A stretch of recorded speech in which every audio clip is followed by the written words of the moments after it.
Welcome to the new edition of the Stoll Review. I have to apologize for a lack of show recently. My laptop has decided to completely break down, and I had to completely reformat, unfortunately. So um, we're back up. That's the good news. And joining us this week is Samanta Luna. Yeah. Um, Hello. oh. There we go. Sorry about that. Adam and Frozen Binary Studios. Hey. So let's get right into it. Samantha, you were saying something before I had to cut you off to start off. Yes, we were talking about the dress that I think, what was it? Where was it? Intel made or Okay, it's a dress that intonates that I think that announces by shining. it flickers lights or something like that. I didn't research. Let me find the tweet specifically. I think it's called the spider dress or something. Cha-cha-cha. Okay, so that supposedly shines every time the woman is uncomfortable. Uh, how do I And I was screen share? and I was going to make a comment that it's basically projection. I would kill if any man would like whistle at me. Yeah, and any time that it happens, I feel like weird, not uncomfortable, but like oh, like you like me. Yeah. Oh, I don't know. From a guy's perspective, I've never felt well. Very few times girls have whistled at me, but it's a guy thing where we don't react, I guess, in the same manner. But back home, it would be really annoying for the girls in high school to walk along with their uniforms, and they'd always be getting whistled by older men, like 35, 40, old guys and shit. So Oh, I okay. had to defend a couple of times my girl from that stuff. Oh, like did you have like traditional Catholic school uniforms or something like that? We Yeah, we had not Catholic. We had those they're not sailor uniforms like in Japan, but they're those wait, plaid looking ones. Let me see if I could find one. what are you Yeah, screen sharing? I'm screen sharing the dress. I don't see it. Really? Um, Here, let me present to everyone. Okay, Yeah, there we there's the go. picture. I can't Why get is it back to black? It's like That's it's so black. racist. that. It was Yeah, I like had to pick the. it It should be showed. presenting to everyone. Yeah, but it showed. I cannot see it. Yeah, I don't see anything either. Here, Adam, try to Adam, share. Adam. Oh, I'm sorry. I'm trying, but it's not. Apparently, it's not uploading. I'm trying to get back to the main page, but I can't either. Oh, Okay, here we go. Let me try again. it's like I saw it for a minute and then it went down. All right. That is. So the thing is that basically, like when people like whistles at me, it's like I feel like really like shy and like yes, panel. Oh, It's like Is it that up? dress. That dress. I remember seeing that dress. it's an ugly dress. It Yes. looks like a it looks like a shoe. Only Tetsuya Nomura would consider that a pretty dress. I could see it on an anime character. I can see it on a Final Fantasy character one. It has laces on laces and knots on knots and on. Dirty.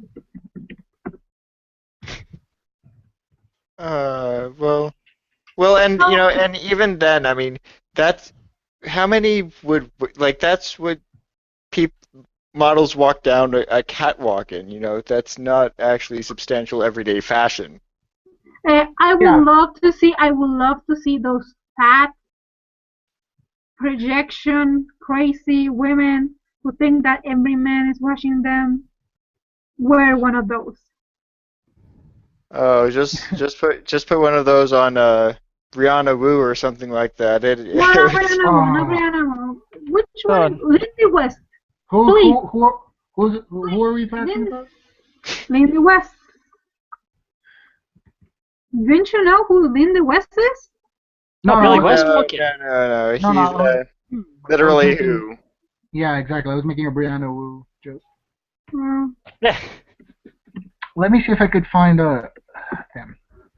I'm gonna have to look for my personal pictures from high school because Google isn't helping me with schoolgirl. Oh, well. Well, it's popping up schoolgirl, but not the schoolgirl that. This is Lindsay West. Oh, This is Lindsay West. She was the feminist that sat on a plane and the seat was too small for her because she was too big. And she actually started to complain because it was fat shaming and the seats should be bigger because her ass didn't fit in it. Well, Bitch needs a diet. Jesus. Yeah. there's only so And much you can do there. she's probably one of those feminists that like posts like naked pictures on Tumblr and then says, please don't reblog any porn sites, any BBW sites, any fetish sites. Like people are going to want to watch that. Oh, she did that too?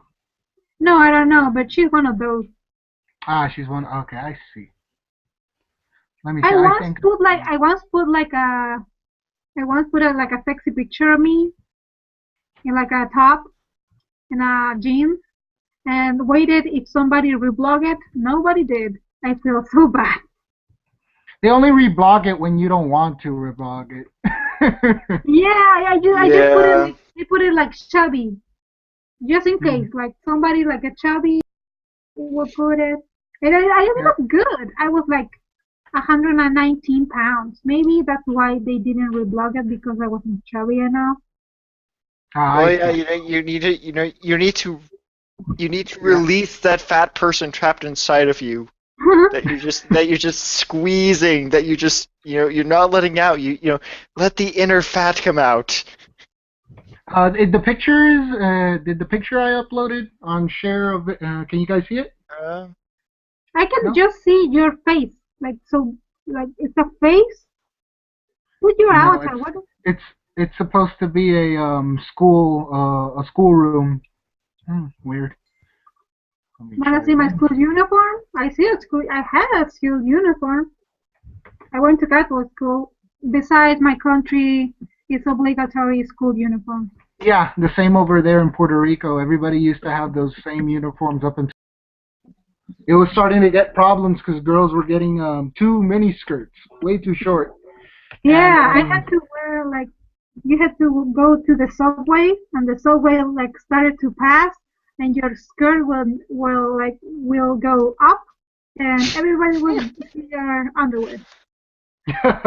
Well, back home they would put shorts under it. They wouldn't go full panties like they do in Japan or in other places. So it was like a meh to me. Yeah, well, that's just a terrible fashion choice, honestly. Like, I have no idea what those schools were thinking. Like, well, they were longer before, and it was basically just style, guys' pants, girls' skirts, or whatever. We even had a little cross-dressing competition during the 10th grade and stuff.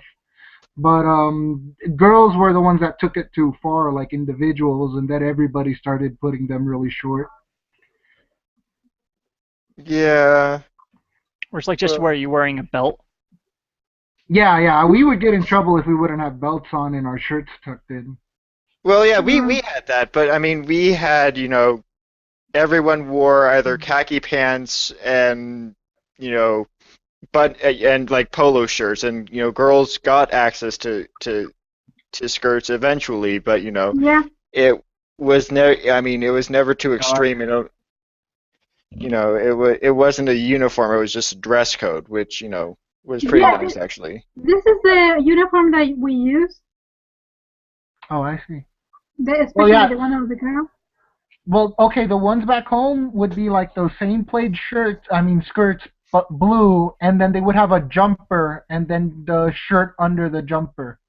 Then, like I said, girls would start taking the jumper off so they could look sexier or whatever, and then the skirt would go way too short eventually. Like they try to change it to pants, but at that point everybody was like, "No, fuck that shit." Yeah, well, I'm trying to find what are the Well, ones that the rest of um, the country use because those are the ones that why are you checking private Penguin? schools. I Yeah, love it's how so I love how we landed in Club Penguin somehow. no. What? We call we call we call our we call the national school uniform the penguin. Oh, really? oh, the Yeah, penguin. Well, Okay. as I was gonna say, it wasn't a big deal back home for it to be that sexy either, because it's the tropics and everybody's looking sexy all the time. So girls would, walk down the street in tube tops and short shorts all the time, and that'd be all year around, because our winter is like a month old only. yeah. Yeah. See, Yeah. cause you call it the penguin because the girls look like a penguin. Ah, I see. Yeah, I used to work with a girl like that. She was short and fat and would always wear black and white and had a really pointy nose. Cool as fuck. Yeah, this is the Oh. sexy version, the sexy version. Like the yeah, this is the uniform. See, it's called the penguin. Okay, Oh, I can see why it's called I that. can see. I can see. That's weird. Yeah, that's the like the national one. The public schools use it. See, women like just let it out. Why is it so hard to find a uniform for my island? So that's the school uniform that we have in our like the public schools use. The one that I had is the one that private schools use, usually Catholic. They can choose which uniform they wear. That's I can't being in a having private schools have that much having that much government option. I mean, the US doesn't have that or nearly doesn't have that much. I mean, charter schools are the closest thing you get to that. Yeah, the funniest thing that your system is completely different than ours. I mean, there's like a group that goes to science, and there's a group that goes to like music. When you you change classes, you change classrooms and teachers. Yeah. We change the course. I mean, it's the same group of kids forever from first grade to the 13th grade in the same school since like kindergarten. My school is like kindergarten to the last step of school, all the way. And if you're staying in the same class, you're staying in the same group of you're staying with the same group of kids all your life. Yeah, that's much more closer to the European style system. I actually grew up with a more European style system. It's interestingly enough with both the charter school I went to, both founders came from England, so we pretty much had a modified English system. It was weird, but in decent ways, I'd say. Yeah, It was more like you explained, Samantha. yeah. The thing is that that's why I like that like watching those high school movies. That doesn't happen in my country. There's no popularity contest. There's no group of popular girls No, because same you over here. cannot see. I mean, you wear uniforms and you can try to slut it out, but that's the uniform you're gonna get, and you better get along with your classmates because they're going to be forever. You don't change. And if you like start to be a bitch with others, somebody's going to like. Guess who you're gonna see for the rest of your school time? Yeah. Okay, can you guys see it now? Ah, it went down. Okay, let's see. Oh. There? Oh, there we go. That's how Oh. our uniforms look. It's very much Japanese. Yeah, it's closer to the sailor style. Yeah. That's an ugly pattern. It is. It is. Mine is more ugly because it's basically just straight. It's not a dress. It's just straight down. Yeah, of course. I mean, Yeah. that picture is probably from the 80s or something. Our uniforms got more advanced. Let's say they had pockets and some had buttons and some girls would put pins on them or whatnot. So, it got a little bit more original later on. I think that the only thing that I really like about my school is that in the winter they let you use pants. So it was basically the same shirt up but with pants. Ah. Everybody was wearing pants. Well, that's much more modern, I would say. And the funny thing is, that's the typical problem with a school uniform. You're used to be with your legs open because this too, like the classroom, the thingy, how you call it? The seat where your book is supposed to be. Oh, my desk? Yeah. Desk? Your desk is too low, so you end up with your legs open and you end up with your panties showing, basically. Because or like me, you sit like you cross your legs like a guy, and you end up looking like everything you can see. Crazy. Oh, and they wonder why, things went wrong in school. What? Oh, yes. Yes, I'll be honest with you. Back in my high school, there was probably 4 or 5 girls out of 1,000 that ended up pregnant, so it wasn't that bad.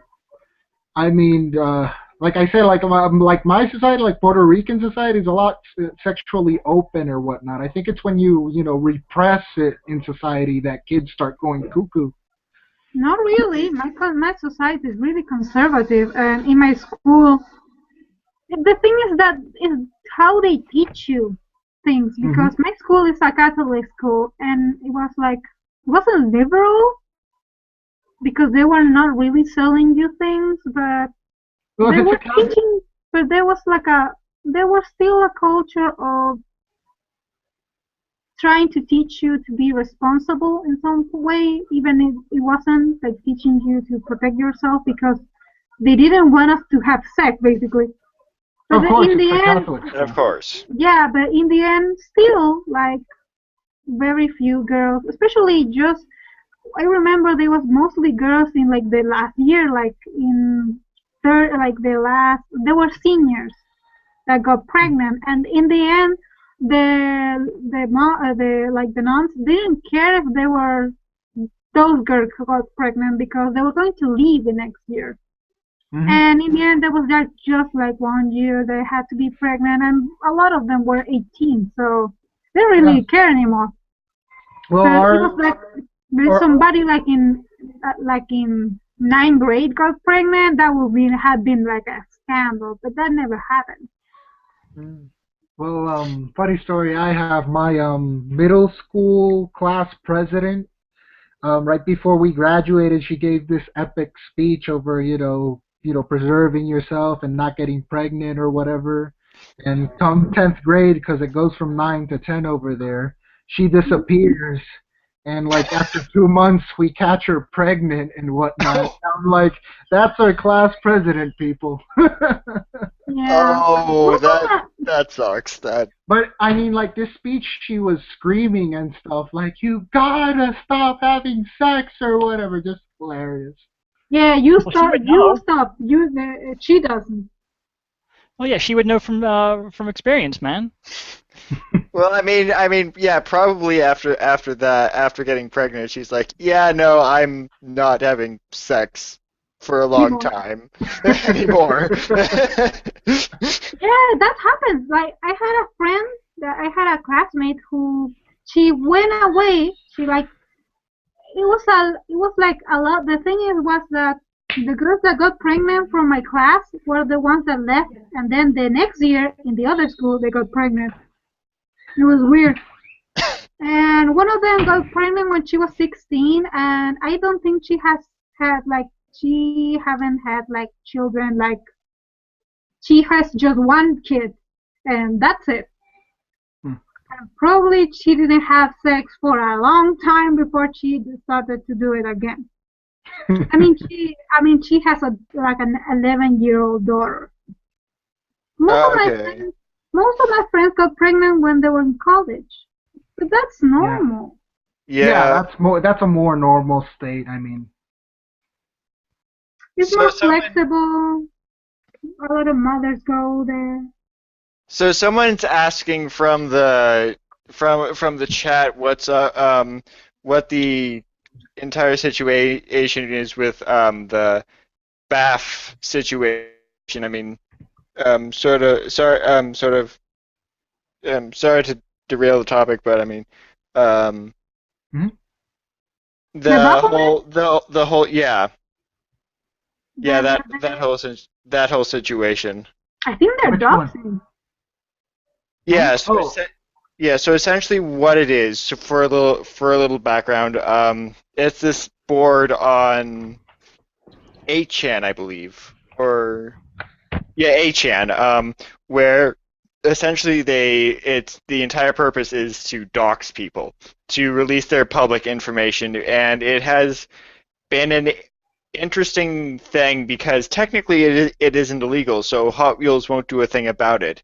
But it's led to both some more positive things like people being sent gifts, but also people being harassed over the phone and things like that, especially after people started noticing them and started condemning their activities. is this Um, the is this the SRH Butts thing or the guy that got the sex toys in mail? I'm not sure, or is it all related to the same? I think it's all related to the same, or at least as far as I've heard. Like, Now, What thing? it, Wait, what thing? Oh, Dan Olson? No, wait. I think they're going to dox Dan Olson. so who are the majority of the victims? GG or anti-GG? I think Dan. yeah, I I think, think well at this point it's anti. At this point it's like at this point it's at this point, since anti-GG started going after them, they're going to be the main targets, unfortunately. I mean, yeah. Yeah, of course. it's it's still a sad situation, I think, or at least I I should think, Well, people are explain getting that there. desperate. People are getting desperate too at this point. Both sides. yeah. Yeah, but Oh the yeah. thing is that Lizard wasn't like Lizard Squad. Like somebody's attacking HN now. Oh, Lizard Um, Squad. well, Lizard Squad. someone has basically bought out Lizard Squad's lizard blocker thing to DDoS 8chan, and this has happened twice. They but you pay for their services, they'll do it to anyone. Yeah. It's They're going to the. Have you heard that? I think they're going to for the deep web. They're going to for Tor. no, I haven't heard that. That's I heard. I that's think it scary, was frankly. Monday Math that they were saying that they were going for Tor and the deep web. Those two. It's different. I think. I mean, I don't know. I think the Lizard Squad knows it, but the Tor and the deep web is completely different than just regular people. Yeah. It's not just Silk. Yeah, it's not just Silk Road. They're like pedophile rings, and they're Yeah, not just drug rings as pedophile. well. They Yeah, transactions. That's where they carry out hit transactions. They do anything the black market does is in the deep web. Yeah. Yeah, it's Though really they're far too public. Like the fact that they've been this. I mean, even anonymous would only come out, at specific times. Lizard Squad is being a lot more flamboyant, which is the they're scary going to part get to me. killed because the deep web. Imagine if they try and they caught like a group of pedophiles, a pedophile ring.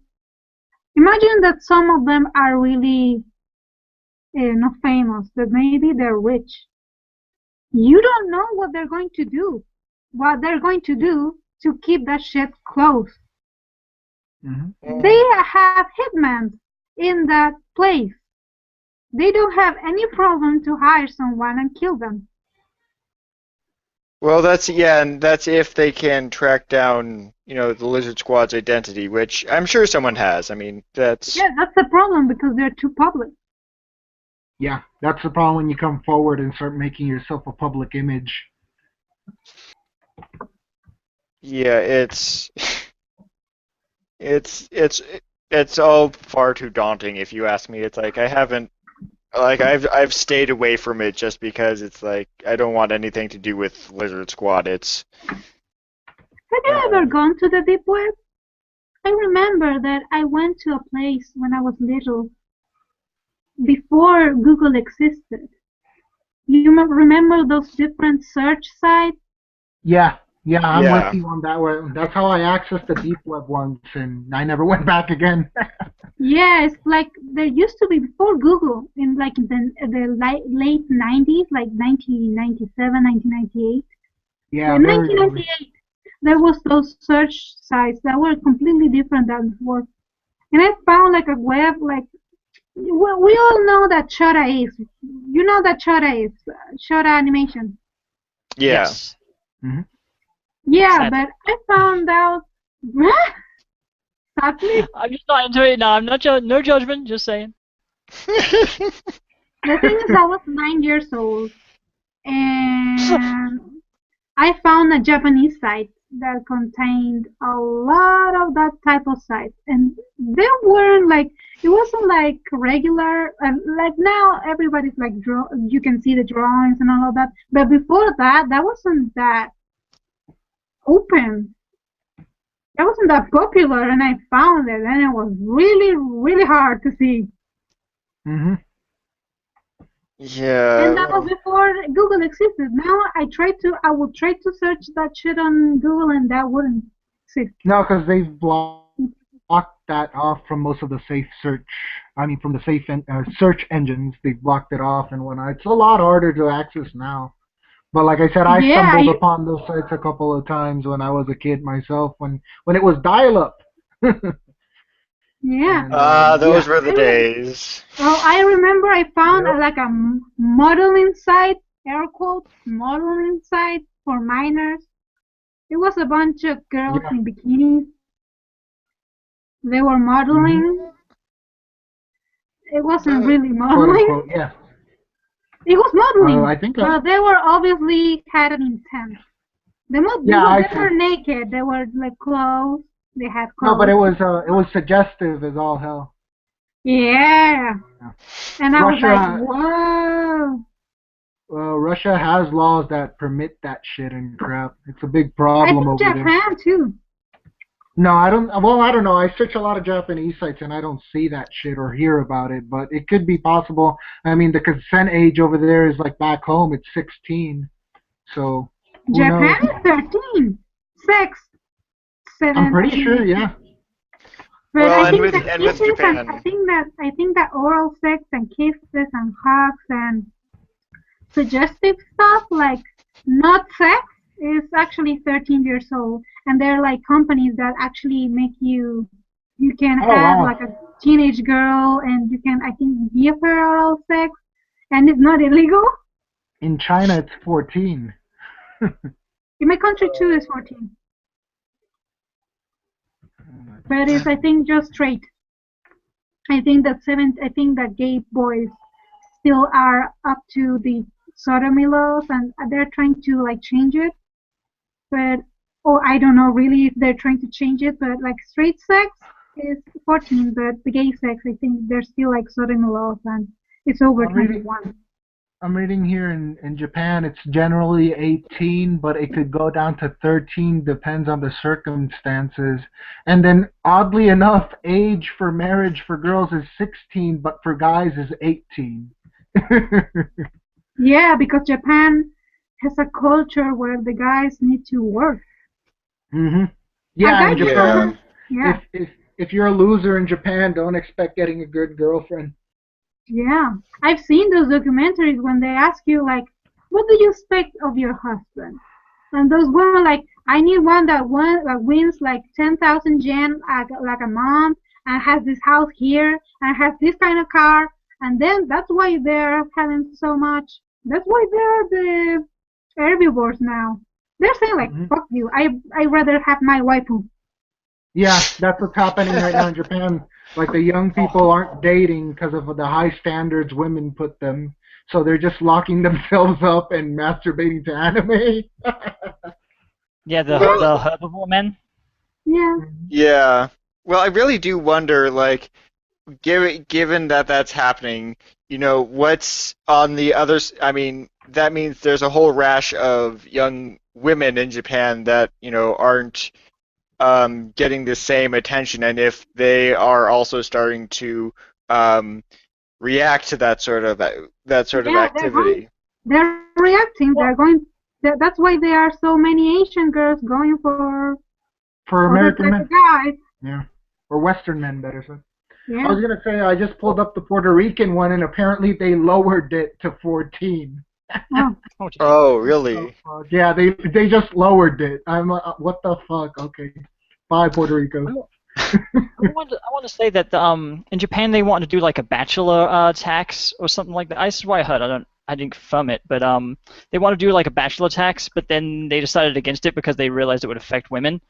So like What? all these single women that aren't dating. Yeah, yeah. yeah. And the Oh, thing is But that they want guys that.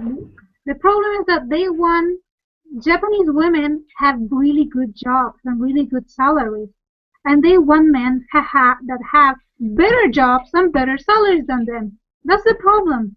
It's not hmm that they're like they desire. They have very high paying jobs and they're very high paying women with the Gucci shoes and all of that. But they want men that earn more than them because they have that mentality.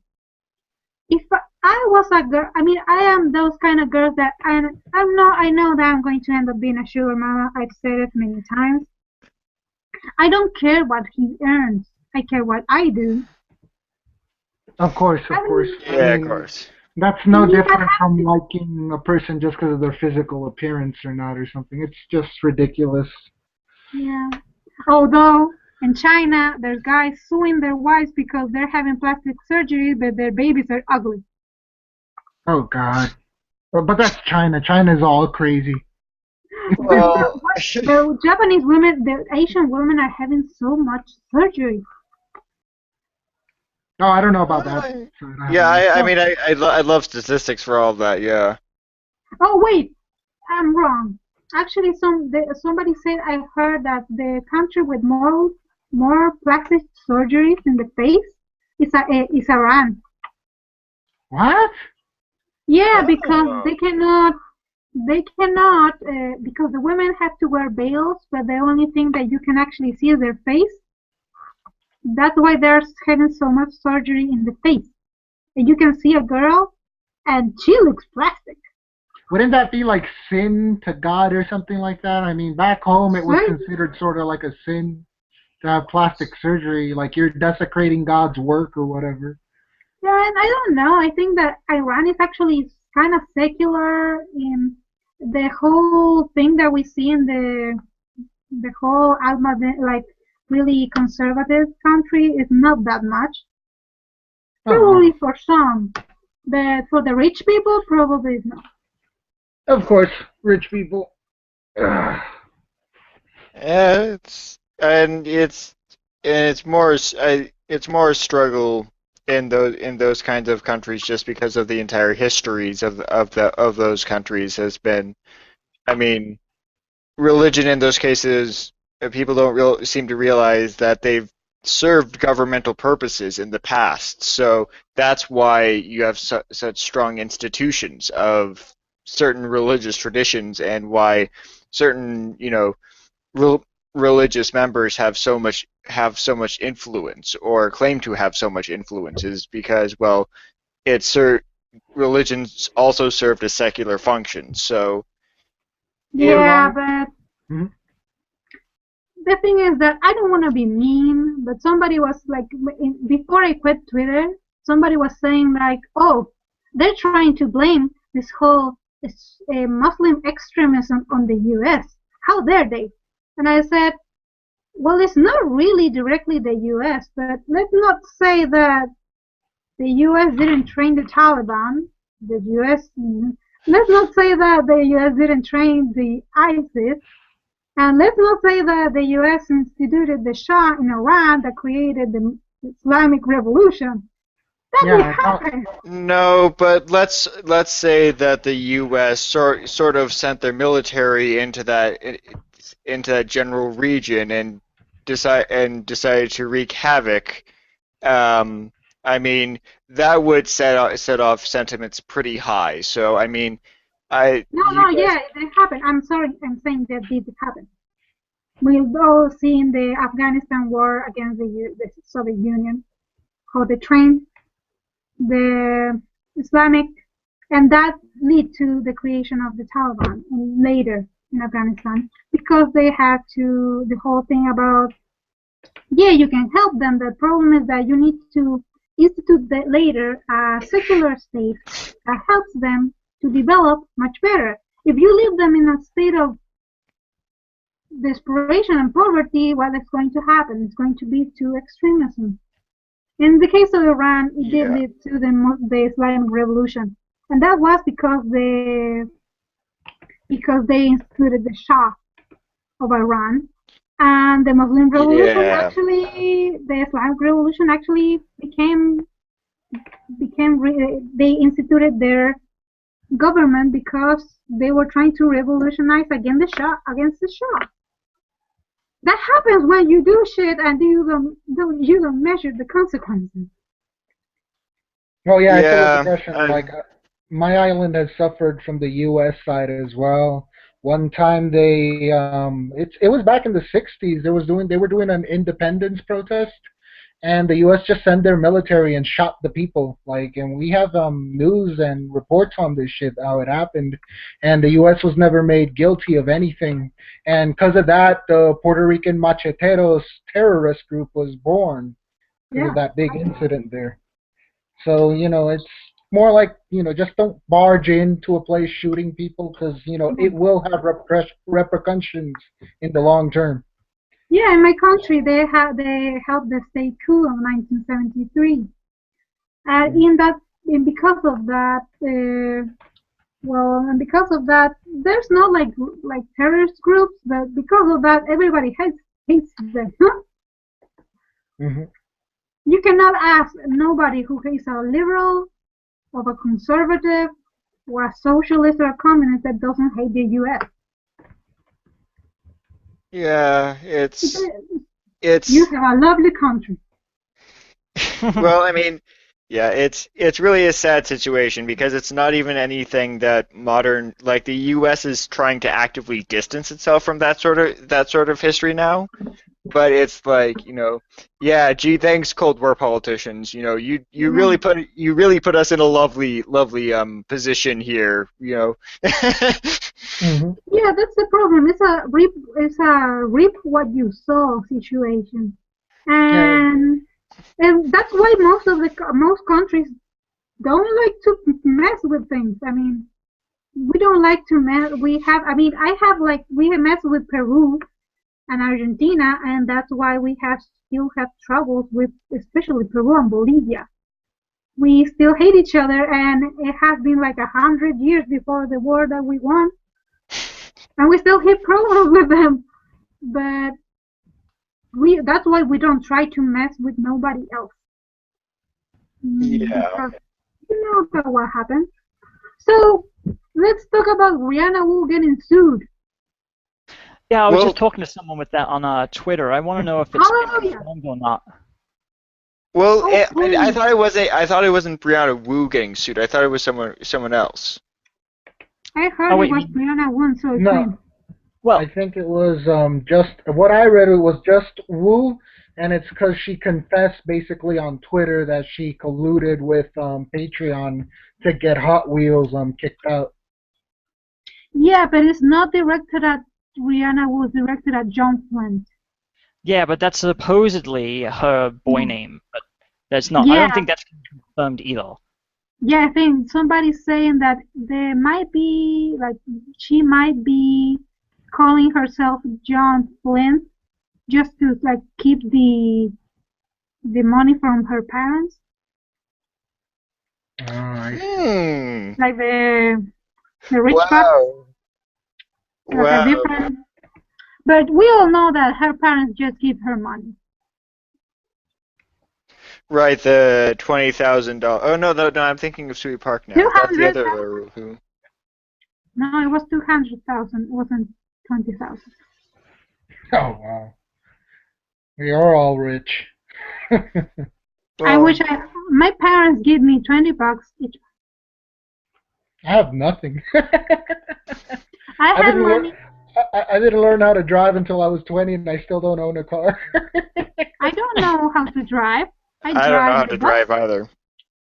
I Alright. drive I the can bus. drive, but I can't legally drive. Like I have a license and I've gone to driving school, but I can't operate a vehicle due to circumstances. Mhm. Oh, actually, it's not so much for I mean, in my country, we have a culture of public transport, so most people actually just drive the bus Oh, that's good. That's good at least. and the Back, subway. Much, it's back much more home. efficient to do that. Like, it, you cut down on the amount of cars, the amount of money you have to pay on insurance, and you know Gas. maintenance, and you don't have to pay for gas. You know, it's much better, and I really don't understand people who drive cars other than people who actually need to go long, long distances. Yeah. Mm-hmm. I I mean, just, yeah, go yeah. ahead, Samantha. No, sorry. I was going to say that in my case, I'm like from the center of the city. I'm like half an hour, so I just get in a bus and half an hour later I'm in the center of the city. So it's not really that problem. It's not a big problem. Not that bad. When I used to live back in San Antonio, our public transportation was pretty good, so that's how we relied on it. But now that I moved over here to Sierra Vista, it's a much smaller town, so there's only one bus going in a loop, and it takes a while to get here. Not only that, but Um, I also want to go to spots, Roswell, temples, and stuff like that. Yeah, I could see that, but only for that, essentially. Yeah, yeah. So we gotta, so yes, is she we getting gotta. sued or not? Somebody they haven't confirmed that she's getting sued. It's all Twitter rumors. That's why I posted. Don't get excited, guys, because even if she does get sued, she'll just play the crazy card and get out of it probably. She has a lot of those cards. Yeah, Yeah. Yeah, they've all figured out how to stack the deck, and now it's just a matter of time. We just have to keep playing the right cards and letting them try to play their tricks. Yeah. hmm But tell me something. Is it true that she's earning $30,000 on her Patreon? 13,000 is what I heard. Yeah, Let me Yeah, see. Hold 13,000. on. it's potentially 13,000. It's not that number is not only it's only an indicator of the upper limit of what you can earn, but it can be anywhere below that. So maybe she's rich. Why? I Why don't is She's fucking any of know. them rich? she's Yeah. Why crazy. are any of them rich? Most of them probably even invest in something like, You see, hedge funds or something like that. You know. this is sad. She only has 500 people on her Patreon there, and that's how much money she's getting, 13,000 a month. So that means these people are giving her at least $5 each, which is a lot for like a donation monthly. I mean, Yeah. my first salary, I mean, when I go out and I go get my first job, my first salary is going to, oh yeah, How many views do we have? 3. Yeah. Whee! Hello, Yeah. 3 people. Hello. Yeah. The viewers are saying If trust we but verify, if we which have is. yeah, if we get 10, I'll show you my book. Dude, you're gonna get Stoll banned off YouTube or strike on Okay, Instagram. I'm, I'm, I'm opening 7 other links to this video. No, the So, thing is, yeah, when I go out to the job, like my job, and I get my first job, I'm probably going to get like about I'm going to very get probably interesting. like $500 a month. So check this out, guys. I'm sleuthing around Brianna Wu's Patreon, and Yeah. I'm clicking on all these pictures that don't have profile pictures, right?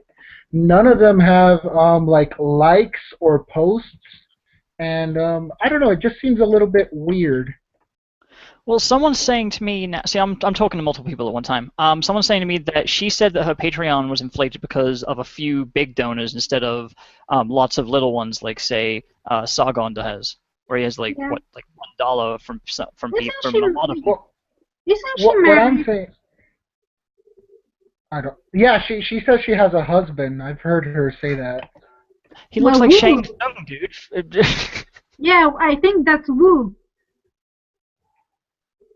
Who? That's why But I her mean, last if name she is is Woo. getting wooed, if she is getting sued, finally at least someone's getting sued. I mean, it's Yeah. not the right person in my opinion. She's lower on the food chain, but you know, Yeah. It should be Anita Sarkeesian. Oh, Anita yeah. Sarkeesian should be getting sued by a no, lot of people. not There even are Sarkeesian. Macintosh. Macintosh is the head on one off.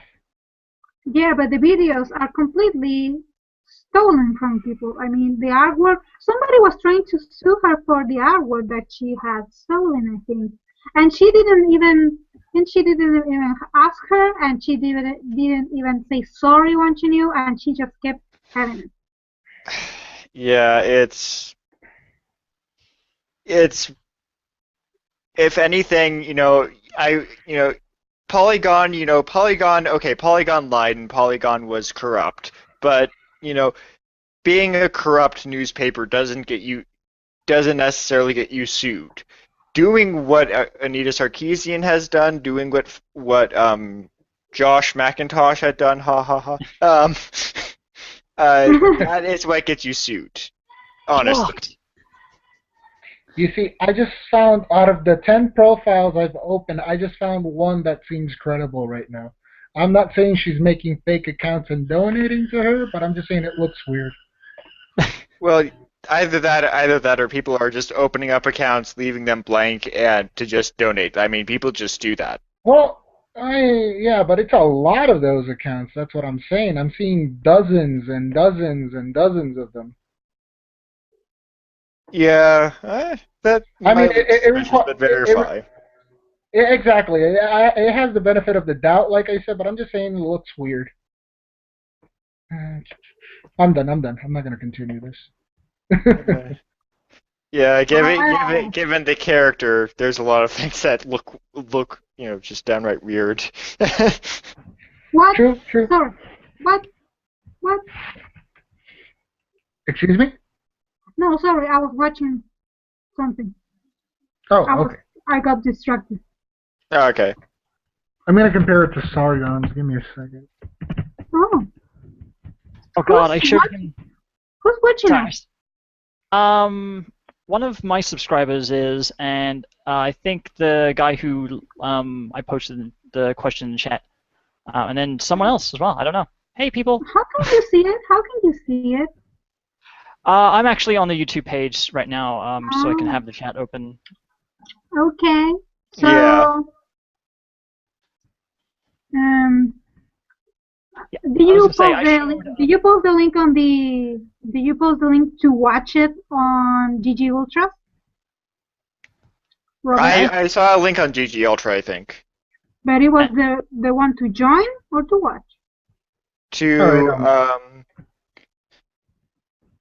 oh, you mean to the show? No, I'll do that right now. I'll post the show Yeah, to watch to yeah, the. to watch. So, I just checked Sargon's, and yeah, it looks the same. I was just being paranoid, I guess. oh my God, talking about Sargon, do you remember that picture of Not Your Chill that has a lot of people and me in the middle? You're on that picture? No. Yeah, that's a picture. That's a big picture where there's a lot of girls and myself is in the middle. Oh, that's Nope, fun. That never seen picture, it. that picture has been like showing up a lot, and like, We're famous. I'm famous. Every time that it shows up, I actually wrote I'm famous. But the thing is that everybody can see my face when I was more skinny. Oh, so hot in here. I wouldn't worry much about it. This whole doxing thing is overblown. I don't know how people got fired from their jobs when you could just simply tell them you've been pranked or whatever. I don't Yeah, get I don't. what type of I don't get what type of job just fires you without giving you a chance to Yeah. come up with a statement or Actually, something. actually, Karen Strong from Honey Badger Radio said that. Do you guys know Honey Badger Radio? Which is an Oh MRI yeah, site. yeah. You know. Yeah. The thing is that she said that she doesn't really care because she knows that if they call her employer's just going to say, yeah, we know that Karen is a little bit strange, but we're not going to fire her for it. And that's it. In my case, I don't care. I live thousands of miles away from the United States. There's really very few people in Chile worrying about GG, and most of them are pro GG. So I don't care if they know my name. Come and get me in your jet, your private jet. Well, the worst ones that are going to be affected are people, unfortunately, from the tech industry, which Yeah. is which is always sort of been the big concern, and it sort of remains the big concern, even with the recent doxings, because where did these professionals go? They gotten their personal accounts and they ran to the closed Facebook groups. Well, the closed Facebook groups are not safe either, apparently. So, I mean, these people are being left with very little options, and that's the truly sad part of this about the situation. Not about like a public group like the Gamergate Ultras. If you're there, if someone catches you, you're basically fucked. But the thing is that the saddest thing is that the girls that work in the industry and they get like blacklisted and all of that, maybe they're going to have to go the Soy Queen way and start sucking cock. It changes their mind. Well, I mean, that bitch started it, so I'm going to do it myself.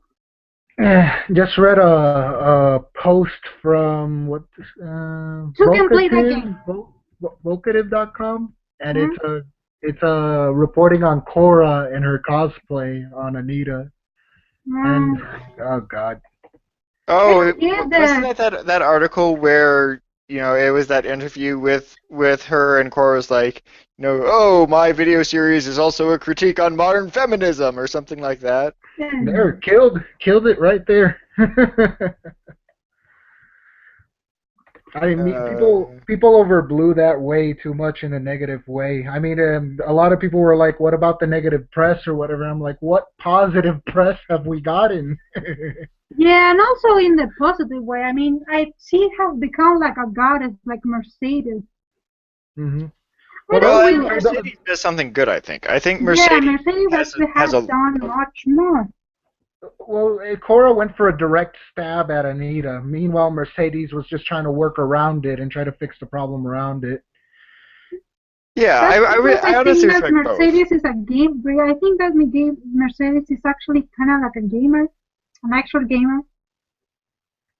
Yeah. I would not know. I haven't researched that well into them both. I was with Cora like for the first 2 days on Twitter, but I didn't see any gamer from her, and I don't know. I didn't know much about Mercedes. So. Well, Cora's against Anita because of her stance on sex. Oh yeah, that's horrible. Yeah, so that's why she's in the game. So she's not even really Gamergate. She's just being drawn in because we share common interests, or we should say common enemies. It was like Mackenzie, that politician that was trying to step in, but she got basically blasted out because, well, she's not a gamer or whatever. And I'm like, guys, No, no, no, no. She was trying to. She was trying to. Somebody actually is trying to point it out that in. Yeah, she was trying to co-opt us. She was oh, she trying was to trying to co-opt make us, it. really? Yeah, it was Oh, weird. Somebody like said Well, that her messages was like she was trying to make it like more public to like she was trying to make it more political. oh, I And didn't know somebody about said that. that this is not really like political. That I mean, like somebody. It Oh, that's was true. weird. Yeah, it's true. yeah. It doesn't have to be politics. It's the common ethics and rights that you have as an artist to create whatever you want, basically. Yeah. Well, and also just, being, being dicks, writing about your dickish behavior, and then expecting, the same companies you were dicks to give you review copies of their product, that's a bit much. Yeah, yeah, Yeah. I can see that. And besides the part of Sargon, if you see it from the Sargon point of view, the whole Digra stuff, it's not as political as it's an academic issue too. You can see that Hmm. as an academic issue, like a journalistic ethics issue, but also the whole social justice warrior is more of an academic issue than a political issue because most of us, I mean, it showed that it wasn't really left or right. It was mostly authoritarian against libertarian in the same place mostly, and that's more inside the thing of academics in the U.S. The problem with the peer review thing, that's an academic issue. And Hmm. that's why I'm also really interested in Gamergate besides the gamer aspect. I Because keep I'm the quoting. Yeah, no, no, finish up, Samantha. because I'm from the humanities faculty, the the social sciences and humanities. That's my place in academics, and these people are trying to co-opt that. They're trying to get rid of peer review, and that's a really important thing. Well, they're trying to turn basically. Well, Well, it's go for it. they're they're trying to. I mean, I'm in the same place as you, Samantha. I mean, the I mean, I don't think they'll get far though, fortunately, because, well, there there's different ways to circumvent the peer review process other than that, and it just looks bad if they get rid of all their reviewing mechanisms. I mean, they could sit. What happens, at least in the U.S. model, is that they just pack the peer review process with people who agree with you, essentially. So it's like all feminists in the gender studies peer review circles, that sort of thing. Yeah, that's why it Yeah, depends on the quality of the people reviewing you as well as not just the quantity and what circles they're with. Exactly. Hmm. So I yeah. mean, it If doesn't your mean you peers have are, to get rid of the peer review process. You just have to rig it in your favor. yeah, Yeah. you just need the peers to agree with you and you're good to go. Like, How they're going to do it with academics from other countries? I I mean, what they're I have going no to accuse idea. them of racism? Well, there that's happened. That's happened, and quite a number of people have been fired over accounts of being accused of bigotry, and forced to defend themselves, and they defend themselves by essentially quitting. Um, Oh, yeah, I saw a case of I that with. Remember that video you linked me, April, about the feminist or whatnot? what? well, there was like April? the president of Harvard like did that. Like Oh, Let me see if I can find it. Yeah, yeah, go for it. he stepped down because he made this statement that perhaps um, women were not as smart as men or something like that, and people jumped on him when he was really making a larger statistical statement, and yeah, he stepped down after that. Oh So yeah, Yeah, I could see that happen. it was the one about the averages. yeah, That yeah, that women one. actually go towards that in the intelligence. Women go towards the average, while men go towards the extremes. That means that men are incredibly more smart than women. The ones that are smart are more smart, but the ones that are stupid are more stupid. That's why I That's just there's want to a true. lot lump. of men. Hmm? Sorry, I want to say that they just kind of lump everyone into one thing based upon the results without looking at like outliers and shit. Like Yeah, it's very broad and it's kind of Yeah. like it's just very shit work for something that's in academics. Well, yeah. that's why on this page on the Oh My God facts or something like that, that Facebook page that has like a million people, they post facts all the time. Like last time they posted like people who stay up too late become psychopaths or something like that, Oh or have yeah. more or have or have more psychopathic tendencies. And I'm like, this isn't a fact. It's more like a bullshit study. But these people, like, they're so up and high that they refuse to correct themselves or whatever. Yeah, specify. What was their It was, source? The fucking Shining or something? Like it's Yeah, bullshit. yeah, exactly. I mean, if yes, exactly. I mean, if you take 20 people from different races and lump them into a room and do this study, even then it's not accurate because the population is so much bigger and the demographics is so much bigger and the environment is so much different or whatnot. I mean, you can never get an accurate research, basically. oh Well, and yeah. how do you? Like, I was actually I'm a few days ago, or not a few days ago. Yeah, a few days ago. There was this sociology student from like Norway or someone who jumped on the Ultras page trying to look for people to fill out this little survey, and I got to talking with him, I did and it. yeah, well, yeah, and Samantha briefly Yeah, met but him through that, messages. yeah, but I don't have my group. But I did fill that questionnaire. Yeah, and we were sort of talking about it, and there's just a whole lot to the science of these things that people on either side of Gamergate really don't get because it's not covered properly. So it's like, he's covering a single side study. Well, if you ask most people, they'll say, "Oh, you have to get both sides of the story." So, it's going to look very weird when No, the don't say a chapel. Don't say his name.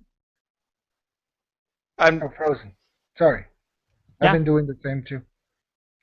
Yeah, because we can see the chat. Oh, wait. hmm. It was me. My bad. Is this public chat or our... No, this This is the our chat. chat. Yeah, Oh, this okay. this chat this chat is safe. Yeah, you're Okay. Oh yeah, I thought that you can see actually the bubble. Oh no, no, you you have to can't. have the chat up. Like it's like a widget on the G Plus app or whatever. Okay. I'll throw Yeah. messages over at Facebook then. My bad, my bad. Keep on going.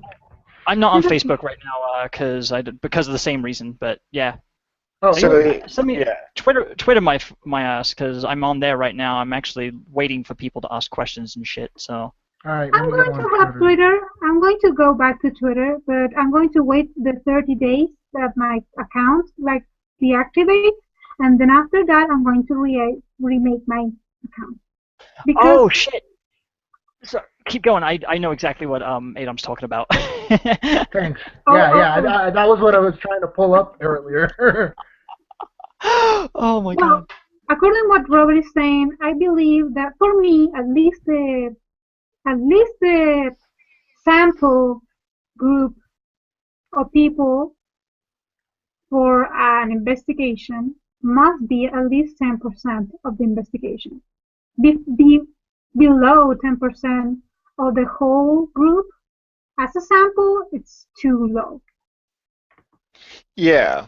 I mean, but I mean, more or less my point was, there's all these sorts of contexts that people don't get, like sample size or like, the nature of the study or exactly what the study infers or what the study doesn't infer. So, I mean, science isn't exact, and unfortunately, people who post on things, like what WTF facts, don't really understand that, or even publications like Time Magazine. Good Lord, that they don't know how to promote, they don't know how to talk about studies either. Yeah, and the funny thing is that each time a new study comes out, they say, "Oh, see, it's a fact, a scientific fact," because one study came out with that answer. Thank The you. problem Yeah. is that that's not just the anti-GG or anti anything side. It's also ours. That's why I had problems with Milo when he Hmm. puts his stuff, because that's a study, just one study of how many studies we don't know. Yeah. Yeah. Yeah, well, Everything varies. and Milo does use clickbait to be honest. I mean, Oh, his yeah, data is good, but I mean his writing style, I actually agree with some of his critics where yeah, it's just way too reactionarily written. yeah. The whole thing about after the thing that happened in France, he posted something like 20 things that means that you are part of the problem. Did you saw the article? No, I didn't manage. I only see Well, his GG I stuff. I don't where know where what. where I noticed it is when he had that whole journals pros thing and he was teasing everybody with it. That's Mm, when I noticed he was a bit of a clickbait guy. yeah, But I that's mean, why. Mhm, It's mhm. not yeah. just that. The thing is that that article was really. I don't know if that was satire itself, because basically said, no, if you're a ginger, you're probably going to become a terrorist. Or it says that if you say Islam instead of Islam, you're going to become like you're helping the terrorists. It was weird, and I said, I'm pretty. it's not. That sounds It's like trolling. yeah, it was Yeah. basically trolling, but I Well, and don't know, because Milo is a real conservative, and he sometimes says shit that you can say that it's really not that. The whole thing about the transgender thing, like, he wrote basically an article saying that you are mentally ill, and he gave bullshit reasons without anything to back it up. Mhm. And then I was like, are you sure I mean, he said basically like transgender people are mentally ill because they all kill themselves and nobody gets to be old. And I said, Bullshit. yeah, bull. And I said, let's see. I'm going to go and search for transgender people who they had the operation and stayed alive until their 60s and all that. And there's several people who are still alive and they didn't kill themselves. So that's why I said that one of the problems with transgenderism is that maybe there's a stigma that they're so afraid they don't want to see, like they're trying to say it's a mental disease, it's a mental illness, that they don't try to search possible mental illness that comes with the condition. I mean, somebody said that I know now that gay men have they might have a predisposal towards the mental illness of they become pyro pyromaniacs. That there is very common that a mental illness in gay men, when they have mental illnesses, is that they become pyromaniac. Mhm. It's that actually common. It's not really uncommon, but that's just because it's just a mental disease that they might have more in more proportion than anybody else. It's like women. Women tend to have more hysteria, and Hmm. they tend to suffer more from hysteria than men. And men tend to suffer from depression more than women. But Mhm. those are just problems that people have because They have different things, but that doesn't mean that their condition itself is a mental illness. It's that they probably might have mental illnesses, and we need to deal with them. So the problem is that the system, the healthy system needs to evolve and all that. That's why Milo is so. That's why I have a problem with Milo, because he is very much clickbait and he still has an agenda. Oh, of course, yeah. Of course, everyone in GG and anti-GG has an agenda. That's what it comes down to. We all have goals.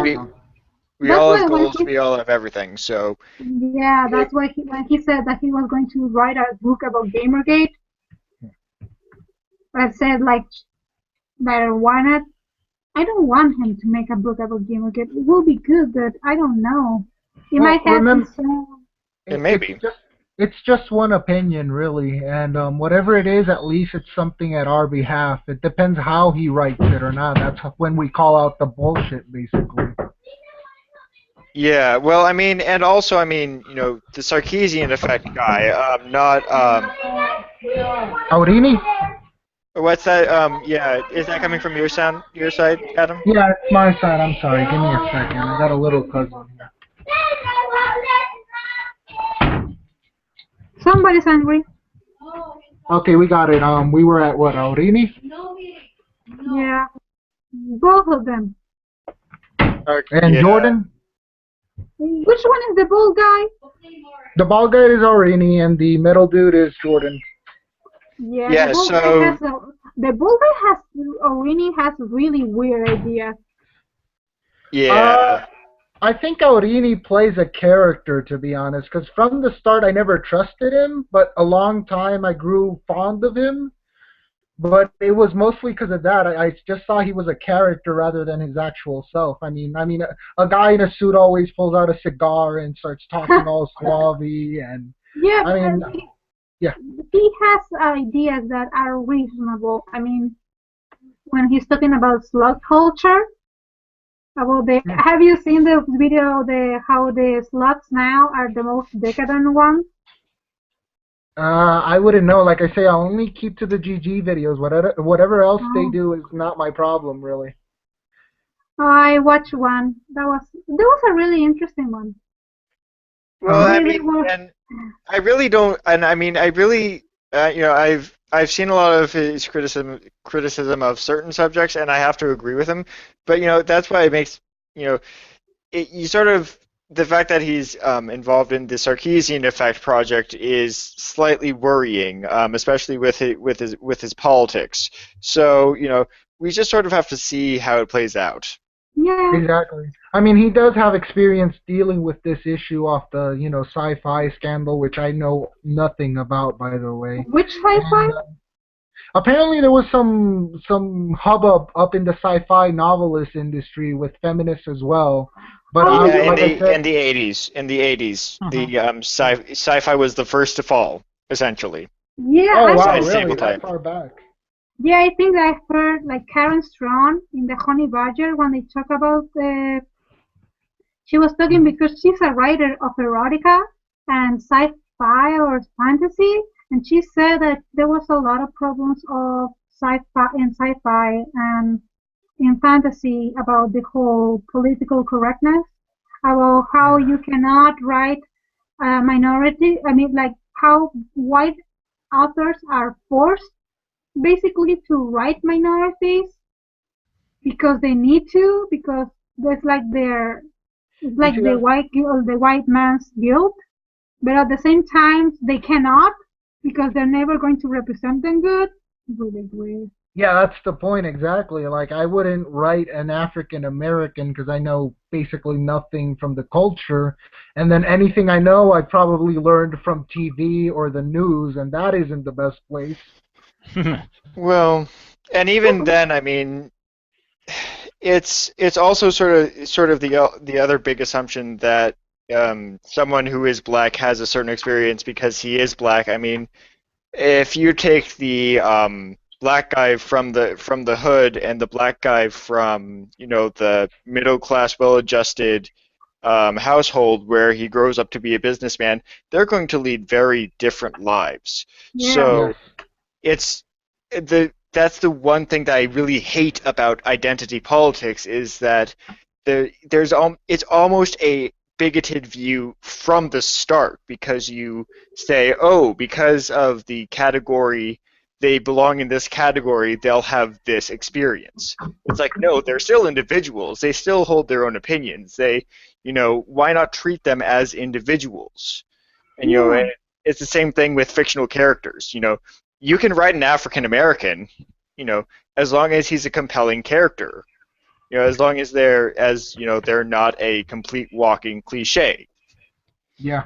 Yeah, it's like a gay boy from the South and the really conservative town, and the gay boy from San Francisco. It's a completely different experience. Mm-hmm. Yeah, exactly. See, I'm gonna write an African American, but he's secretly British. Fucking plot twist. Secretly British. It's going to be like how's the one that works in the IT crowd? He's so British. Do you watch the IT crowd? Richard Oriati? Which is all my coworkers watch that shit, and they post memes all the time. I've never seen it. He's not black. I mean, he's black, but he's just British. He's a British nerd. He's really British. He's never going to go. He's never going to be from the hood. He's never going to be from the hood. I mean, I don't know, See, I grew up in England, right, with in a really shitty area, and you meet people from all different walks of life, regardless, even if you're from the hood. I mean, that doesn't. Yeah. That's not even if you just made that a deciding factor, it's still not a deciding factor. Yeah, exactly. That's the question. What is the hood? What is the hood? Okay. Because I don't know. There's a difference between being raised in a poor neighborhood and being raised in the hood. Because my neighborhood, my commune, what we call it, it's a poor commune. It's really poor. But it's not a hood. There's not a lot of crime. It's just poor. There's drug dealers, but nobody gets robbed. Yeah? I don't think who's gonna explain the hood? I don't think I'm adequate for that. Yeah, I don't think I could get away with it. That's the problem. Yeah. What? Well, I could get away with a third of it because I'm a third black, but I mean not with all of it. When I used it in context, I guess I'll bite the bullet. I meant like poor, seedy neighborhood, but I was again I say I don't like identity politics, but I have to add an addendum that I'm very, very, very, very white. Well, okay. Basically, how do I say this? They're the neighborhoods that basically were the poorest ones out of, let's say, a city, more or less. Am I right with that? I don't know. And usually minorities are pushed into those communities, and they grow up all there's shootings and drugs. I don't know. I'm just saying stereotypes. Yeah, that's the thing. My country my country is basically Japan. I don't want to say that, but it's almost Japan. Basically, we all look the same. I see. Now back, let's say back home, it would be called what was the name we had for it? El Caferío. No, El Caferío.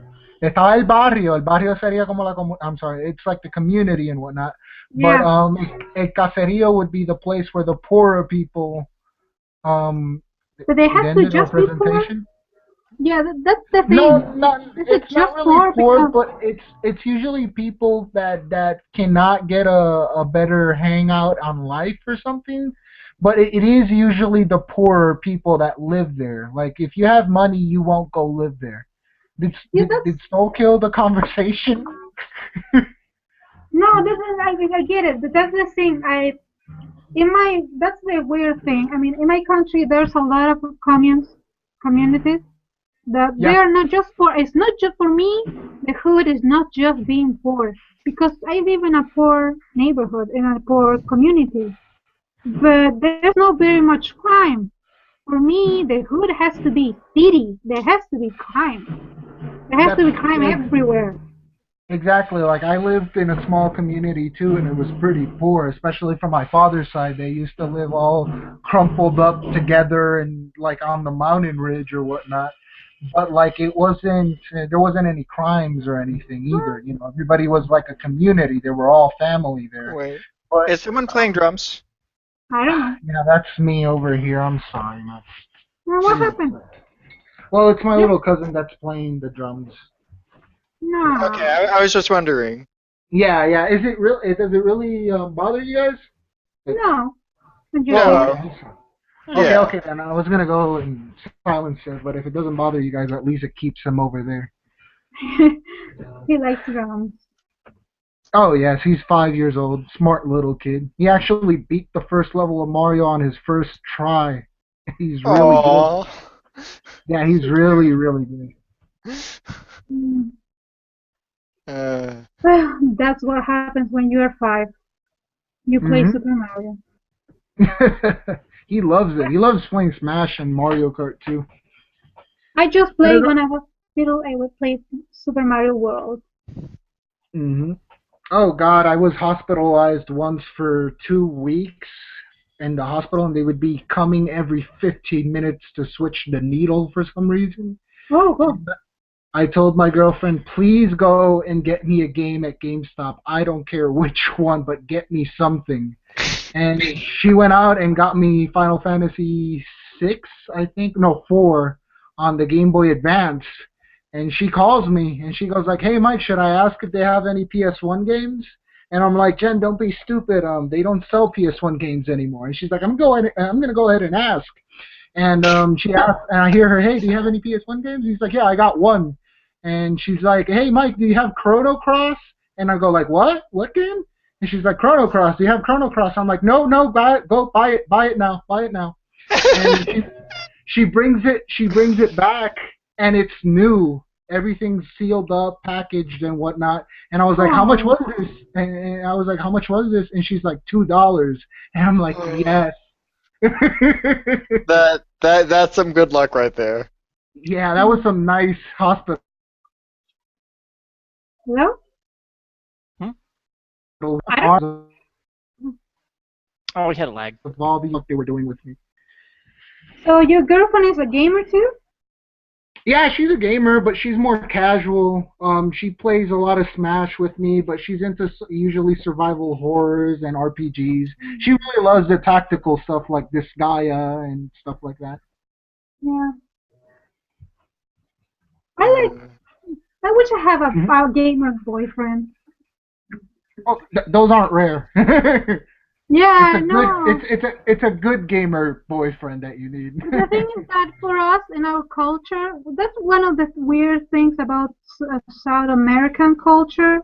Maybe it's the same in Puerto Rico, but it's not that there's a gender problem, but there's still this stereotype that you're basically a child if you play video games.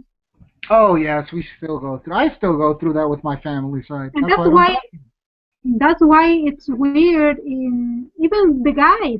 They're weird like they don't talk about video games because they're supposed to be adults.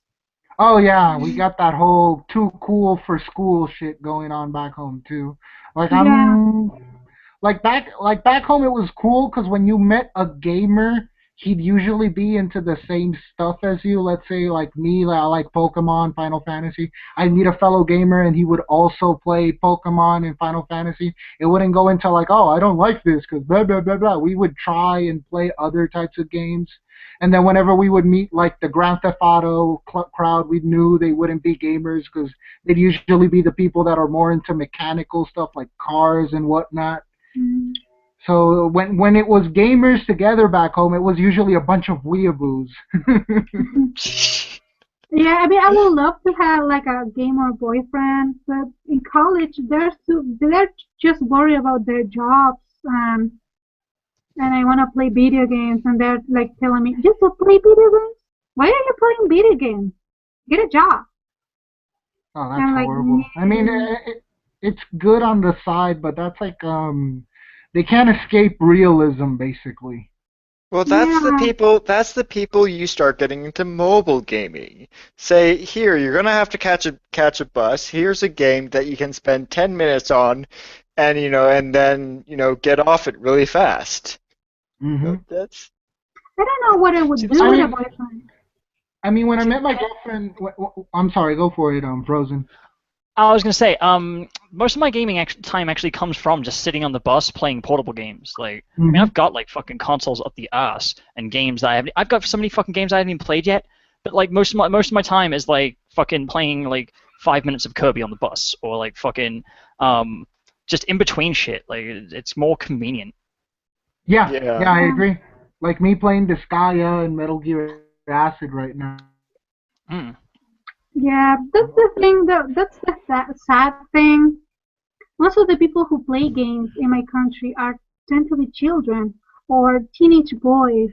Not many men. I mean, I go to Microplay, which is the place that sells video games. We don't have GameSpot or anything, Oh, and it's empty. It's always empty. And I am it's like, I mhm. watch and I'm like weird trying to watch things. They don't ask me if I. That's one of the things that I never get about the whole. Oh, they're going to ask you is for your boyfriend or brother. They never ask me that because they don't really care. It's not the gender that they might have a problem. Is that they think that you're special because you're an adult playing video games. Not usually adults play video games. Yeah. Well, that I can see. I mean, it is the issue with the whole BuzzFeed video about how, Yeah. if gamer guys treated girls or if gamer girls treated guys the same way as or whatever that video was, but it was a very Americanized view, which even then you know, it was just terribly, terribly written. Well, I don't know. Yeah. That's what I tell people like over here, because my ex roommates told me that like she was treated like shit in the Tekken club in college because she was a girl or whatever. And I'm like, you guys must have some shitty ass gamers over here. Every time we got a gamer girl come in Puerto Rico, we'd welcome her in open arms and just talk to her and try to get game playing together and whatnot. And we weren't trying to hit on her or whatever, we were just being fun. Oh my god, a gamer girl, that's rare, so let's check out what she likes or whatever. But over here they make it look like we're trying to pick you up or something. Yeah. Yeah, it's Have you like seen Have you seen that video that is about Gamer Girl, which is an animated video? It's like three guys playing and a girl joins in and one of them is really deep breathing on the microphone. That's weird. because I bec- uh-huh. because he's a nerd and he doesn't talk many he hasn't he doesn't talk with girls, basically becomes a white knight. He's like, I need to help her. There's another video that's really funny that says what is to be a girl in the gaming world, and it's a video game, and some girl says, I need ammo, and a bunch of soldiers come out, Female privilege. I've seen that GIF. I've seen that GIF. and a That's a bunch of hilarious GIF. soldiers come out, and they all give her things. That is true. I mean, God, that's part of the so-called what I call the female privilege in games. It doesn't matter where you go. If you ask for help, you're gonna get it. Meanwhile, guys get called faggots. They get called Yeah. out, children, and nobody makes a video about that or a big hubbub. I mean, there was this one girl talking the other day on YouTube. She was doing the whole John McIntosh 20 male privilege video, and she's like, guys are usually getting swatted by gamers and stuff Are like you that. Karen? Yeah. And nobody talks about that. They don't talk about the males getting oppressed more for being swatted than the females or whatever. And Well, she and Mhm. you have to be careful with those kinds of things because is it really about someone's gender, or are there other factors at play? Most of the people that I hear about getting swatted are Let's Players, and Yeah, Let's Players are but mostly males. So but I but mean, but there's a lot Yeah. of female Let's Players as well, and that's why Twitch had to start cracking down on the cleavage shots and stuff. Oh yeah. Because all these girls would go in there showing cleavage and being all sexy, and they would be getting all these subscribers and getting money off this stuff just for looking cute technically, and but that's female privilege right there. Yeah. who are you going to swat? The person who's actually competent at video games, or the girl who's sitting there with her boobs hanging out and and most likely sucking at video games, but you don't really care. I Yeah. mean, Yeah, again, at most, it isn't really yeah. gender in that case. Yeah, Yeah. yeah, exactly. But I mean, what we're talking about is that like Macintosh says that females are the ones oppressed in the gaming industry Yeah. because of our culture or The whatever. whole Yet, harassment thing. yeah, and yet males get swatted, so that's a type of oppression, I guess. I mean, you would have to see the video. She makes it a lot more clear. I'm just, talking off the top of my head. It wasn't it wasn't oppression. It was a harassment. She was talking about how swatting was a type of harassment. Yeah, Well, yeah. And they were like, suffice to say, all those different arguments really fall flat for me, just because, yeah, I can't help but see it all as sort of trying to play the victim, and it doesn't matter who does it. It's like I really can't subscribe to that. Hmm. It's like you're trying to play the identity politics game, and at best at worst you're trying to call entire demographics of people bigoted, and at best you're trying to claim that a categorical statement which is also bigoted. So it's a difficult argument for me to take whoever says it. Well, yeah, like I said, you would have to watch the video and judge for yourself. She seemed pretty well explained. She had the Wikipedia articles on the attacks and whatnot. But yeah, it's like I kind said, of fun. I'll try to look up the video and link you later. It's kind of fun. It's Wiki. Yeah. Oh, me Wikipedia. Okay. Oh. Mhm. No, but yeah, of course Oh we're my. going like Wikipedia. No, but Oh oh God. god. Fucking. When I was in college, like during my critical thinking class, like it was the very first class they made us do. Thank Christ. But they specifically said that you will get expelled for using Wikipedia. So Oh yeah. No, some dude likewise. No, my college did the same thing. Yeah. No, they're really strict about it. So Yeah. to get around that, some dude actually fucking quoted Encyclopedia Dramatica for his essay. Oh, that's a win-win though. Oh my God, thing is, it was the fucking Hitler page. Oh god. Oh, pull it up. I cannot Pull imagine it how up. fucked up that is. Oh Oh god. God. Oh God. I've done the 50 Hitler posts so many fucking places, like, but then it's like all the variations is fucking they're great. So easy to code in HTML too. Oh, code. Write in markup. Oh, right. Yeah. HTML is one of the easiest things to learn. I know it really is. I taught my one of the guys I went to school with, he's my ex-roommate. I taught him like HTML and XML in like fucking less than a day. Like he was all paranoid at first, and then by the end of it, we're all hammered, and he's like, "Fuck yeah, I'm writing my own schemas, motherfuckers." Oh Yeah. my god. I just wrote a 20 male privilege. Not even Macintosh video shows up. It's hers. That's sad for him. There's Here, a I few of linked it on the those. chat.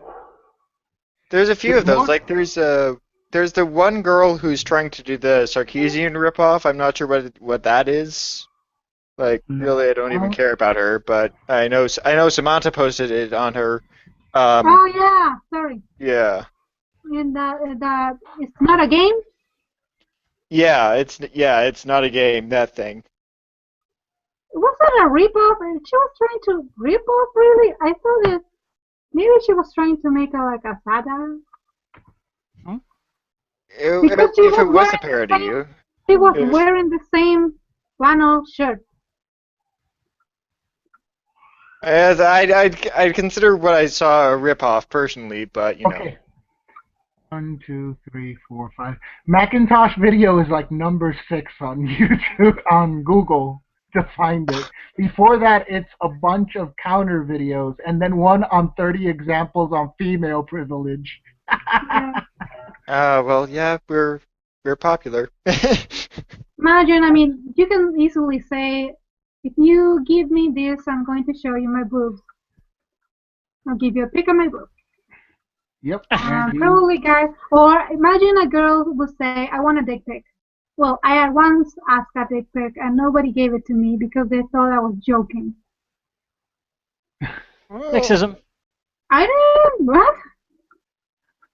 Asking for lewds, like really? You can find much more impressive lewds on Pornhub, you know. True. Yeah, but I like to. I don't know. I don't know. I like to see penises. It's good to be honest, especially. I'm a guy. I'm really like a guy. When I'm like with guys and they're nice to me, I'm like, I told you I'm a lady neckbeard because I'm a neckbeard. I don't have social skills. Oh, that's alright. Yeah. I Well, mean, yeah. I'm like that. I'm basically like that. I'm like a neckbeard guy. When like I'm like I like a guy and he's nice to me, I'm like I want to sleep with him. I'm like really giving it up really easy, but it And that- doesn't happen. And that doesn't count for good social skills. I thought that would score at least a few people. I Probably don't get have, freaked out and like, wait, what? No, this can't be happening. It's too good to be true. that's weird. I mean, I'm weird. I I'm think like- we all are at one point. I'm like afraid of rejection. That's why I don't go out. I see. Because I when I don't go was out 'cause I little, reject when I was everybody. little, I was a chubby girl, a really fat girl, and I didn't get any.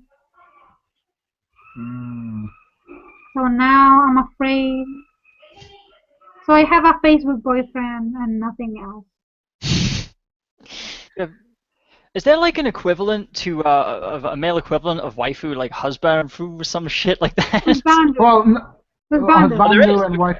It could only be 2D though for those to actually work in that sense. But I call my wife waifu sometimes, so it doesn't really matter. Words are words. Well, that would be a rather awkward pillow to try to sleep with.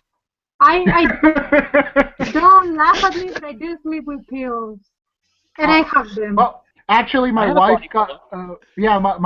My wife got me my Chun-Li body pillow, so fuck that shit. Do you Okay. sleep with that? Like, do you hug that and know your wife? Or you try to put like one arm on the pillow and one arm on your wife? Oh, when it was no, it was in the middle between us. We both hug it and whatnot. Ah, It was a threesome. I mean, well, sorta. She wouldn't be making out with it. I'd just be sleeping on it and whatnot. I had to hide it every time my little brother had to come over. I'd forget about it in the room and whatnot. And he'd just run into the room. I'm like, oh shit, Chun-Li's there. Hide my hidden shame. Yeah. But If it you was guys- funny 'cause if you guys haven't heard of it, you should look up the song from Tim Minchin called "Inflatable You." inflatable. It's hilarious. I mean, I make the jokes about the real dolls in the Honey Badger page when they were talking about the sex robots for guys, and I put like a real doll, a male real doll, and I said I want one for me, please. If they make like I don't sex know. robots, please. I want a guy. I think it was the Huff Post that was freaking out over that. Over like, this is one of the weirdest things you'll ever see. Precaution, click on your own risk or something like that. And I click on it, and it's like a sex robot. And I'm like, you guys really didn't see this coming? all the anime, all the robotics, all the vibrators and Have they fleshlights. never seen Blade Runner? Like, fuck me. Yeah. Didn't Mega Man end up like that too? Like at ZX and whatnot, they could make Yeah, with the robots. And yeah, even in Mega Man X, it's implied that fucking X has a Repladong, like fucking. Like, all right, no shit. I was actually banned from I was banned from a popular Mega Man website for posting that on their forums. Wow. The Mega Dong. Yeah. Yeah, but I call it the Repl penis. Yeah, fuck yeah. I will have like a boyfriend. He can charge it too. The C shot never was funnier right now. Oh god. The goose shaver. Oh God. Yeah, I always wonder if I have a boyfriend, I will have to have another boyfriend for some other things that I plan to do. I mean, I sometimes I would like to do things to a guy that maybe some straight guys will feel weirded out. Ah, it's fun. I mean, Yeah, that's cool. there's people out there. Yeah, believe me, there's plenty of people out there. I mean, I like gay guys for a reason. As I like lesbians. Yeah, that's different. You don't think about loving those women like women. Well, You won't get dressed. You wouldn't like get dressed like a girl, putting shoes and a wig and put on lipstick and shave and wax to look like a girl and have sex like girls do with girls, like lesbians do. well, But as a guy, wait, what? Okay, I get what you're saying. No, whatever. no. Sometimes I like gay guys like a guy, not like a girl. But wait, you're saying that you want the gay guy as a guy? Yeah. Oh. Okay. I don't want them. Basically, I don't want them near my vagina. Well, that's That's the straight guy territory. There's girls who sleep with gay guys, like girls. I mean, they're like those, like both. It happens with backpacks. Well, it's no secret to straight guys that gay guys get all the poo-tang, and the best poo-tang there is too. yeah, true enough. Isn't there a full movie about that where the guy pretends to be gay just so he could get laid with the chick or whatnot?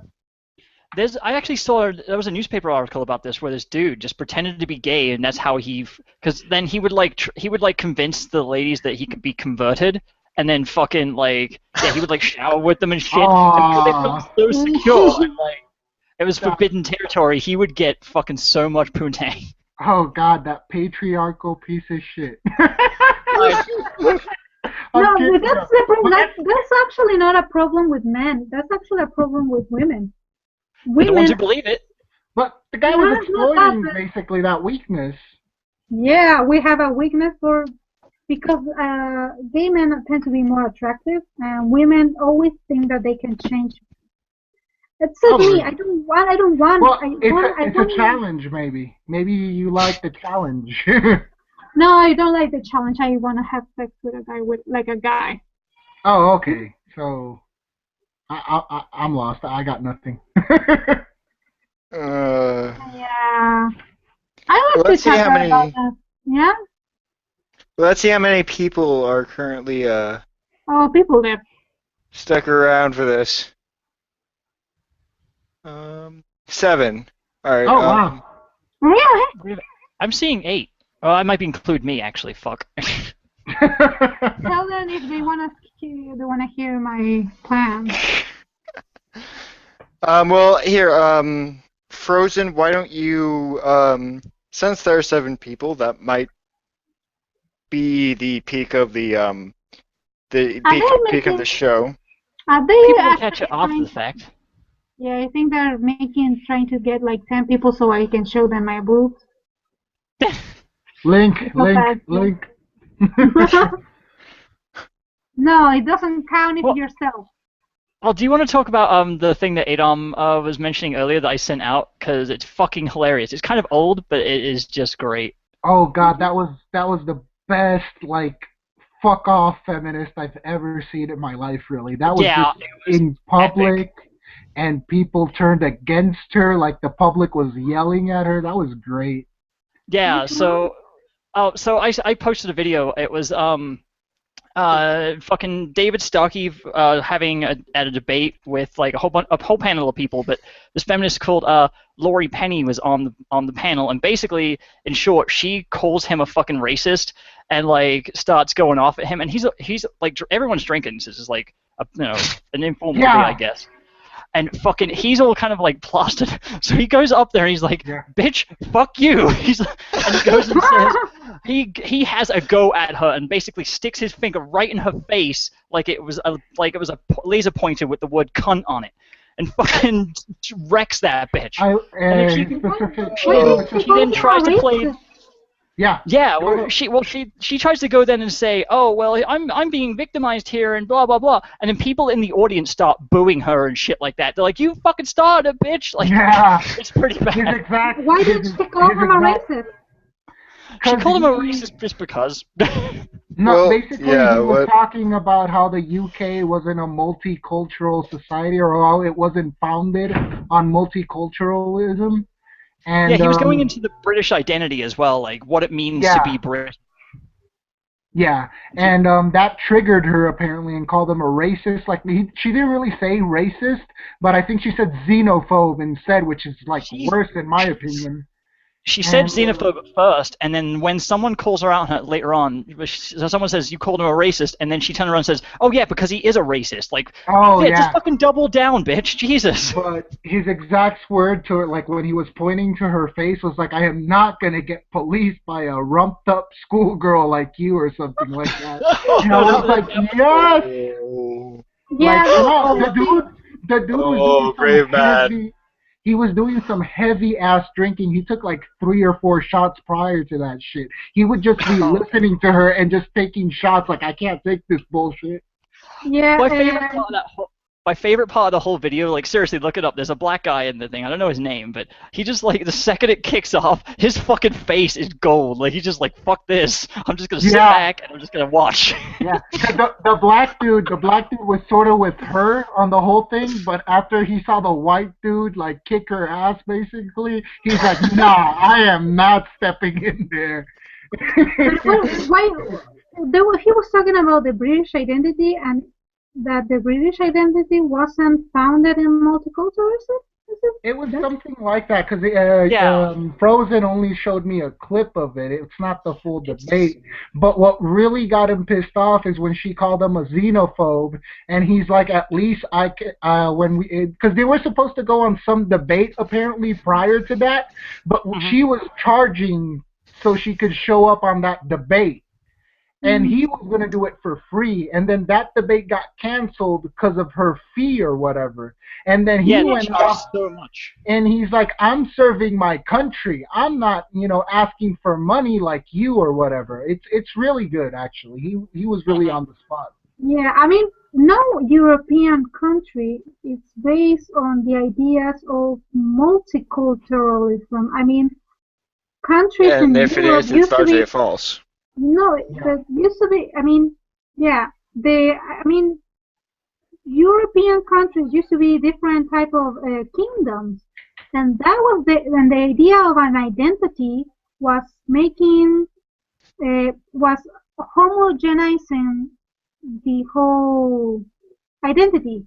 There were different kingdoms, and they became together, and that's how England and France was born, and Italy was born. It's Hmm.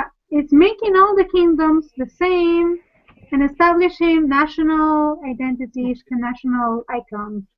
Hmm. Her And her not stupid thing multiple. was she was going off about what it means to be British as well, and she's like fucking fish and chips and cups of tea, right? And it's like the most super fucking official bullshit that she could have pulled out of her ass. And the other guy's like, no, it's like being chivalrous and doing things, and being humble and crap like that. Yeah.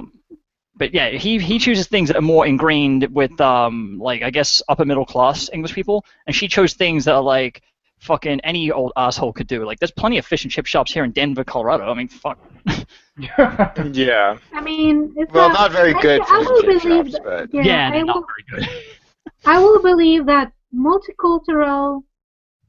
You can claim that Latin America is more of a multicultural culture because it is, and it's I totally agree with that. ingrained in that. It's a hybrid culture. well, Well, any of the colonial areas that had to be colonized are essentially multicultural by basis of having having one culture go over to it and start mixing. fucking fucking women from that culture essentially. Mhm. Well, Yeah, that's and not just like, not just that. I'm sorry. What? Oh no, I'm sorry. Go ahead and finish up. I was gonna talk about my island and whatnot, but go ahead. You finish up. Well, you are Puerto Rico, mine is Chile, so it's probably different. Yeah, well, that's what I was gonna go into. Like my culture is really multicultural. Like it's literally mixed with European, Spanish, Indian, and black, of course, because we had our slaves too. And it became so mixed that there's no distinction. Like we don't know our European heritage.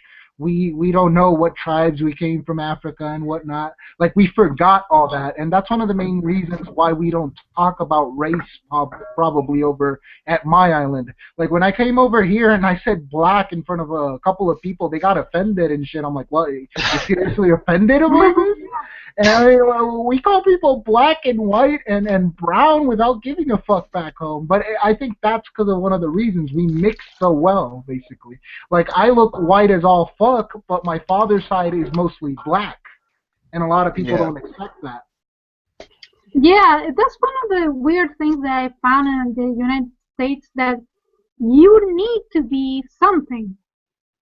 Yes. You need to be black or white or Native American or Asian, and Latin America doesn't have that category. I mean, like I said, in my country we all look the same. Not that we don't look all the same, but the thing is that 99%, like 90% of the population is all mixed, and we have different tones of skin. Like some are darker, some are lighter, but we all tend to be a mix of indigenous and European, and a little bit of black, and a little bit of Asian, and maybe Jewish and Arabic Mm-hmm. because of the We got a little bit migrations. Arabic too.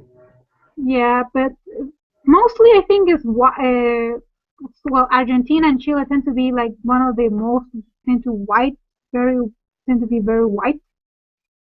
Argentina especially, Well, they're all white. like I didn't feel that. Oh, I'm sorry. You finished, Samantha? No, the thing is that it was the thing. We are so mixed that you can say that our culture is ingrained in multiculturalism so much that we don't understand the logic of segregation. I mean, we don't understand why people, like, oh, I'm black. I mean, a person can be very light, and they call themselves, no, I'm African American, and I say, well, you look a little bit light. That doesn't matter. Why do you need to have to say that you're African American when you're clearly something else? There's nothing wrong to be something else. And I mean, to sort of elaborate, I mean, in the United States, actually, a lot of history is based off of more national pride, given the immigrant traditions. Yeah. So, I mean, to be multicultural here, and prior generations have meant something different than what it means today, which means to be pissed off that cops shoot that cops shoot you at all while ignoring that cops shoot other people as well. Yeah. True. Well, it's like I said, like I got that first hit of racial pressure whenever I had my second roommate, and he told me, well, I'm a third Spanish with a little bit of Greek, but I'm white and blah, blah, blah, and I can't believe they represent Spaniards as Mexican looking when they're mostly white, and oh God, he'd go on and on and on about how they misrepresent his race or whatever, and I'm like, I'm pretty sure there's Mexican looking Spanish people too or whatnot. Yeah. And it'd just be constant debates about race. And I'm like, dude, I don't care. Where I grew up from, nobody cares. I don't know where I come from Europe. I could be either Moroccan or Italian or French. And I just don't care, really. Yeah, I mean, it's just not... Huh? Latin American countries tend to have that sense of identity based on the nation. Like, is your country like Puerto Rico? You're Puerto Rican. And that's Exactly. it. Exactly. I'm Chilean, and that's it. Mm-hmm. And what I am, like what race I am, I have no idea what the fuck I am. Well, it was never important to me. Like it was never important to me. Like as far as I know, I'm part Irish, part German somewhere because of my last name, and you know, that's pretty much it. But it's never played into any of my identity. It's actually I avoid most of that heritage stuff because it has become such poison. Mm-hmm. Yeah, that's so weird. I mean, imagine that you are, especially that one drop rule. You can be the whitest of the whites. You go, and in America you are black. Didn't that happen in a show once? Like this white supremacist went there and he got a blood sample and he was like 13% black or something. Yeah. No, I have heard about that. Yeah, that was funny. I don't know if it's real or not. I know people troll on purpose, but It is real. George Floyd It was actually a syndicated show. So I mean, oh God, that's embarrassing. George Lopez should be actually. I think according to DNA test, George Lopez should be considered black. Oh, that's ironic. really, I At didn't that know point- that. Because At that he's point, I'll just 4%. dump it down. Yeah, because Like- he's 4% sub-Saharan African. Ah. It's African. Because he makes like he gives DNA tests to the people that go to his show. It's really funny. Actually, that's really interesting. It actually comes out that Snoop Dogg is part Native American. Oh, that's cool. Also makes sense. All that dope. Yeah, he does. Yeah. No, but actually it does make sense because of his appearance.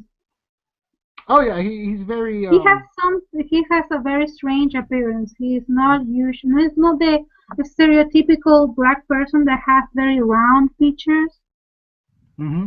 very soft feature, very big lips, very soft lips. Like a lot of African Americans, they have that same stature. He's really weird. He's like tall and skinny and has very long. He's not as rugged, not as wide. What? He's not as rugged, like he's not as rough looking. As No, not round. I No. think it's more like, for me, it's more like round. They're very round, like very soft and very voluptuous. I think he's part white too. We're admiring Snoop Dogg. Yeah, I think Didn't he he's do- Sexualizing him is what we're doing. Yeah, voluptuous. Yum. No, I know. It was, I think he's Sexy like good about 12%. He's about 12% Native American, and he's 7% European. And the joke was that who was blacker? Was it Snoop Dogg or Charles Barkley? And Charles Barkley won. So He is was that so is and that the George- reason why Snoop Dogg dressed as a white guy for a while? Did you guys ever see that? No, but it was like I think it was a joke that said that like George Lopez said, well, Charles Barkley is blacker than Snoop Dogg, and Charles Barkley actually calls Snoop Dogg Whitey. And they give him, That's messed up. yeah, it was funny, and they gave him like a shirt and it was like they give him like something like something really stereotypically white, like a shirt and something like very comfortable. It was really funny that part. Oh. And they I give like believe Charles Barkley a crown that says Blacker. Right. It was really stupid. It was funny. Any racism based on skin color was killed once science got a hold of it. Yeah. Yeah. Well, and it's like, if you read the latest, scientific stuff, it's like it's actually moving away from the concept of race entirely. It's like, well, if you have a mix of all these different ethnicities in your blood, then can you even say you belong to specifically one Race. one race? Yeah, that's Human why race, bitch. that's why I always say that Latinos they technically cannot be racist, not because they cannot be racist, but because Oh, we're not a race. we're racist against Americans only. Yeah, that's the thing that we can look white, but we cannot say that. Oh, Yeah, if we hate any race, we might be spitting in our own face. exactly. And the cool thing about it is that we don't do it with that consciousness. We just treat each other this way normally. Like we just don't care. Like I said, like I got picked on in school because I was one out of two white kids out of the entire school. But I didn't get picked on because I was whitey or whatnot. I got picked on because of the whole difference issue. He's the different looking one or whatnot. Yeah. But Yeah. it was never because I was whitey and I enslaved black dude over there and he hates me because of that. Yeah. It was more like he's that white kid. Let's go beat him up. Well, And that's how most of it at least starts at least. Mhm. See, Yeah. my thing is, I had when I first moved to the States, I actually had some dude try to like play that whole like, oh, you're white, you're a fucking slave owner and bullshit, right? And I fucking shut him down because I was like, I'm like quarter Armenian. My mom's entire side of her family is except for her mom is like from the old country. So I was like, fuck you, bitch. My family didn't even move here till like the Holocaust and shit. Like, well, the second Holocaust, not the fucking first one. But yeah, it shut him up immediately. He's like, oh, Oh, but There- don't you know, Frozen? Your phenotype defines this all. So, you may not be genetically tied to slave owners, but you are spiritually and metaphysically tied to slave owners. Is this Yeah. a full is yeah, this a they're just full gonna pull shit Macintosh? out their ass. Oh, If Oh, somebody sorry, was that tried about to- full Macintosh? Yeah. That was a spiritual Macintosh. Hashtag that shit. I mean, Oh Thanks, God, Spiritual I could do Macintosh. that. I could kickstart that. I'm on it's like now, somebody actually.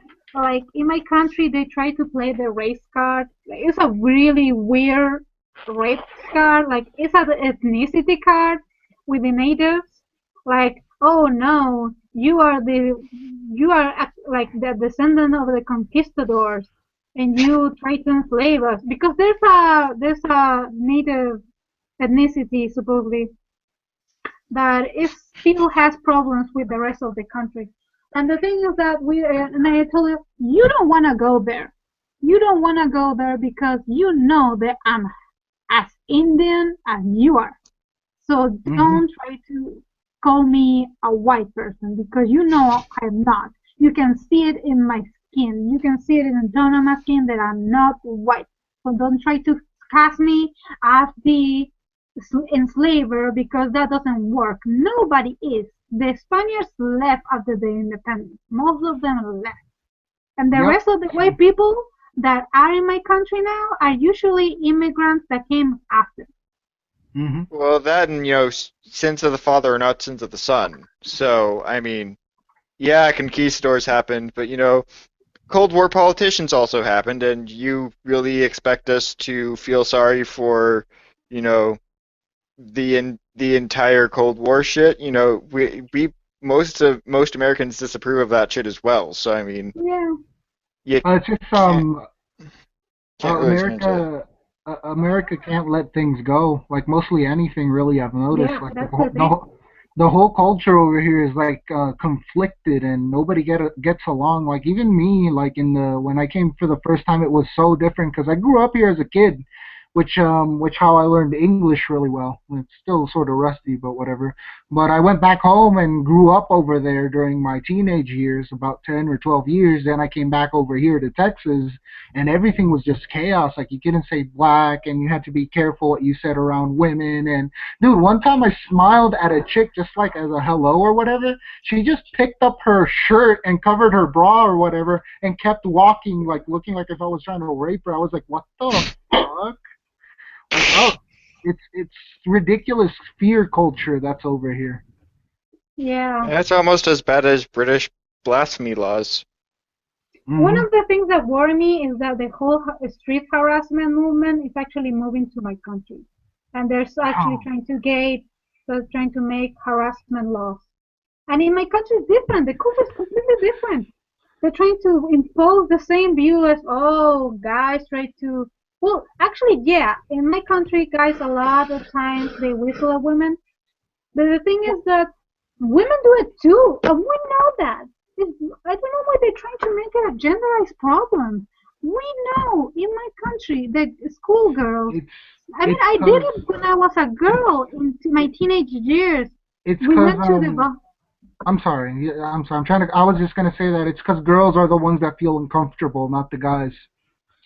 Yeah, I mean, we Well, know. I know exactly. I have lived it. I have lived it that I went when Hmm. I was a teenager. I was in ninth grade, 10th grade, and we went to the balcony and we saw guys pass and we screamed shit at them. No, it happened to me too. I'd be And in high we, school. I'm sorry. Finish up, Samantha. I hate cutting off. and the thing is that we even went into a like an eighth grade trip once, and we passed the medicine faculty, a The medicine hospital. faculty. No, it was like a faculty, like for medical students. Oh, okay, okay. And there was a lot of college guys, and we screamed a lot of shit to them. It was sexual. It was like, "Hey, baby!" And we even surprised the tour guide. It was like we were talking about Barbie, and then we started to scream sexual things to men. No, it happened. And It that's happened common in back home. women. In my country, that's common to Hmm. college girls. So that's why when I took like guys saying weird shit to women, I don't see it as something sexist, but I see it as something immature, like Hmm. something that school kids say to people. Hmm. No, well, it's all immature. I mean, It's all mature. Yeah. I mean, seriously, who gets a girl with catcalling? Nobody. I've never catcalled in my life. It just seems too it seems too awkward, really. It Well, and the I happens. once girls you can pick up, the girls who you pick up are probably not worth the effort. Yeah. Well, what's really weird is like, who the fuck, like, most of the catcalling I've ever seen and or had against me, right, is like people going by in their fucking cars. Like, how the fuck does that work out? You're going like 25, 30 miles an hour, like, hey, Well, Yeah. that's how you know he's an idiot or not. I mean, That's why. God sakes. That's I at least why. I at least try to have a nice conversation with a girl before I go like, hey, you got a number or something? Because it just doesn't make any sense to just go blatantly go, hey, beautiful, you mind if I get your number? It's just so horrible. There's no strategy to it. I'm a strategy guy. Yeah, it's like not even the Puas would do that. Well, Yeah. I have catcalled men in my youth. it happens all the fucking time, and they act like it never happens. Well, it happened to Yeah. me in high school as well. I would get catcalled by girls every time I'd be walking with my girlfriend just so they would piss my girlfriend off or whatever. So even if the intentions are different, girls still catcall. Man, when I was like 16 or 15 or some shit like that. I had a girl at a swimming pool come up to me and fucking try to pull my trunks down to check out my dick, and I'm like, what the What? like just what fucking completely unwanted because but like I had like like I was wearing like board shorts, so I had like the fucking the tie on it. So she tried it, and I'm like, "What the fuck are you doing, you stupid bitch?" And she's like, and then she tried to blame it on me. I'm like, "What the fuck? But you came out of here out of fucking nowhere. I'm just trying to like do the fucking backstroke, mate." What the Yeah. hell? One of the things that I don't get, that women are so afraid of being harassed, and when women want to attract guys and they go like they try to do sexual stuff, they're really aggressive.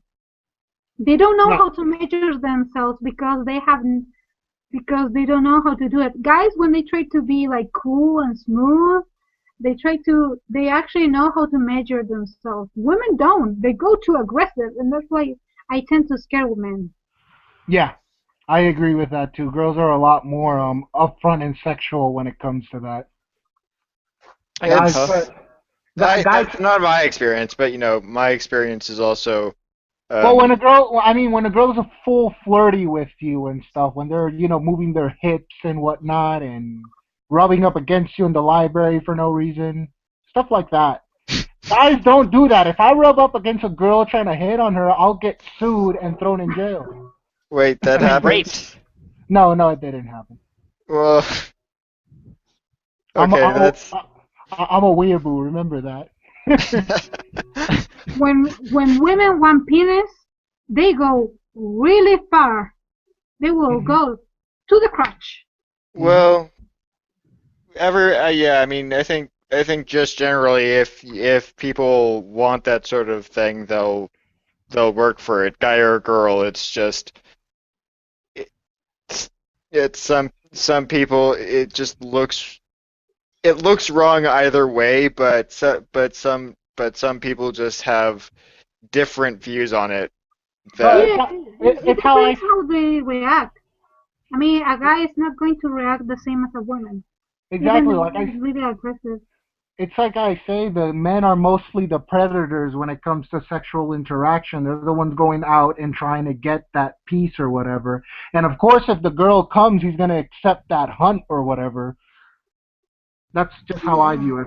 Well, More like a well, women are more fucking there's you've never heard of like seduction, right? Like, I'm not saying you, but like the people who say that kind of shit. It's like women will go to the lengths, like Samantha had said. I mean, just have different fucking Yeah, they either have different that's goals or just different mains. yeah, I agree on that. There's the whole seduction schemes where they're predator themselves, but it's not what we usually see, in society. In society, it's usually the Mm, guy that goes up to the girl and buys a couple of drinks or asks her out or whatever. He's the one trying to make the move.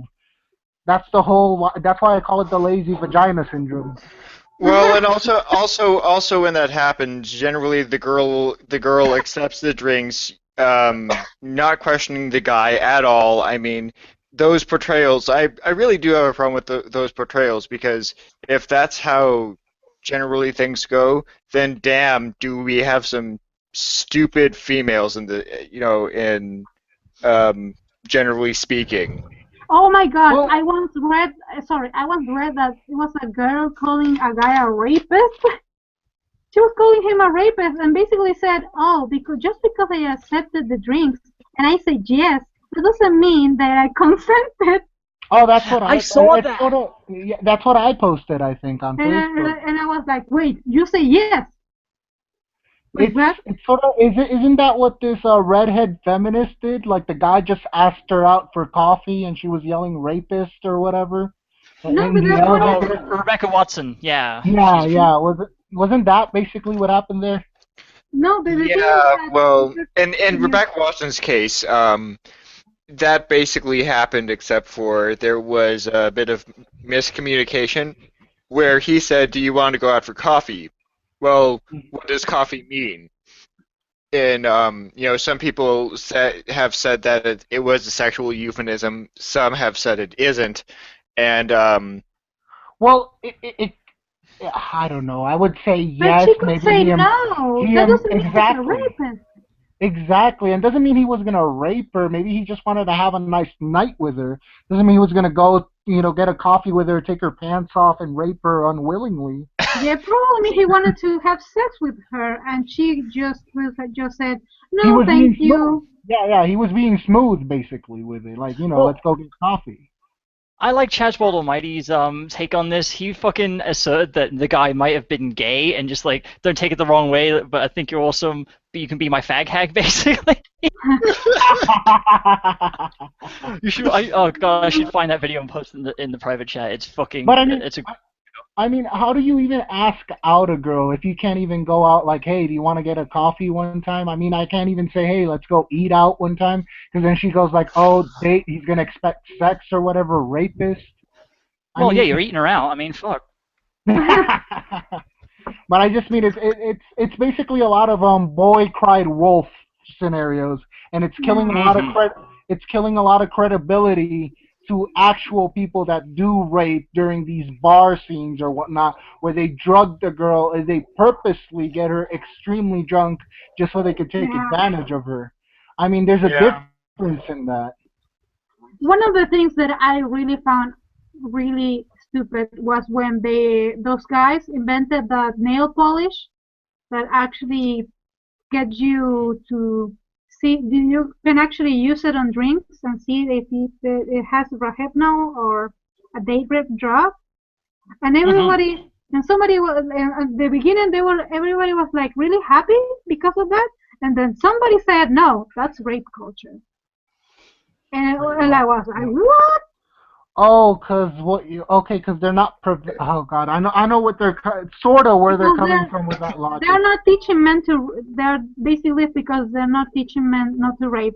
It's because they're saying women should take care of themselves. That's actually one of the best, probably one of the best inventions. If it works. They also said that because it was men who made it, that perpetuates rape culture because men had to do it. Women couldn't have invented it on their own. It's like, well, they've got there first. Shut the fuck up. Oh, we should. It's like Thunderfoot said, let's teach people not to murder. Oh, wait. It's Wait, ridiculous. why should we do that?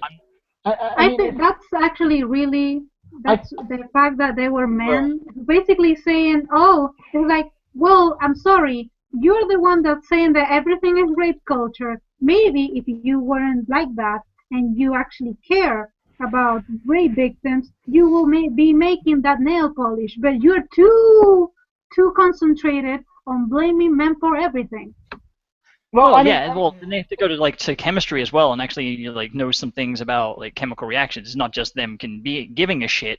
There's more effort than that, because there was 4 guys, and they all know have advanced chemistry degrees or some shit like that.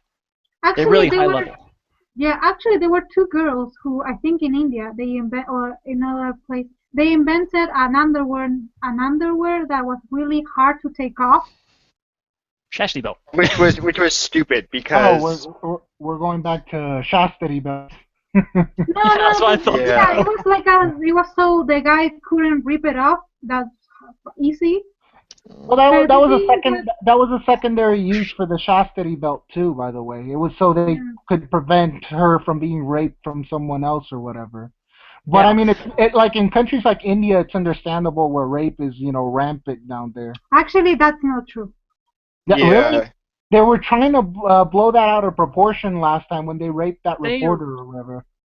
Actually, they try to blow everything out of proportion. Yeah, actually, they say that those 2 girls, that there's a case of 2 girls who were hanged, and they were saying no, they were raped and they were hanged, and somebody saying now those girls weren't raped, those girls were hanged by somebody else.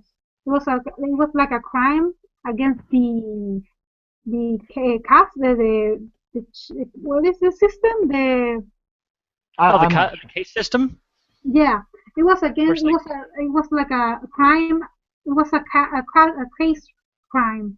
But not really. They really didn't rape them. They killed them because of the whole problem with the caste system, and they were doing something that they didn't. And actually, they're actually blaming the family. They're actually saying that the family did it, and they're trying to cover it up. But I actually heard a a lot of actually heard that the justice system, that the criminal, that like the police is saying in India that like 30% of the, or almost 70% of the rape allegations that have come out in the last years, all of them have been false allegations, or based on the, in India there's an assumption that if a guy has sex with you promising you marriage, and if he doesn't marry you, it's rape. So the Oh, so guy it's like a ends up, technicality. Yeah.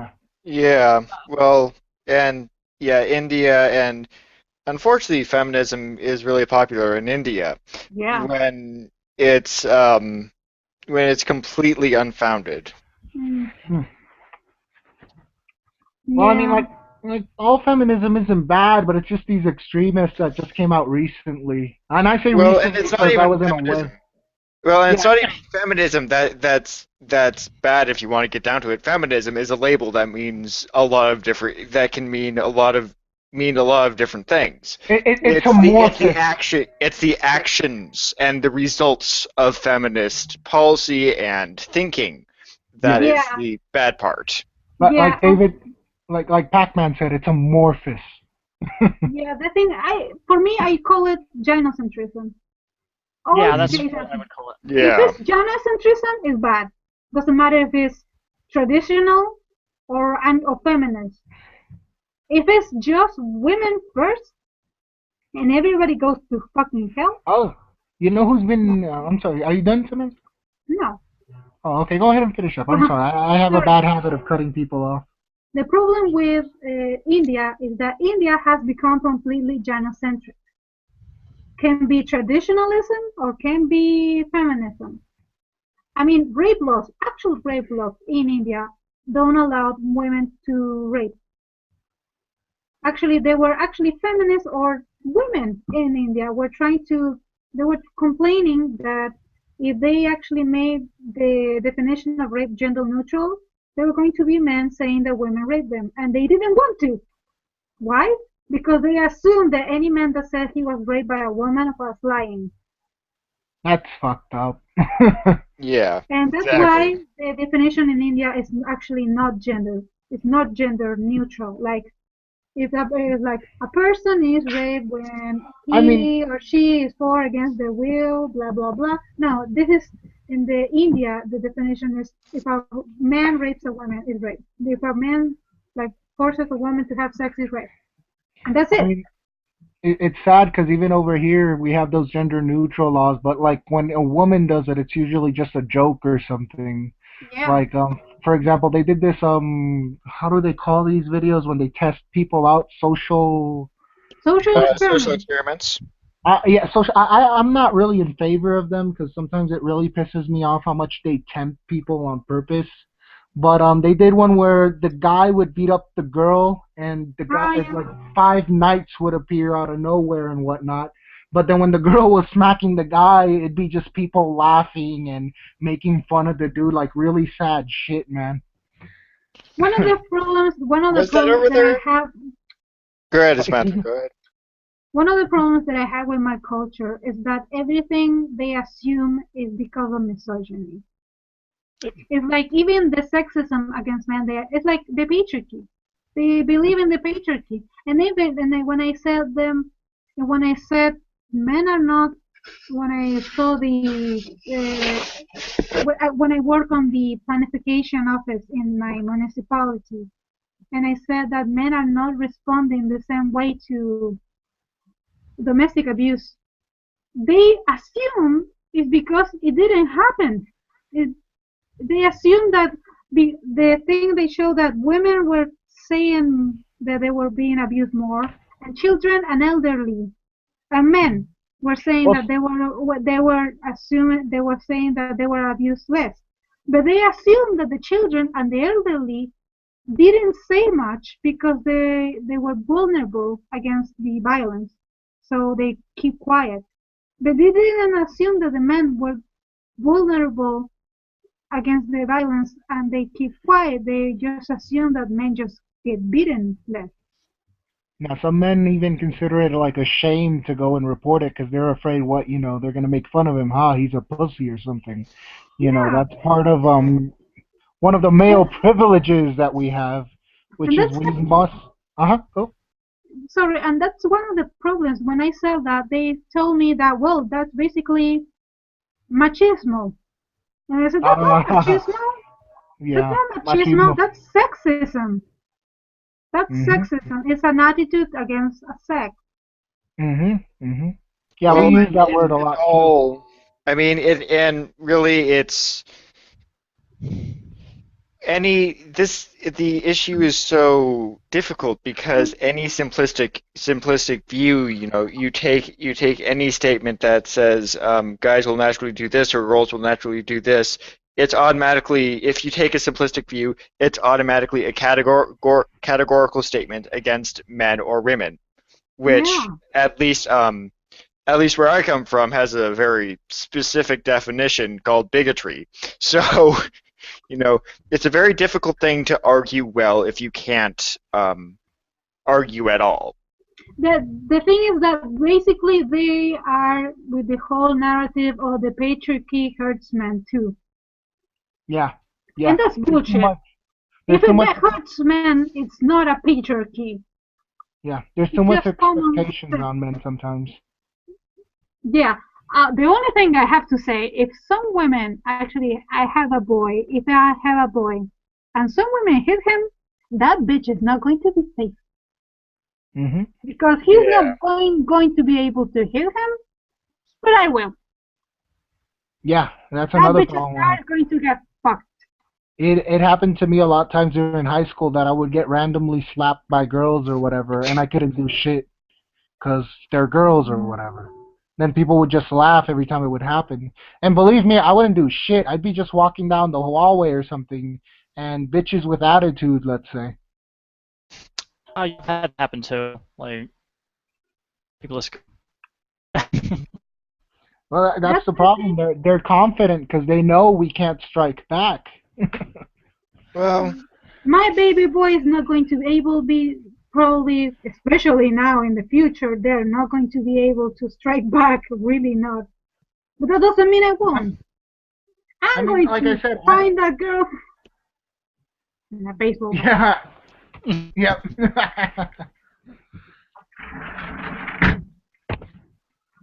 Somebody left. uh, Sorry, I mean, I closed the door.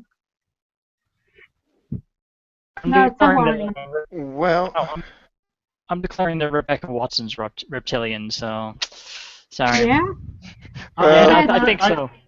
I declare John McIntosh probably an Aryan.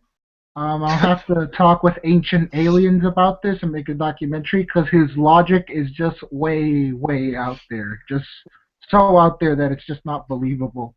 well, no, hey, see, I see, like see, ancient aliens. it's more believable that he's actually a Jew from space. It Like, is. I swear. like, like, No, like one of like like one of those people that Spirit Science talked about, like the space Jews. Like, I think he's actually one of those people. Yeah, I've seen Spirit Science. I know what you're talking about. Yeah. oh, see, you're not talking about History of the World Part One. Fucking Jews in space. Fucking Jews in Yes, space. yes, the I mean, best look, video on the I, internet. at the least, he's a paid CIA shill or something, trained to be a social experiment or something. At the least, he's that. Well, But he's explain not. why his dad's so fucking rich. Like, it's the training compound right there. Holy shit. That would make so much sense. QX file music. Yeah, that's Men one of getting the funny. tinfoil fedoras. I have my fedora.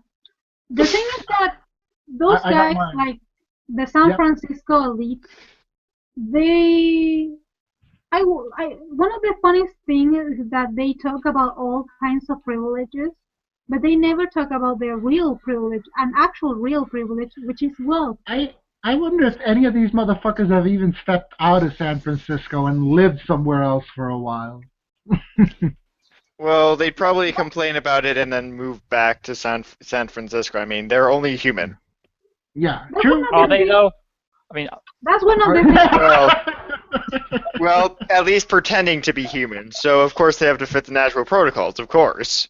Yeah. That's one of the things that I accept about the socialists and communists from my college is that they might be all of those. They might be Marxists and all of that thing, but in my country, wealth is actual. We don't see privilege as gender or race. We see the actual privilege of wealth. Yes. We don't Yes. we don't see black or white. Oh, you're white there, so you have more privilege than this. No, the only privilege that you see is the one that have money and the ones that don't. And the guys from San Francisco are all rich, but they never talk Mhm. about the privilege of wealth. Mhm. They even actually try to talk about an elite as gamers are an elite, and we have the power somehow. Not them, the ones that hold the media, the ones that have the riches. They are the poor revolutionaries. They're basically the vanguard Yeah. in all of this, and they don't see their own privilege. They just don't see it. They don't Yeah. check it. Well, who knows if they do or not, They, honestly. they probably don't because they're in the right side of everything or whatever they fucking believe in.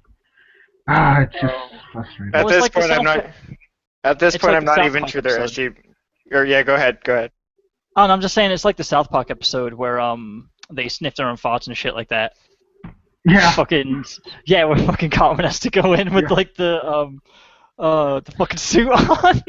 Speaking of, did you guys notice Family Guy is taking a lot of jabs onto feminism lately?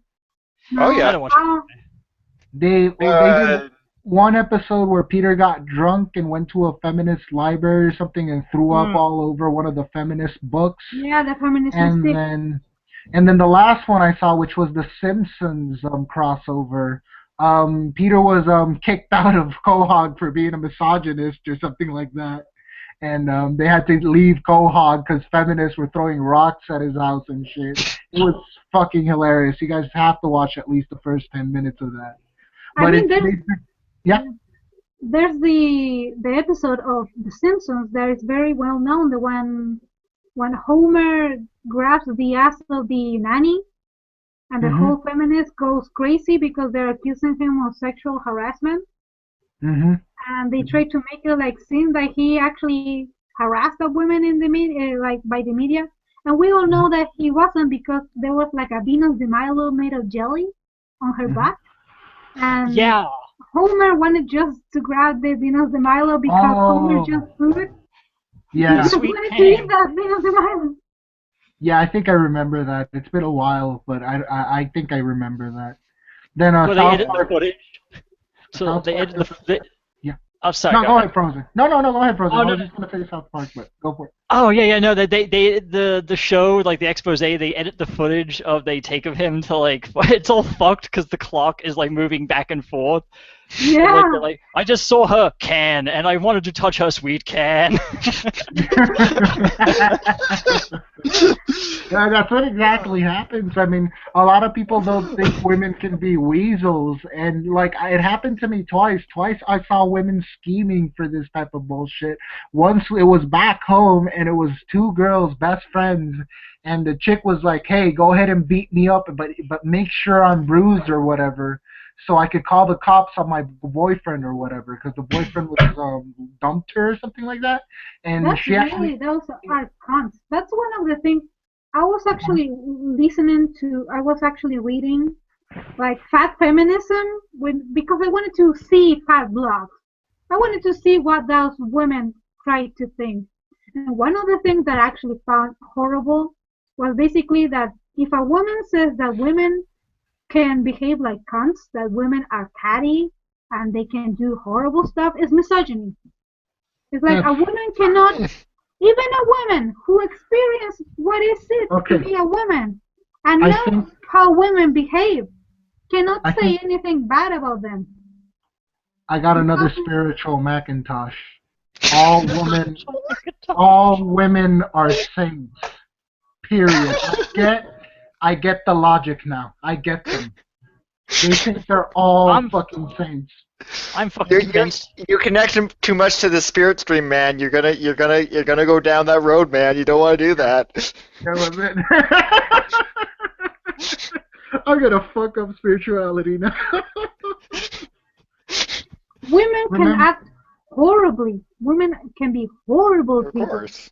Especially, Yes. and women know that. That's one of the weird things. We are the ones that lead most of the harassment that women have tends to be Mhm. from other women. When they start to become bitches in high school or Yes. school, they tend to attack other women. They do not attack men. Mhm. And if the attack man is very small, but they tend to attack one of their own. We know how horrible women can be, how cunts they can be. Now I And can we are imagine. now not allowed to say anything because we're supposed to defend them explicitly. I'm going to throw any women under the bus if I need to because I don't care. I mean, I don't protect my own gender. I don't really care. Mhm. No, well, I And mean, if guys start to go away from women because women are behaving like cunts, well, that's their problem, not mine for me. Well, that was one case I had. The second case I had was over here in Texas, and it's one of those drunk cases. She went, she flirted with the guy, got drunk, had sex, and then I heard her the morning after, like, I really didn't like that guy or whatever. I swear he raped me, and I'm like, no, you weren't. You were flirting with that motherfucker, and you were rubbing up on him and shit. And she's like, yeah, but he took me to the bathroom and he didn't even ask me or whatever. And I'm like, well, you were already making the move. I mean, oh god. yeah, miscommunication. I mean, Yeah. that's half of the issues. Very tricky. But I'll be honest with you, she was doing it on purpose, you know? Yeah, She, probably. she knew what she was doing. She was conscious. Even her sister came up to me and she's like, no, he didn't rape her or whatever. Generally, people do know what they're doing when they start doing that. It's, it. I mean, look, I've gotten shit-faced drunk. I don't know how it is with you guys, but I got a shit-faced drunk where I'm slobbering left and right, where I can't even walk and crap. And even then, I remember the decisions I've took Yeah. and what's happened. And there's blackouts here and there, but it doesn't amount to like, oh shit or whatever. Yeah. I don't drink myself. I don't trust myself with alcohol. So, you know, I Likewise. technic I technically turned legal this year, or like I should say last year. But nah, I'm the only reason why I updated my ID was so that I could go accompany a friend to a bar if they needed to. I Ah, I actually, see. I usually get tipsy, but when I get tipsy, which is the supposedly, I mean, they're trying to say that women who are tipsy still cannot consent, which is ridiculous because when you're tipsy, you like, haha, you're like laughing a little bit more, but you know what you're doing. You're completely conscious. Yeah, they're making it like a child's issue basically. You're basically like a child if you're tipsy or whatever, and you can't consent. Nah, that's bullshit, 100%. Because they're not talking Yeah. about blackout drunk girls. They're talking about girls who drink Well, one or two drinks. yeah, yeah, like when girls get shit faced that can't even walk. Yeah, that's when you go no go. You can't do anything with that girl because she's not conscious or anything. And then But if she's it's a, gross too. And then if it's a girl I've been talking to about 2 hours and we've had a couple of drinks and I've actually asked her if it's okay or whatever, she goes okay, and then we do it, and then she goes like, no, I don't like you or whatever, rape. That's bullshit. And the sad thing about it is that you can never tell who's telling the truth in those situations. I mean, one of the things Well, that you can, but the issue is with the alcohol. I mean, Well, even if someone is a bit inebriated, it's difficult to. Yeah, it's a he said she said case in that case. exactly. but I wanted to. Basically, no, go ahead, Samantha. No, sorry. I was going to say that according to like groups like Mothers Against Drunk Drivers, they assume the person, even if they're tipsy, they still can consent and they're still guilty of murder if they run over a person. Then Yeah, why that is women? true. Then why women cannot consent to sex? If you can get like jail, even if you were drunk, and you run over a person, then how can a woman get have sex and not be consenting? Because that's where they apply self-responsibility to the drunk guy, but they don't apply it to the drunk girl. You know, the whole sense of self-responsibility has gone down the drain when it comes to that. Actually, Well, yeah, and I mean, also if you like if they catch you driving drunk, I mean, yeah, it's partially personal responsibility, but if they throw you in jail, it's also because you're a fucking hazard on the road. So I Yes. mean, it's I it I haven't heard of in any case of women getting away driving drunk um because uh, because essentially of that. So, you know, just to problematize, if you will, the issue. yeah, the thing is that women, and that's actually really offensive to women, the fact that we become babies or children when Yeah. we drink, because basically they're saying they're not actually. It's not that one believes that it's a baby when they drink. It's other people imposing to women that they are not responsible. And Hmm. actually, they are going to basically they're going to push women to not have sex when they're drunk because oh no, uh, those people are Well, saying that I'm going to get raped. But it's well, if like I'm a, even if you get drink even if you drink and you know you're tipsy and you have sex with a guy and you have fun, they're going to start saying no, you were raped. Even if you say you weren't raped, you were raped. They're actually saying that now in some That's how like they place. collect That's how they The collect data, like the statistics from the surveys. Yeah. yeah. I'm, Even if it, I don't Well, think that was that's how rape. they No, collect you were it. raped. look, That's how they collected it from one very unfortunately popular survey. I'm not mhm. sure about the rest. I'm not sure about the rest of them. I mean, Yeah, to be I accurate. mean, this is how I at least view it. I mean, if I'm a girl and I want to go have a couple of drinks and have fun and not get raped, why get hammered? I that's mean, true. Well, why That's not true. watch your drink? Why not travel in packs? Why not take, every safety precaution you can take? I mean, I, even I guys should do that. I mean, if I take three $100 bills to my chest and a guy comes and stabs me and steals the money from me, is it my fault or his fault? I mean, Yeah, really, true. No, actually, it's it's true. I mean, most girls, at least in my country, they tend to be more. We assume we still have the old narrative of you have to take care of yourself. You have to be careful. My but that mother always tell me when I go out with my friends, okay, you have to protect yourself. If something happens, one of you screams, one of you runs, and one of you fights. hmm no, That's the 100% thing. agree. I mean, And that even men do that. I don't go outside the house without my knife and not expect to get jumped and then blame the criminal and don't teach the criminal not to steal because that's rubbish, really. Yeah. women are actually here, they're still, thank God, they're still in the old narrative of you have to be careful, you have to see what drinks you're getting, you have to go with your friends, Well, don't go out alone, don't go out on dark places because they might something might happen to you. And most girls here still are abide by those rules and they obey them because they're mhm. not stupid. They Well, want to they will want things to happen to them. it's like feminists fail to grasp the reality that the people that do these things that get girls extremely drunk or slip pills inside her drink or whatever are more than likely, psychologically unstable and such. They're not normal men and shit. Yeah.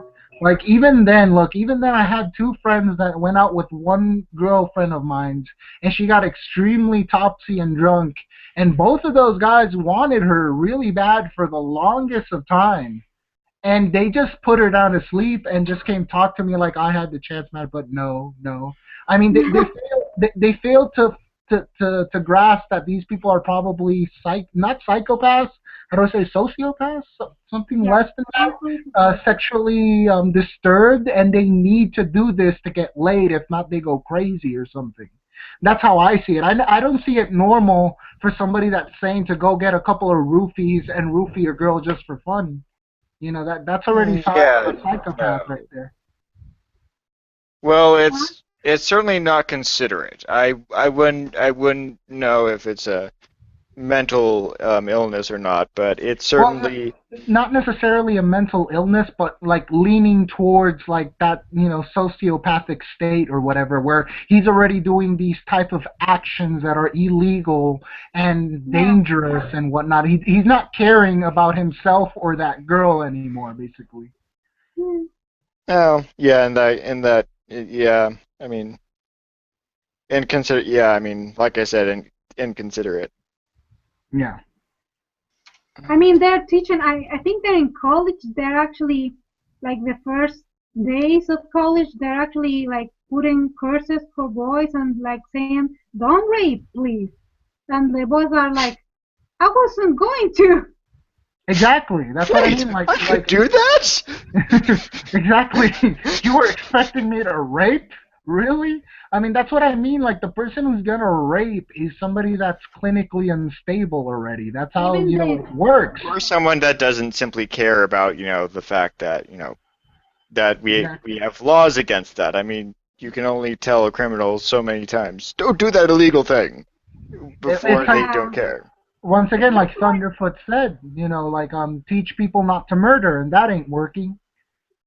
yeah, that's why rapists have very high sentences because they know if they go out, they're probably going to rape, even if they Hmm. went already to jail. Hmm. Why? Because there's something that they cannot help themselves. They're going to do it.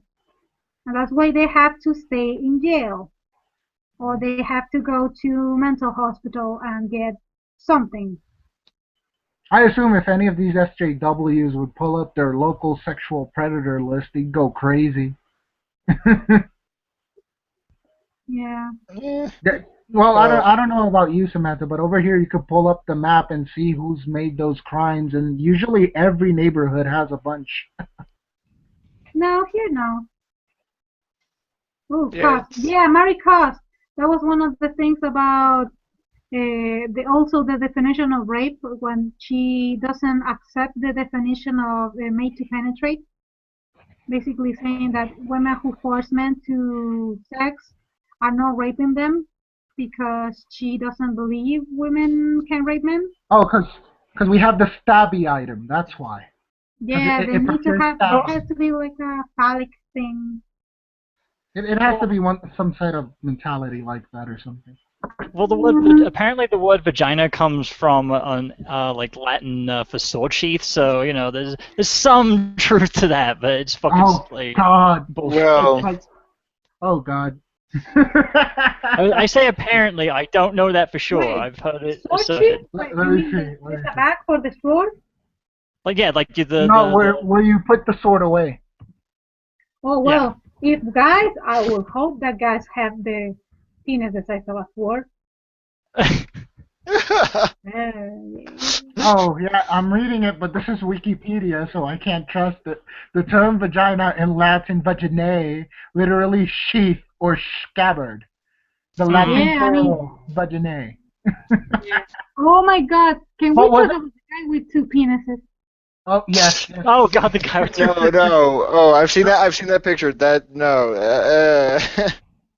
Oh come Yeah, on, it's not like the first time it's ever happened. Fuck, I've I seen have worse. seen Yeah, those it's happened a pictures. couple I of have. times. Oh, I'm It's happened a fascinated. couple of times, but still, it's And he's bi. yeah. Hmm, that's Yeah, weird. he's bi, so he usually has a guy and a girl at the same time. Oh, so can he do like double penetration? Like one That's Yeah, what I guy? was wondering. Yeah, Uh, like fucking awesome. yeah. I mean, no, but the thing is that one is one side and the other is it's not up and down. It's one side and another. So the girl will have Left. to go in her side to be penetrated by both. It could lead to some interesting positions for sure. No, Yeah. I could see him with one woman on each leg and something like that. Something like Oh that. yeah. And it's not just Some sort of weird double penis scissoring position. yeah. And the thing is that it's not just that he has two. They're big. So Yeah. Some group I'm in is this group I'm in that basically is for shit posting. Some guy's always posting that picture on every thread he can. oh, that's a miracle. Like, yeah, The it's guy indeed or girl alright. who gets it, that's going to be a lucky person. Because then he basically says that he needs to have sex when he's having sex. He needs to have sex with both. Oh, so you're forced to do double the time. Yeah, he says that if one comes, the other needs to too. That's why he need because it's not Oh, one part. It's not. yeah, I assume it's one nervous system. Yeah, and they both have they both get erected. It's not that one is damaged and the other is working. They were both working, How do you call this one? functioning. It's They're a both hydraulic functioning. system. Yeah, it's like a. I wouldn't know what to do. So why did I Double- find the meaning of vagina so quickly, which is scabbard or whatever, and I can't find penis for my life? Oh, Yeah, I fucking heard penis. patriarchy. Yeah, I heard penis meant it was supposed to mean tail, but I can't find a backup for that here on Google, of course. Wait, so scabbard for a sword and tail. They didn't have to come So from the same language, though. I mean, fuck. yeah, probably. no, but Yeah. I suspect they did come from the same language though. Here, I found the etymology. It's on Yahoo Answers because no other place seems to have it. Let's see. I feel less confident Yes, about that yes. than Wikipedia. The word penis was taken by the Latin that originally meant tail, derived from the Indo-European pesnis, and the Greek word because I can't pronounce those words. But I assume it's pi, whatever E is, omega, G, whatever, I don't know. God. The Latin Oh. phallus, the Latin word phallus is sometimes used to describe the penis, although phallus originally was used to describe images, pictorial or carved, of the penis. Yeah, I mean, But they had a phallus is specific. yeah, phallus. When you think about a phallus in Spanish, you imagine a palo. Imagine a Yes. stick. Then that's the word. I mean, palo comes from phallus. What are you saying that a stick is basically? We're saying that when we talk about a stick, we're talking about a penis. Yeah. Ooh. Because of You cylinder learn shape. something new every day. Gladys? That's a problem we have back home. Anything that's cylinder shaped is immediately associated with a penis. So you can't eat bananas, you can't suck on a popsicle, you can't have a lollipop because immediately gay jokes will swarm you. Well, I read last semester I took an anthropology course, and of course, it was a 100 level class, so you got the Asinine textbook that simplified cultures down to one or two traditions only, and one of them was discussing cockfighting in Mexico, and it drew like connections to penis, which somehow ended up with American sports being a metaphor for gladiator fights. I shit you not, like it's I, like I, can, I can see alpha's that alpha. like it was like it's like Spiritual Macintosh wrote that entire damn book. Here's the thing. Well, I just pulled up both articles in Wikipedia, and the etymology of penis is a bunch of articles away from the start, But the vagina etymology is the first one that is explained in its page. I'm not gonna say it's matriarchy, but yeah, matriarchy. No, Well, probably. Wikipedia right now has basically compromised itself in front of everyone's eyes, and Yep. It's One thing probably no, go ahead, Samantha. I was gonna ask. it's Yeah, forget probably the whole thing about gender studies. We know what vagina means because all of those gender studies academics might just be searching for what vagina is and how vagina is constituted and what it has, how many parts it has, because that's what it care. Like what that's what they matter. Like what they care is just the vagina, just vagina. Well, here's the sad thing. This is how it reads in the Wikipedia article. The term vagina is Latin vaginae, literally sheath or scabbard. It's supposed to actually go like the term vagina in Latin, vaginae, meaning sheath or scabbard. Like when they put that literally there, it sounds really like they're mad or something. Just me, probably. Yeah, like oh my god. uh, Exactly. dramatic. And then It calls for dramatic readings of these Wikipedia articles, really. yeah. Now, listen to penis. The word penis is taken from the word Latin word for tail. It doesn't read the word penis literally meaning tail. Well, I'm and just both saying. and both might be written by different people. So I mean, it given that But you could, editors can be anyone. I mean, Yeah. yes, no, I agree with that. I'm just saying that how vagina sounds. It sounds a lot more literally sheath and scabbard. I can't believe they named us that.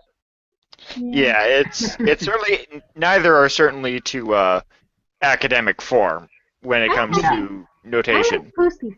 I actually like pussy more because it's more tender and more hairy. It's like a little kitty.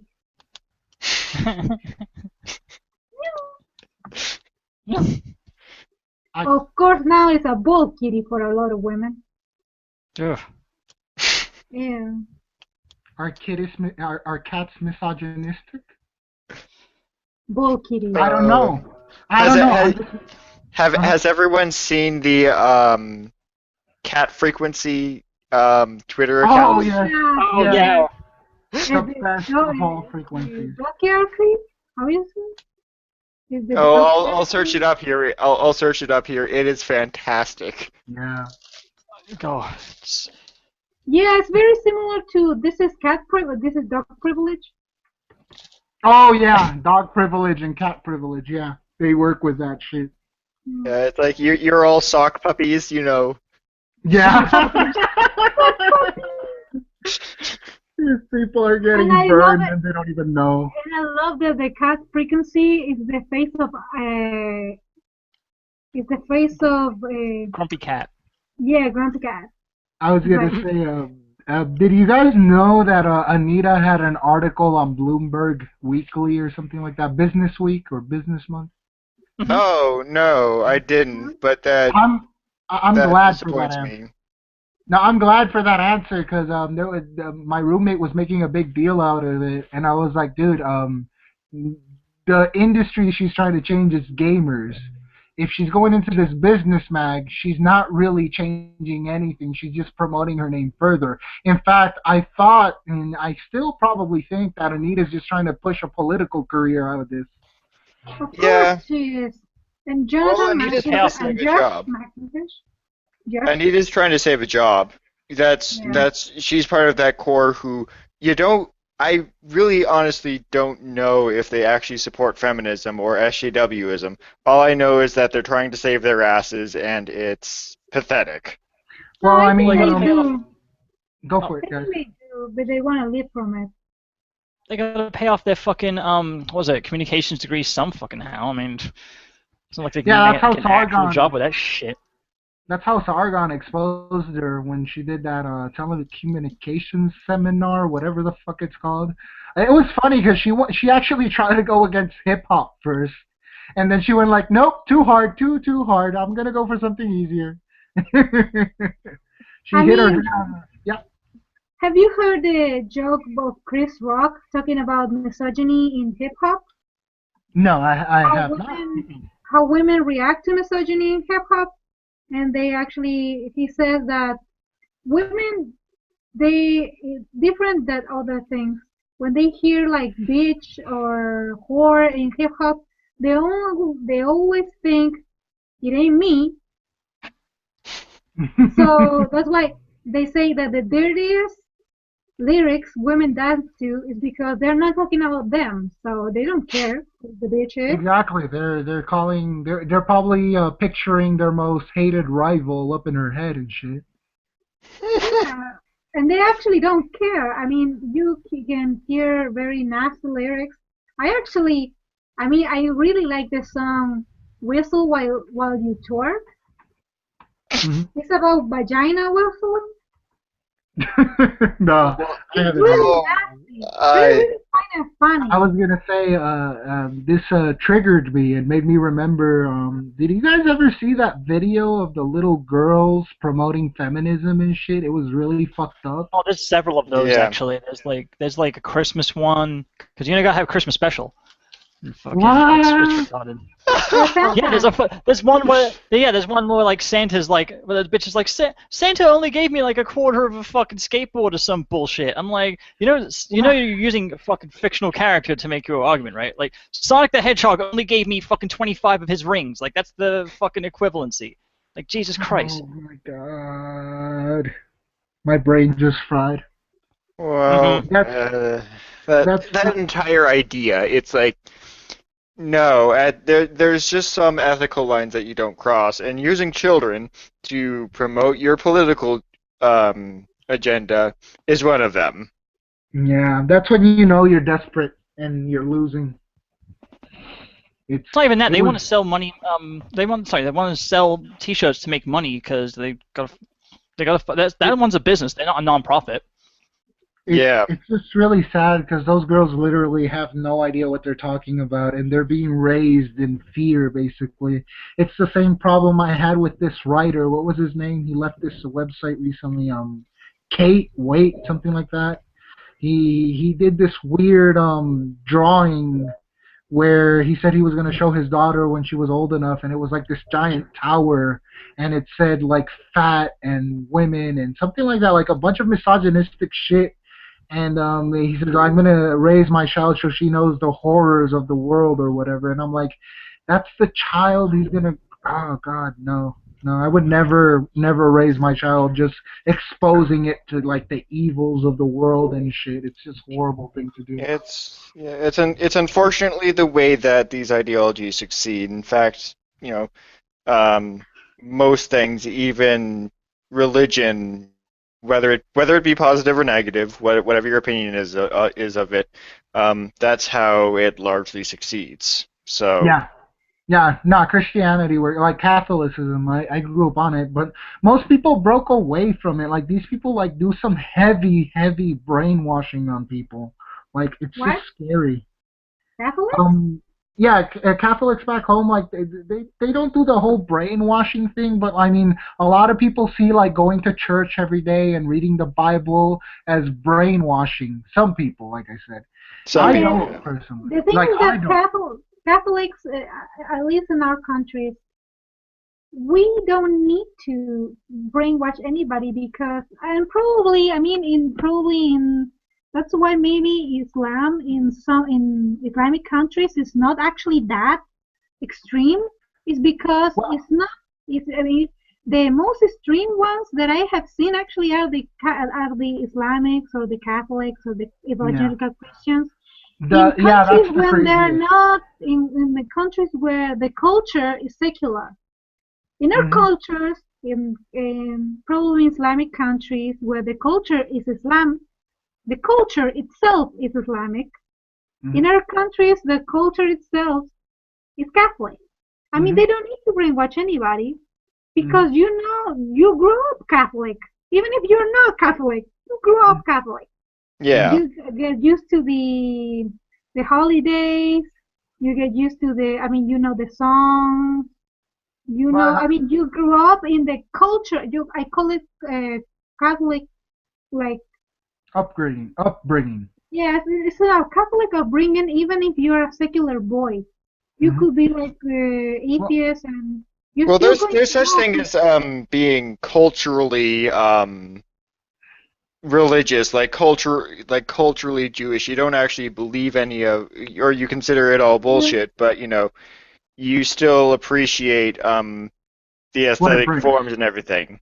Yeah, yeah. It was like that back home. Like, it was a Catholic society, but I mean, we would have our atheists and our other religions too, and it's not like we hated them, and it's not like we weren't open to ideas. Like, I grew away from Catholicism, and I never got rejected. Like, the father would still talk to me and ask me how I was doing. He was more like a family friend or whatever. But it was evangelicals that were crazy back home that we'd consider crazy. yeah, in my These country too. were these were the people that were saying that Pokemon was demonic and Barney was demonic and anything that's popular is demonic and shit. Have Sounds you familiar. I, have you never seen the priest on YouTube called Jose Yirion talking about Pokemon and Yu-Gi-Oh? Oh, no, I think actually the Friendly Atheist when I was watching him did like regular exposés of all his sermons. Yeah. Oh God, that guy, he literally goes through a Yu-Gi-Oh deck and finds like random devil meanings. Like that grassland card, he finds a devil meaning in the grassland card and shit. It's just fucking ridiculous. It's like I things that you watch and you think it's satire, but it's not satire. That's the thing. I Uh, believe that probably fundamentalism becomes very existent when the culture is different. I mean, in America, there's a lot of fundamentalism, but in evangelical, but Hmm. the culture is Christian, a Hmm. Protestant Christian. That's why most Well, of the people grow up in a Christian country, but they maybe they don't consider themselves Christian, but they have the culture behind it. In Islamic countries, probably they're less fun. I mean, for the exception of Afghanistan and all that, there's a lot of countries where Muslim people tend to be very secular, but they know that there's still the culture itself is Muslim, Islamic, mhm. and that's why Also they are secular. And well, the in Latin America, the culture is Catholic. That's why the mhm. Catholics tend to be more relaxed, while the evangelicals, who are they're trying to impose another type of it's not a true it's Ideology. a type of ideology. They get really extremist because everybody else is Catholic, so they're trying to Mm-hmm. convince them to change to their church. It's Mm-hmm. weird. Mm-hmm. That happened back yeah. And home too. that's why the extremist people that we see now that were happening in France, they're not people who are Muslim like from countries. They tend to be people who grew up in France, but they grew up in France They probably and feel unfairly rejected and stuff. yeah. I mean, probably if they had grew up in probably in like Morocco or in a place where people are Muslim mostly, they probably will be more secular and more tolerant. I think it's the feeling of it's when they Well, feel awkward in other places. It's like well, French is right mean to Muslims. If it go when it gets down to it, like it's not a good thing to be Muslim in France. yes, So that's true. Mm-hmm. I I mean I Uh, can that's, it's the attack is still terrible, but no, yeah, there's no condoning shame that shame attack. on sh- shame on the French government for not being considerate at least. Well, that's what I was Yeah, saying. that's Like one. once this thing happened, everybody started doing these mass drawings of Mohammed or whatever. And I'll draw Muhammad. yeah, not that I'm against it or whatever. I'm all for freedom of speech and stuff, but I think it's not the correct time to start that because it could really trigger another situation. It could just make it a lot worse. I mean, when I Yeah, saw I the mean, American, Oh, it's all when I saw escalation. Yeah, exactly. Well, when I saw the American press just keep pushing it, and more people doing it and doing it, I'm just gonna be like, well, when they blow up Garden Square, I'm not gonna care, because you guys were poking the bear enough. I mean, we could strike back in other Yeah. ways and form. That's one of the things that a lot of people were saying. I mean, when I said that I was not going to retweet some of the images for I posted a lot of I in Twitter. I posted a lot of just sweet Charlie, and I posted like the pens, Well, the broken pen. There's an image of a pen that gets broken, and then another pen is born from that pen. I posted that, but there was a lot of images about they were just mocking Islam just to mock it, not to make a exactly. point. They were Like trolling. right wing news made a post and then they made another one where they said like we don't like making fun because we believe in freedom of religion or whatnot, but what has happened in France is unbearable, so we're gonna post funny images of Muslims. And it wasn't even like insulting Mohammed. It was more like Muslims getting outraged during the times over stupid shit. And that Yeah. I found correct way of doing it instead of Yeah, just trying to throw oil in water, hot oil in water, and see what happens. Because, like I said, if another terrorist attack happens, now they're really, really pissed, and now you can't go like, well, they were being stupid. Now they're actually reacting to something. yeah. I Well, mean, and it's all one of the reactive. yeah. I mean, Exactly. what happened after that? I mean, you can call the extremists idiots, and they were really idiots. But No, then they after are. I that, mean, but that's after that somebody throw a grenade inside a mosque. So you can both play that game and say, well, now we know that nobody that is not Islam, the one is idiotic. It's you see, people reacting to something. that's not really proving yourself to be like a more A bigger, sane race, a bigger yeah. man. Yeah, a bigger man. Exactly. I You're mean, not like I saying said, you're the better person. exactly. We're the one that want to handle things politically, calmly, and want to make the Middle East peaceful or whatever. We're not doing it by insulting them even further and throwing grenades in their mosques or whatever. We're not really showing respect back. I think actually has to. I don't want to say that there's their fault. I don't want to say that. That's horrible to say. But there's something happening in Europe. That there's something happening in the policies in Europe because I mean, in my country, we have Muslims. I mean, 4% of the people before the arrival of like 100 people who came from Palestine, like Palestine refugees that came from Jordan, Mhm. and we 4% of the people in my country are Muslim, And and nothing has happened, nothing ever. I was gonna say So that what it is? this guy also got arrested for trying to train or recruit people Yeah, into the terrorist group, and it's not like the government cared to keep tabs on him or I just Yeah. don't know. Yeah, I mean he was already on the no-flight list on the American side, so that was signs enough that he could have been doing something suspicious, and I don't know. I find that it was the government's responsibility too to keep yeah, these guys for sure. tracked. Yeah, ultimately, I don't think the satire paper was doing anything wrong. If you, No, No, no, of course not. like, like they were the unfortunate victims of just a huge blowover situation that has, that's large and complicated, and frankly, Hmm. any simplistic um, explanation is not going to really cover it. of No, yeah, course. and with That's that, what I'm that's sorry. what Go I'm ahead, Samantha. sorry. That's what I'm saying. We have Muslims in my country, and nothing like this has ever happened in my country. They have never Muslims have never been like this. The We don't see problems with them. What is happening in Europe or in places where these attacks happen?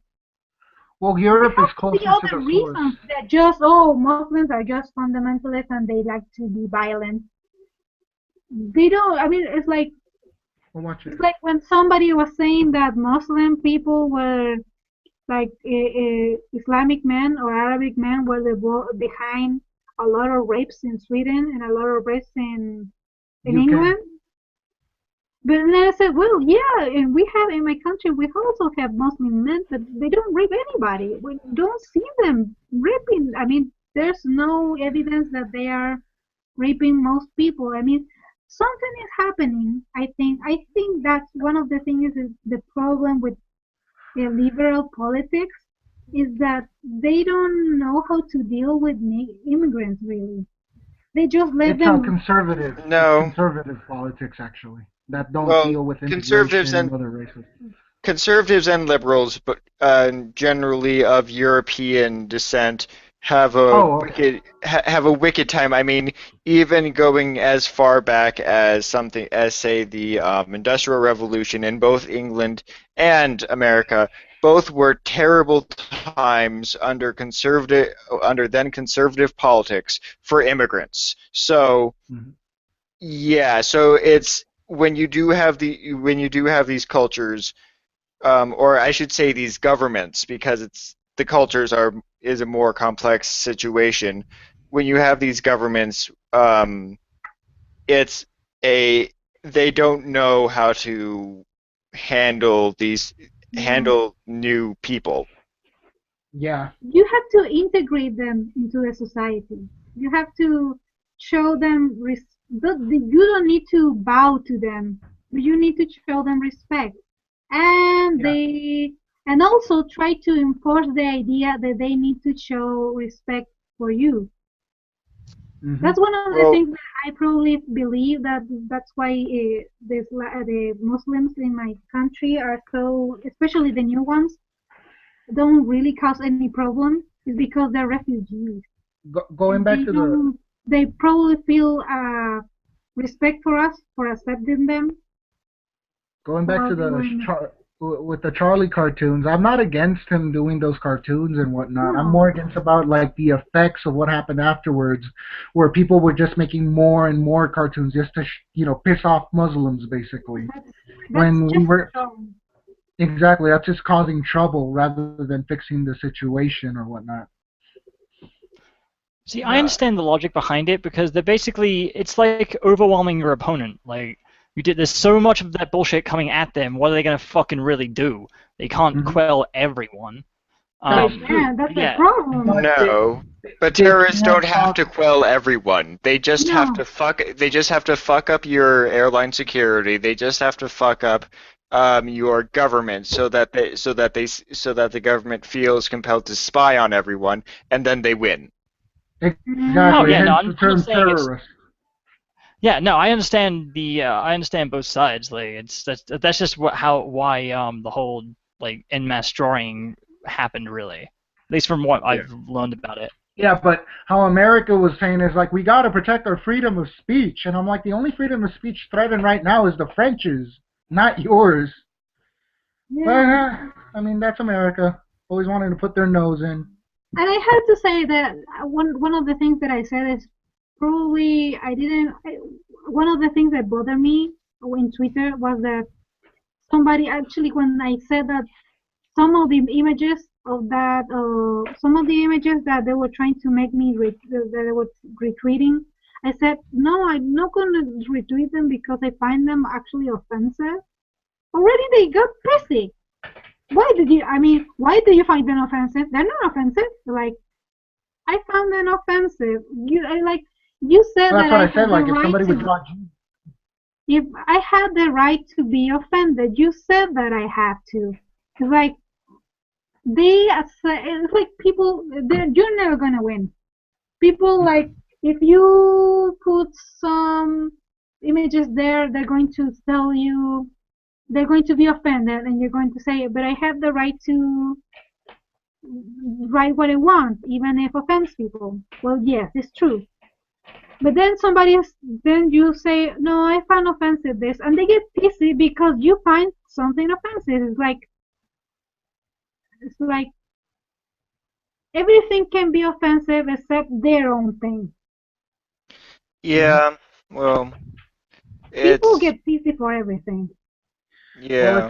it's like they said with the Interview movie. When do we ever see a movie about a comedy movie about a cop killing a black kid or whatever?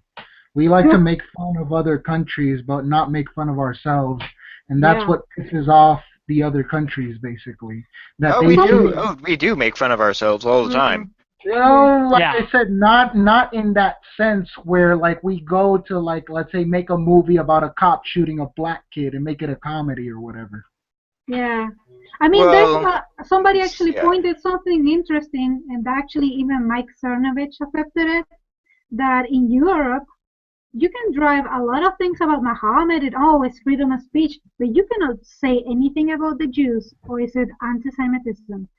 As in like part witchcraft banned from from European culture too in certain areas. Ugh, I'm not sure. I've been told that. No, I, But the, I'm not the, sure. the nothing That whole, sounds surprises me. hilarious.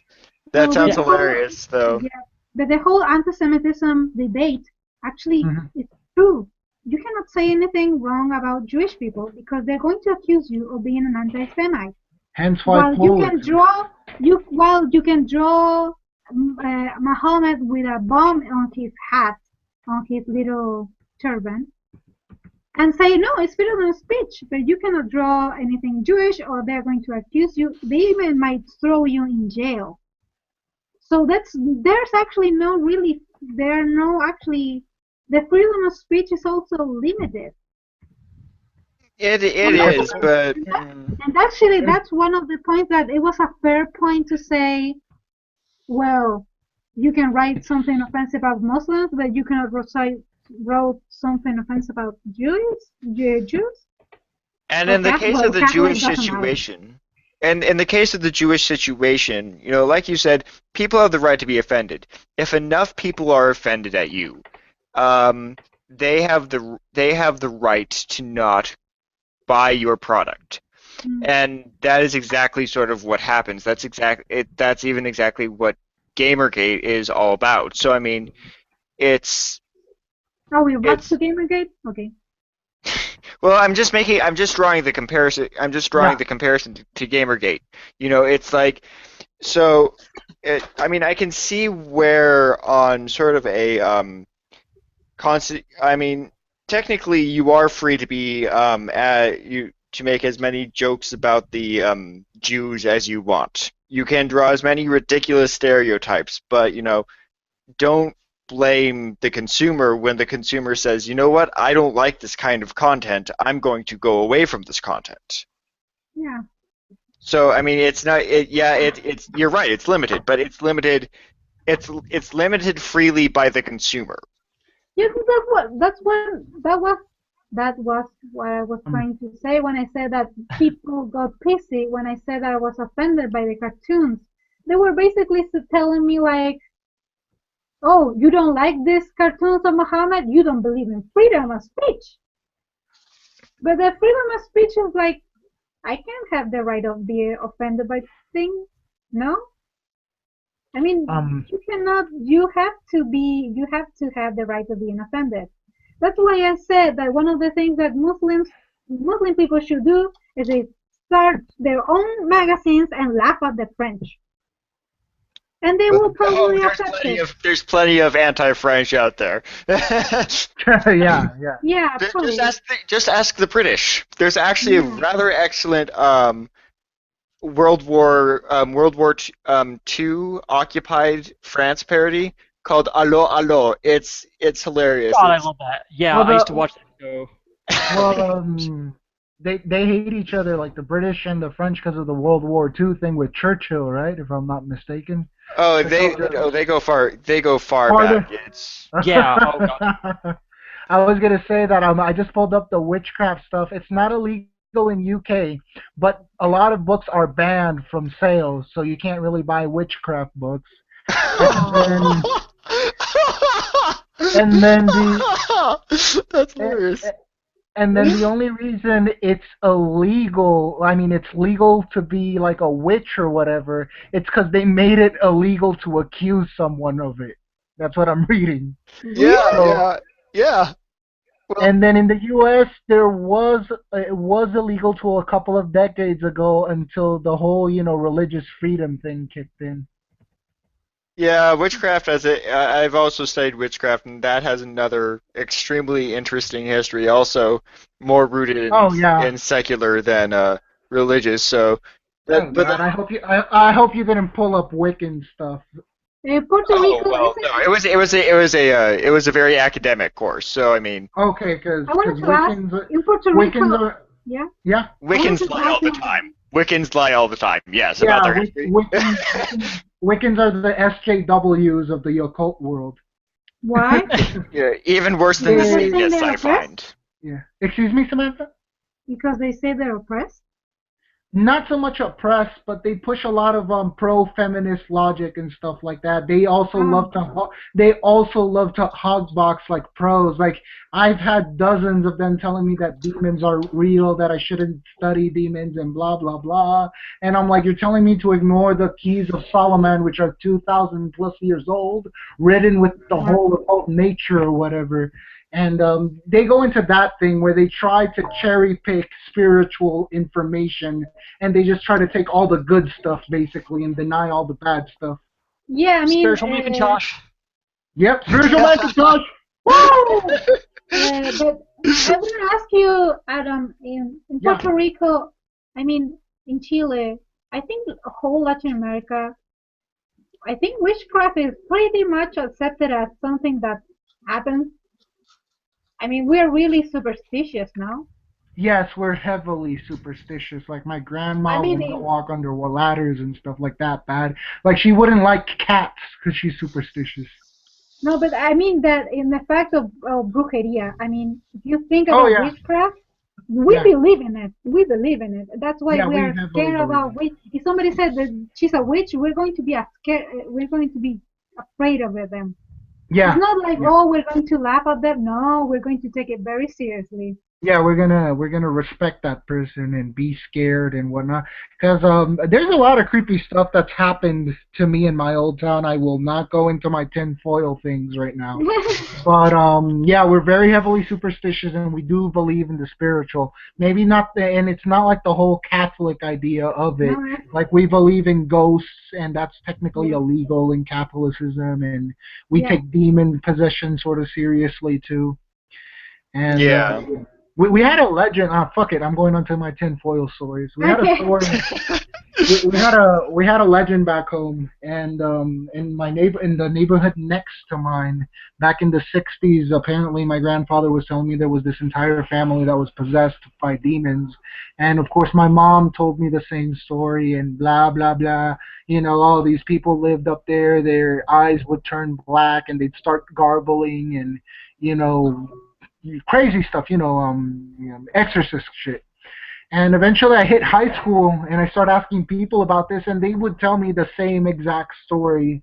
And maybe it was more in legend than real, but the house was there and it was abandoned. And apparently the family was taken to to Spain and they were never heard of again. Don't scare me.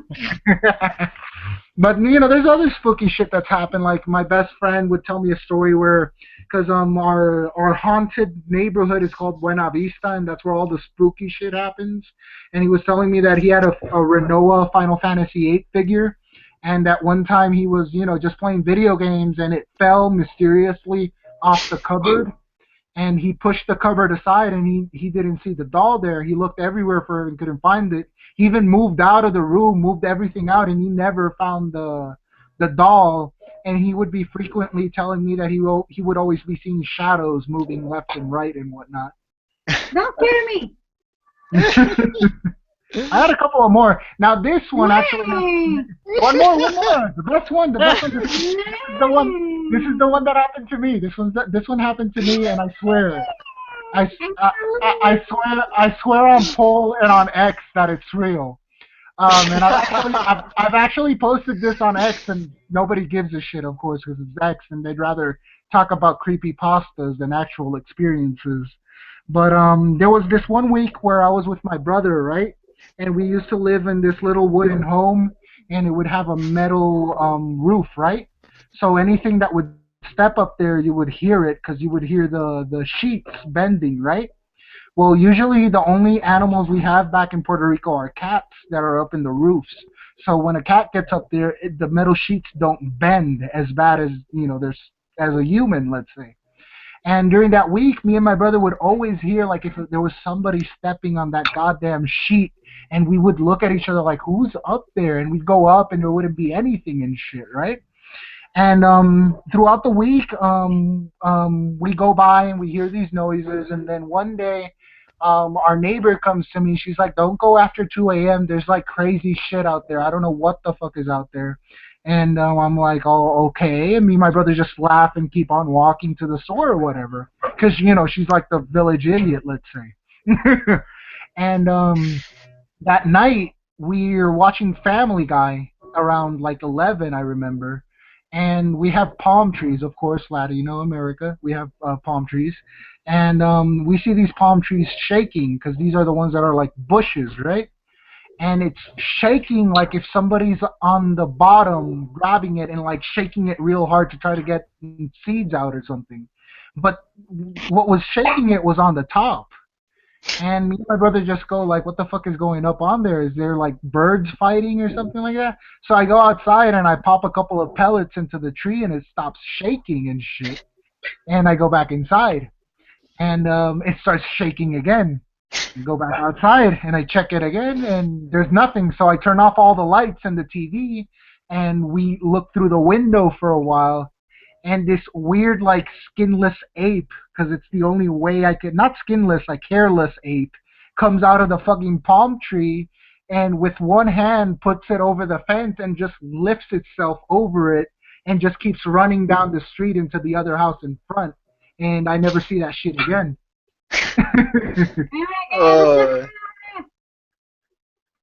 But I swear, I don't know on what to make it believable, but that did happen to me. And we have monkeys, but they're all the way down in the southern part of the island, and they're small monkeys. It was some creepy ass shit. Oh yeah. Well, I mean, I don't personally buy into to that sort of thing, but it's like I still love those kinds of stories, the like ghost stories, because it's like there's still some local character to those kinds of things. So it's like it's always fun to hear. One of the things that I said that if you know that you're Latino, really Latino, is that if you hear somebody in the house and there's nobody except you, and the first thing that you are thinking is that somebody's hunting me, like the house is haunted, Yeah. you don't think it's a robber. The first thing you think is a ghost. Mm-hmm. Yes, 100%. That's true. That's the first Why? thing. That's obvious. But it happens. It's just automatic. It just happens automatically. Like the first thing you came up is like there's a ghost in the house. Maybe there's a robber, but you don't think of that. You think there's a ghost in the house. For full disclosure and for lulz, I will disclose that my town is exactly next to the one where the Chupacabra case happened. Just for lulz. I was waiting for the chupacabras. I really was. You will always hear about the Chupacabra with a Puerto Rican, and that shit was scary as fuck back when I was a kid. Yeah, it was very here. Well, I mean, okay, I don't get how the fuck it got over there to the U.S. I think just America hoarded off or whatever. But like when it started back home, like literally, we were hicks back then. We did not have the materials or the eBays to do this shit. And it'd be like fully blood-drained animals with like weird incisions on their skins and shit, like under the armpit, let's say, and they would be completely drained. And like that's never been pulled in Puerto Rico then or even now that we have the technology. Some say that, some say let's tinfoil it. Some say that it's aliens and they have those type of animals. It could be that and everything. Like I don't care where it came from. The point is something weird happened that couldn't been explained, and that's what's the mystery to me. But what, like I said, like the whole chupacabra credibility got killed when Texas hunted it or whatever. Like there it goes, America ruining everything again. That is a dog. That is not a chupacabra. A chupacabra looks like a motherfucking goblin or something. Yeah. Yeah, I will admit the only experience I have with the Chupacabra or legend is the stupid Book of Life movie that was produced last year, which was a complete letdown. What? What? Yeah, the Book of Life, the one from Guillermo del Toro. Oh, and there's a chupacabra in it? Well, they have a Chupacabra joke at the beginning. I see. Well, the chupacabra interpretations in movies and books haven't been the best, really. Like, they don't really know how to capture the lore. That thing is creepy as a gray, really. Yeah. Have you ever seen the first episode of The Venture Brothers? Where they Is there? No, I go to think Mexico. If Christ. I have, Oh God, fucking basically, they go to Mexico for Dr. Venture's teaching down there, and they have a Mexican adventure. Fucking, they find out the chupacabras are real, and the whole joke throughout the episode is that they're not. Like, Dr. Venture tells all these Mexicans that they're fucking crazy, and then eventually he gets mauled by a chupacabra, and Brock Samson's he's like, oh my God, those things are real? And Brock Samson's like, of course they're real, we're in fucking Mexico. Oh yeah, he stabs it in the chest. Yeah, I'm seeing it now. Yeah, I remember this. Yeah, I mean, there's an episode in a show was called Tip and the Rift. It was a show about. Oh wow, that's cool. Yeah, it's a sci-fi. Show. And the first episode, they're talking about it's a chupacabra joke, but out of the blue. They're talking about it like they're in an airport, like a space airport, and suddenly there's like a teacher wreck, and suddenly a chupacabra appears and steals a teacher and runs away. Because supposedly the chupacabra is like some people say that it's like the pet from Aliens. It's there's also rumors that it could be a genetic hybrid or something they were working on. That's why it has gray features and whatnot. I'm downloading a pic. Yeah, but like Latinos are really superstitious. We believe in witchcraft. We believe in aliens. Oh, we're very heavy on the aliens. And that's the interesting thing is that we have a Catholicism. Our Catholic beliefs are mixed with indigenous beliefs. Yeah, that's how most things like that go. Don't show me the chupacabra. Okay, I won't show that for. No, I did. I was already. Yeah, chupacabra. See, like I pull up chupacabra and all I'm seeing is that stupid Texan dog they hunted down. That is not a chupacabra, America. You don't know what a chupacabra is. We barely know what a taco is. You. Oh, I mean, it's not as bad as Europe's interpretation in Castlevania. Yeah, in Castlevania, it's like a goblin or something. No. I thought you were talking about tacos. I don't need tacos. We don't need tacos. Well, look, we're so, like, back home, we're so superstitious over aliens and whatnot that we actually opened up an airport. But it's like for a tourist ship, but we have it. Yeah. We also actually, we have, in our country, because we're close to Peru, it's basically saying there's called the, the name of the place is called the El Ladrillado, meaning there's like bricks. Brick? And it's actually a very old, a very ancient construction. It looks like a platform made of bricks. Like somebody was going to put like a plane, like an airplane in there, but it's all as shit. Meaning that somebody said, well, probably UFOs landed there. Oh, if you guys think that's funny, I gotta pull up the news report on the chick that's crying because she got attacked by a gargoyle. Like, legitimately crying. God. Yeah. Let me see. You know I'm going to remove all that stuff.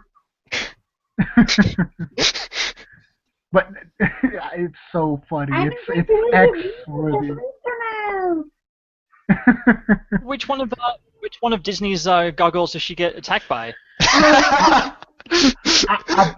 I'm pretty sure none of them, because she's fucking crazy. She literally looks like that village fool from Puerto Rico. Yeah. Oh, here, let's. Also, if you want to know if you're really Latino, every time people start talking about ghost stories and you start to get scared for no reason, that means you're Latino. I mean, you start to get scared for no reason. I mean, come on. That means you believe in that shit. You're going to be Let me see, I think I weekly found it. combined with everybody. Well, that's a pretty. I mean, that's a pretty dark person, dark attack. Yeah, we cannot see anything. Damn, I hate YouTube because I save all these videos, but somehow they get lost in my playlist or whatever. Like they either get removed or something.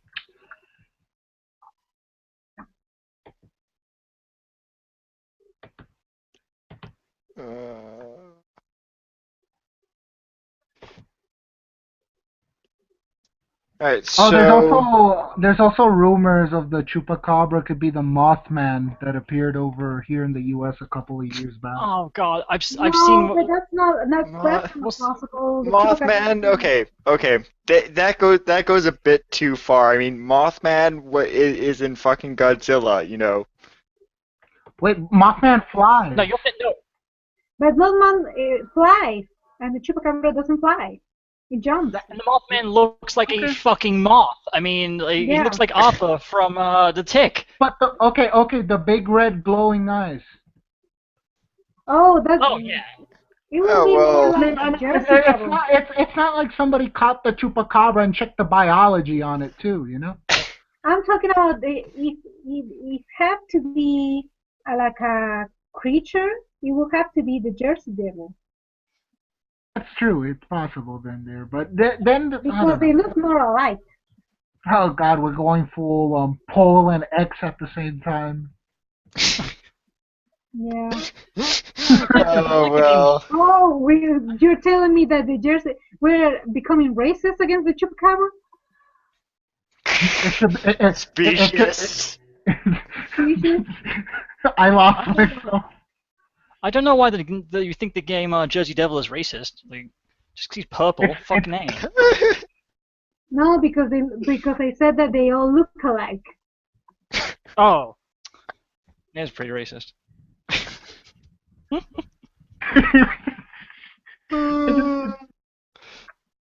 Let's see if this is the one. I'm trying to find you guys that one video. Okay, well, in a few minutes here, after we study our gargoyle lore, I I'm believe watching my Frozen porn has little. again. Oh, I found it. Okay. I was watching my porn again. Yeah. Okay. Someone's accusing us of red pilling. Okay, crazy chick enters 30 seconds in. Oh my God, the video? Yeah, it's a video. 29 seconds in, you can see a drawing that looks like the Mothman, more or less. Oh, I just fucking seen that shit. You seen it? Wait, I don't see anything. See, I It's on the cheated chat. through the. It's on the chat. It's on the chat. Dude, I'm just scrolling through the timeline, like, because basically you can see an overview of the video, and that fucking bitch is like mental as fuck. She is so histrionic. Yeah, you can tell she's. Without even audio. Yeah. It looks oh my God. like it looks like the Jersey Devil with the Mothman. Oh my God! So they even have in the fucking thing. They even have a dude who's all blacked out. Like fucking, they have to like hide his identity because of some bullshit. This is full on tinfoil hat. He doesn't want his reputation ruined. Oh yeah, no shit, right? Yeah. Oh, Yeah, I mean, no, yeah. This is Puerto Rican insanity, guys. Yeah. Well, actually, in my country, we sometimes when they talk about ghosts, actually they come out in the news. Like not in like a oh this is the extraterrestrial news like a special program. No, in the actual news, it's like we saw a ghost. Whoa! Hmm. And they come out in news and they show the pictures or the videos. Like whoa! Because we believe in it. What are we going to say? Hmm. We're not going to doubt it. I mean, it's like I say, better be safe than sorry, really. Yeah. I mean, even if it's not a gargoyle slash chupacabra slash gargoyle slash mothman slash alien slash guy in a suit with a knife, it's still pretty good to know there's something fucked up out there, just in case I need to carry my gun with me or something. Yeah. Exactly. Yeah. But yeah, Uh, that's just a hint of insanity and shit. That That's lady's one just all fucked up. Yeah, that's one of the things that I like about Latin America is that we it's not that we believe in it, like it's not that it's we believe in everything. We're just open to everything. Yeah, we're open to opinion, and we won't make fun of people and call them crazy just because they saw a gargoyle slash chupacabra slash No, human guy in a suit. we're going to say, "Oh, that's very interesting." Wait, Hmm. they have a picture of Charizard on here or some bullshit. Like, what the fuck? They have a picture of Charizard. There's a like. All right, so hang on. On the video, like 224-ish in, right? They have a fucking like artist rendition. It looks like a fucking Pokemon. I swear to God. Oh, the one with the glowing eyes and stuff. No. It's like a different one. And like, Oh, it's a oh, different one. Let me see. Oh, yeah. I Hang see on. it. I see it. It looks like a goddamn Tigrex from Monster Hunter. Holy crap! Yes. Look, I'm gonna pull it up. It looks like a goddamn Tigrex. Somebody was playing Monster Hunter that week.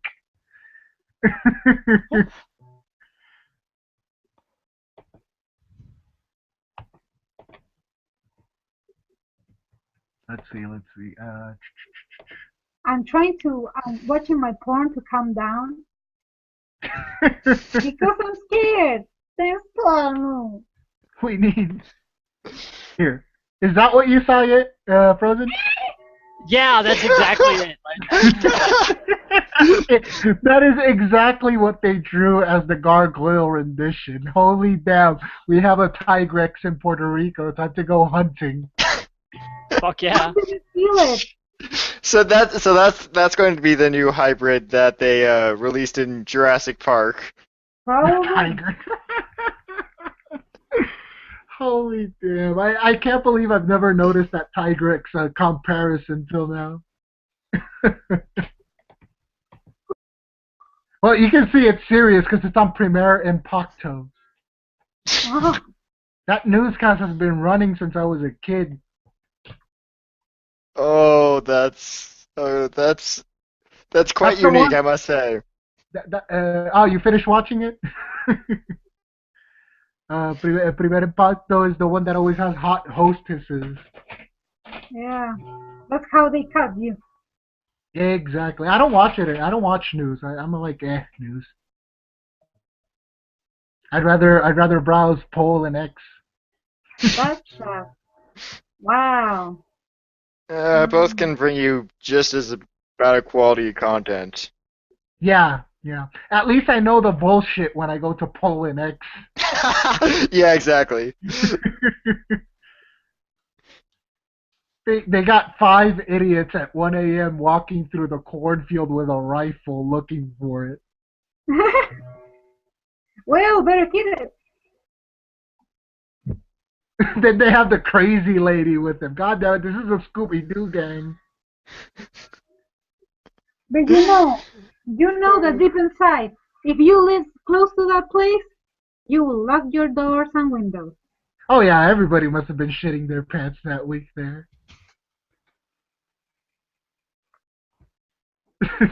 It's just God damn it. Just God damn it, Puerto Rico. I love Latin America when it comes to superstition.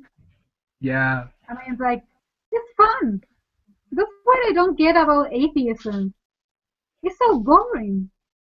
We have Oh, science well, getting on Stoll. yeah, I mean, you have science and I mean, you can also enjoy the secular Science. side of ghost stories. I It's mean, not that fiction it's not that we fiction don't can still believe be in fun. science. It's not that Latinos don't believe in science. We believe in everything. It's Yeah, just that true. we think that it's just that we think that ghosts and chupacabras make like life more entertaining.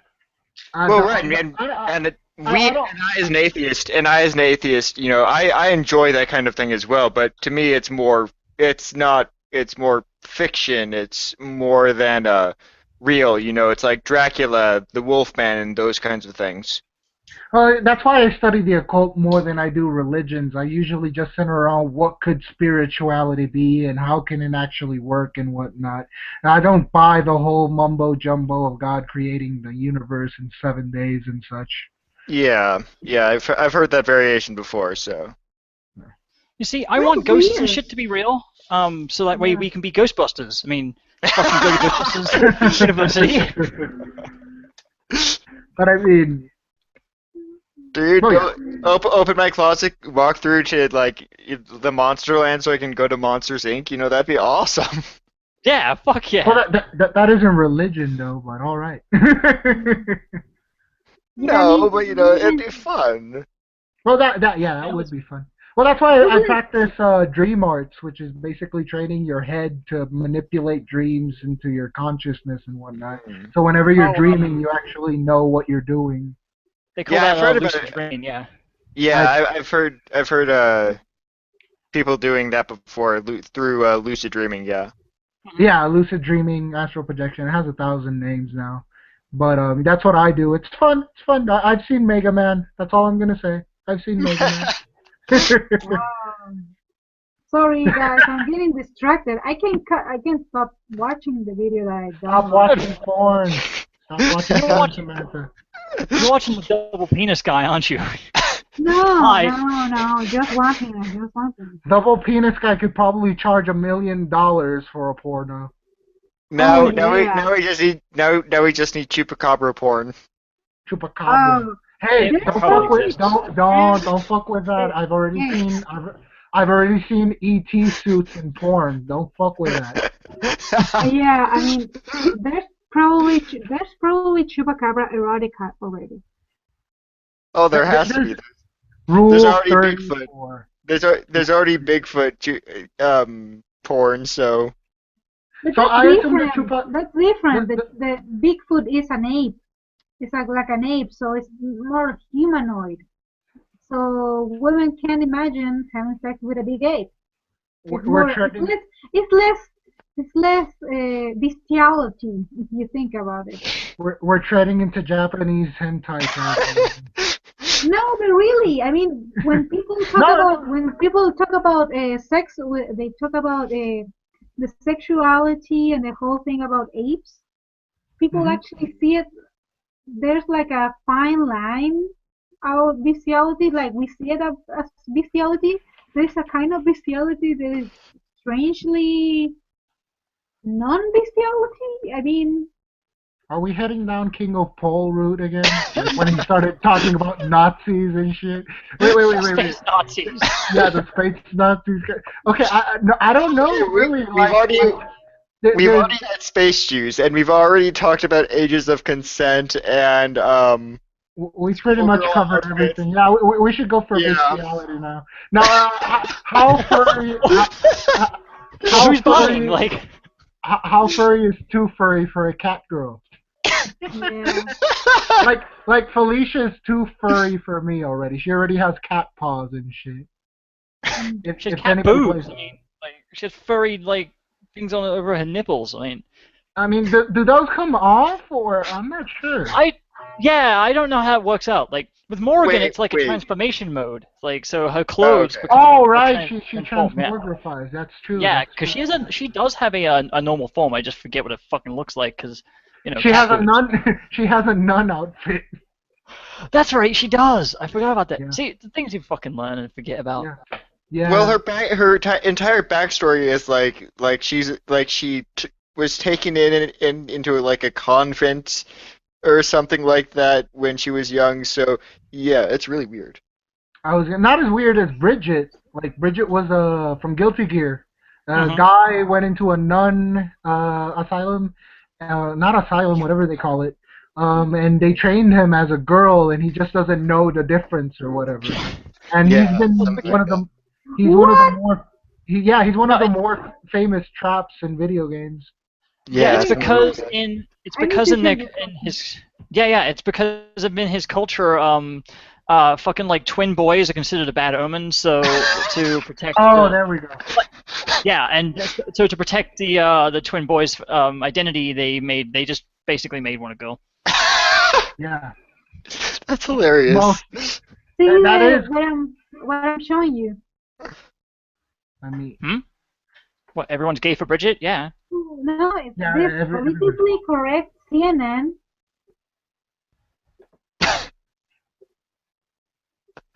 Oh, that's bad. It's a miracle that SJWs haven't jumped on the Bridget fan wagon.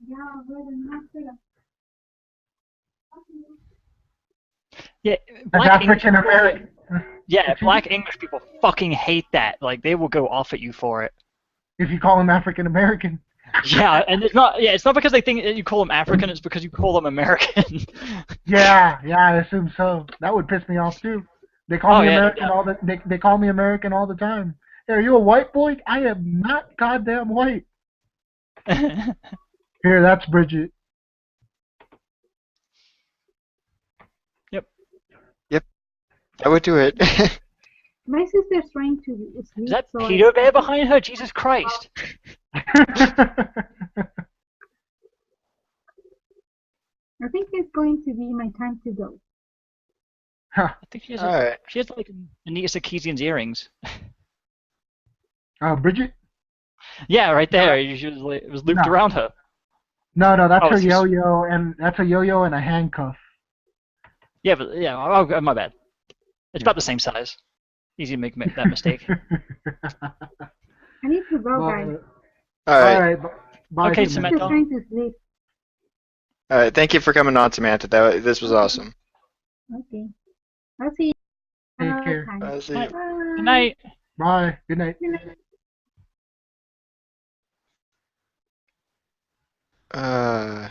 So Frozen. Oh yeah. Oh, go ahead. Mhm. Go No, go ahead, Adam. she is so finishing that gay porn right now. You heard it here first, right?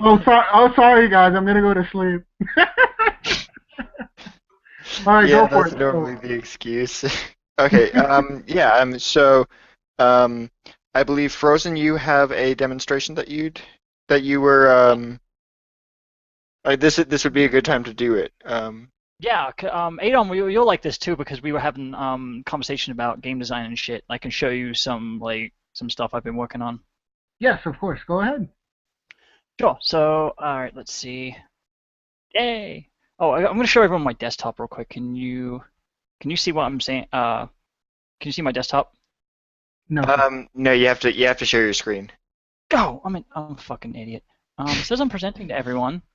So I set you to presenting to everyone yeah. prematurely, so you just have to open the app now. It does say I'm doing it. Hang on, stop presenting. Are we gonna see chupacabras? No.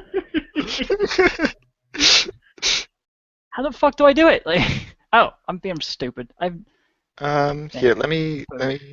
No, have we got it? Yes, yeah, there we go. Okay, cool. There we go. So yeah, check out my my fucking wallpaper while I. Oh yeah, that's a classic. Oh yeah. All right, cool. So this is what I've been working on. I mentioned this like two streams back, some bullshit like that. Basically, I'm remaking Tetris, and I'm gonna put on the Android Yeah, store you just to mentioned see me. how well it does. Yeah. So I just want to kind of go over like how I'm setting this up because this is all just one. This is all one class right now. Basically, when I'm done with this will all be separate files. But right now, because of my workflow, before I do that, I keep everything in like one file and then split it off logically. So that's why it's all a clusterfuck. Hang on, actually, I'm big in that shit. So yeah, right here is my main function. So when you come in, typically with programming languages like Java, JavaScript, and like I'm working in ActionScript, you have the top level function that basically that's what initializes everything. So that's what this would be right here. Here's all my class level variables. So anywhere in my object can access these variables to do bullshit with.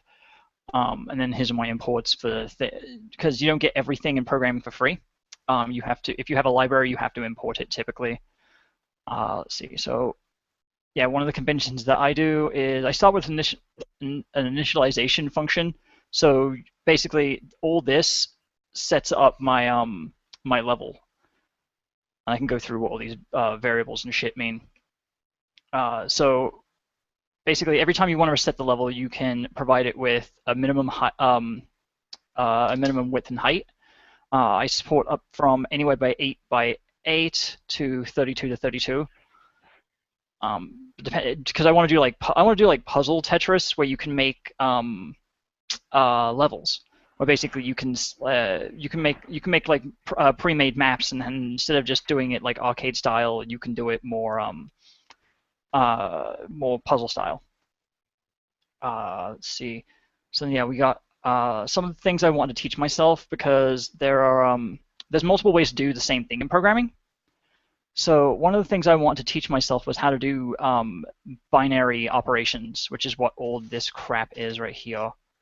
It's like the most terse shit I've ever had to do, but it really helps for something like that. Like knowing how to do something efficiently is like often the best thing to do. I mean, it's hard to read sometimes, so you have to like do a trade-off. It's like, do I do it this way or do I do it a different way just to make it easier for someone else to come along later?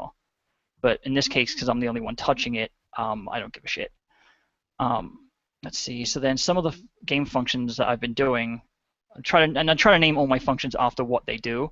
In fact, did you guys see the what was it? The blockbot code that fucking what's her face, the land whale bitch wrote? I didn't personally see it myself. No. Ah, okay. Yeah, I just checked out some of her code samples. She names all her variables and functions and shit like, she doesn't name them in a way that you would if you're a professional programmer. She like names a function sheep, where basically that's like the followers of anyone that she blocks or whatever. Like that's generally how it goes. Oh, she's being funny. Yeah, and that's like the most unprofessional bullshit. You will get fucking kicked out of like professional shops for doing that shit. They have no tolerance for that. Well, it depends. I mean, I've done that shit, but it's just, yeah, I saw that, I was disgusted by it. I'm just like, bitch, write good code, Jesus. So yeah, right here we have this is the function that basically this is a pass-through function. What that means is you tell this function to do something, and depending on what you feed it, these are my variables right here that I feed it, it will return a different result. And then that passes it through to say this function or this function, where it calculates the quadrant of rotation for like, because we've all played Tetris where you can rotate the blocks one of 4 different ways. That's basically how I decided to solve this problem. Just if you can see from the comments, it basically loops around. I should actually say after 3, but fuck it, because of programming bullshit. But yeah, it's basically when you hit the button, it will call that function, and then it will set the rotation of the block through a bunch of subroutines. Another one right here, I'm actually not done writing this one, but basically taking the rotation, you can then feed it to this function right here, and it will give you the actual position of a block when it's rotated. This one actually places the block in the level array, which is what this vector array is. Basically, that just says this is the layout of the level's tiles. I don't know if you know about tile-based design, but basically you split the level up into even-sized tiles, and then it can be used for multiple different things, but it's generally used for level layouts. Sort of like Pokemon. Yeah, go ahead. It moves like tile by tile, basically. but yeah, it's certainly like Pokemon. In fact, pretty much like old school games use that shit exclusively. Yeah, But yeah, it's yeah. it's really efficient though. Because basically you can do the same thing with sprite sheets as well. Like when you if you format your sprites a certain way, like Pokemon for example, or like Legend of Zelda or some shit like that. Hmm. It just makes splitting up the world really easy. You can design maps really efficiently that way because then you can just say, here's all my graphics, split that shit up, and then when you design your tile set and your array to then read it back, all it is just basically a bunch of numbers. You say, all right, this I want to reference tile 8 here or tile 1 here. This one's blank, blah blah blah. Like Okay. it's just a really straightforward way of making just making things more granular, so you can modify and design a little bit more quicker and I want to Efficient. say smarter, but that's not a word. Efficient. Yeah. Basically, it just speeds up everything. Nice. Yeah, so that's what this function does. It just replaces a block. This one removes it, just a single block. Actually, I haven't programmed it yet, but because of the way I designed my level array, basically my level is just an array of numbers, and basically I use the binary operations to then split that out into a 32-bit integer, which then you can use binary to set each one of those positions. It's really fucking fast compared to like otherwise I'd have to like make a literal array of bullshit, and it's much slower to loop through that and manipulate it than it would be just to manipulate a single position in a number. Hmm. So basically knowing how to do something can make your code run fucking way faster than if you were just sticking around with it. Is what I'm getting at. All right. And then to check for Tetris, for when you get a complete row, you can use this function right here, which basically, without going into it too much, I'm doing a masking operation on the bits. So can you guys see what my cursor? Yeah, we Yeah. can see your cursor. It's on Okay. 164. Yeah, cool. I just want to type out what I'm trying to do, basically. So 0B would be binary, and then you have all these bits. So this would be position whatever. I can use a mask to check only that bit, and then do operations on it depending on if that's set. The mask is actually defined up here somewhere. So yeah, these are the two masks I use. All they are is just numbers, but when I perform manipulations on them, they actually convert to binary. And I can show that off as well if I just do a quick modification. Let's see, trace. Yeah, I just want to print to the console for debugging. So I've got my variable, the mask, and I can do shit. Problem is I'm lazy. I always forget the name of functions. So what this does is this changes the type of variable, even though it has the same value. It just changes it to a different form, so it's printable, and then it's changing the radix of the number to represent binary. If I was to use like 16, it would be hex. Check row, so just want to make sure I call that shit. Let's see. Okay. Okay, so 32 by 32. So let's see, row. Fuck it, 0. Compiling. Oh, where's my console? You bitches. F4. And this is basically what I do for game design all the fucking time. It didn't output. Oh, I didn't. That's because I didn't fucking save it like an idiot. So there we go. That's the output of the mask, a 32-bit mask in binary. But it basically just represents the value 1024. So yeah, it's pretty straightforward once you understand there's a lot of like number theory and knowing how to describe things. Like modeling data is often the problem that I have. It's learning the it's language. just how it's once you learn once you learn a language, you can translate pretty much what you know to another language, unless it's like really radically different.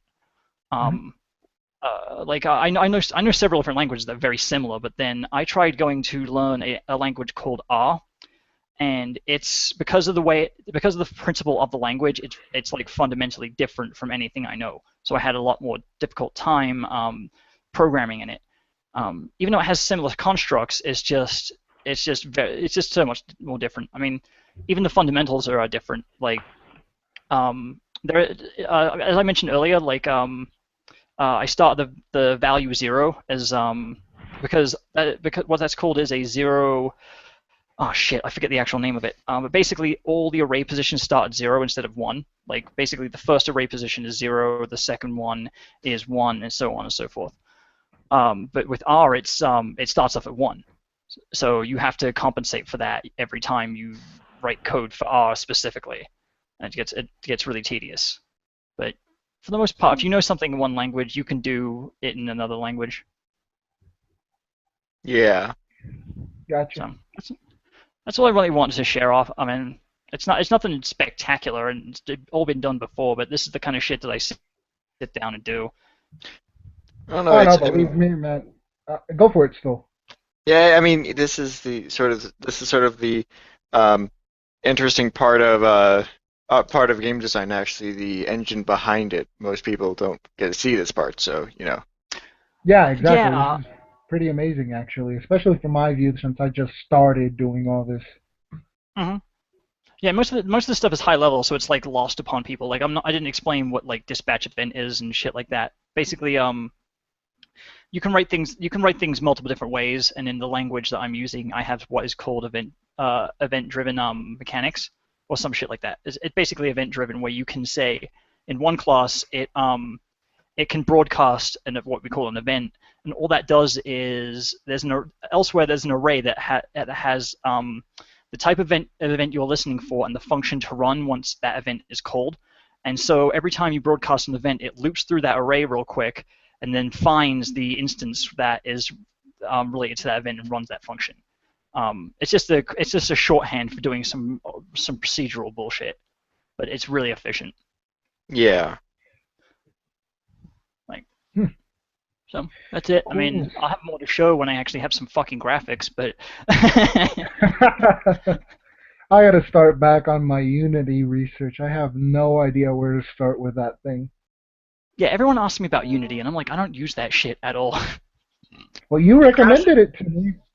It crashed my I know. computer. It was like I at least blame it for partially crashing my computer. So it's like I don't. Well, I just wish I could find like a step-by-step video. It's like they throw you with like they intend for you to know what to do and how to do the process already. Yeah, I can see that. Because what I'm doing is like I'm starting from scratch to teach myself all these things because I didn't go to school for game design. I went for web design. I was actually going for my degree in web game design when I got my associate's degree. And then I was like, fuck it. I basically left that knowing everything I needed to do in my whole course. Mm-hmm. Like I went into it knowing a lot of shit anyway, so it really helped. But then when I came out of it, I was basically kicking crap out of the next year's stuff already because I taught myself it. And then it was just putting it into practice and doing all this stuff. But one of the good things about Gamergate is I've been talking to other game devs. And like I've been able to like kind of point them in the right direction for problems that they have been having because I've solved these problems. I've actually sat down and did it the hard way, and other people are trying to do the same. And then it's like, well, fuck it. If I already know how to do it, why not share the wealth of knowledge? Oh Exactly. yeah, exactly. That's the kind of thing that should be happening. Mm-hmm. Yeah, I mean, I'm like I said, I would have never started if it wasn't for you, for example, Frozen. Yeah. That's fine, and that's fine. Like the thing about programming is because it's a competitive field, like not just game design and programming in general, it's difficult. You never know who your allies are going to be. Basically, like if you're working on a team with someone, you may end up working at a different company and then having to work alongside that person. So Yeah. I don't really I don't play like the political games really that much. People do, and it helps, but then it can come back to bite you in the ass, and it's just really difficult when you're working in a scientific field. I got flashbacks of Metal Gear Solid 3 off the Sorrow and Joy storyline because of that. You never know if your allies in battle will be enemies the next day. But no, that's very interesting. I mean, like we learn what we from people either way. I mean, Yeah, like I'm really hoping that someone actually will sit down and teach me optimization, because that's where I'm apparently lacking. Like I don't write a very efficient code, and I'm the first one to admit that. Because I didn't learn that in school. They don't teach you programming really so much in basic web design. They teach you more like UI bullshit. I see. So like, yeah, you can actually work out mathematically how efficient a function is just based upon the operations that you do. And there are people who specialize just in that, and I would like to actually have someone sit down and go through these are the most efficient operations and why they're most efficient and where they fail, because that's another thing. Like Yeah. Seems like a lot of work. Really like I said, I'm a complete noob on this, so I got some walking to do.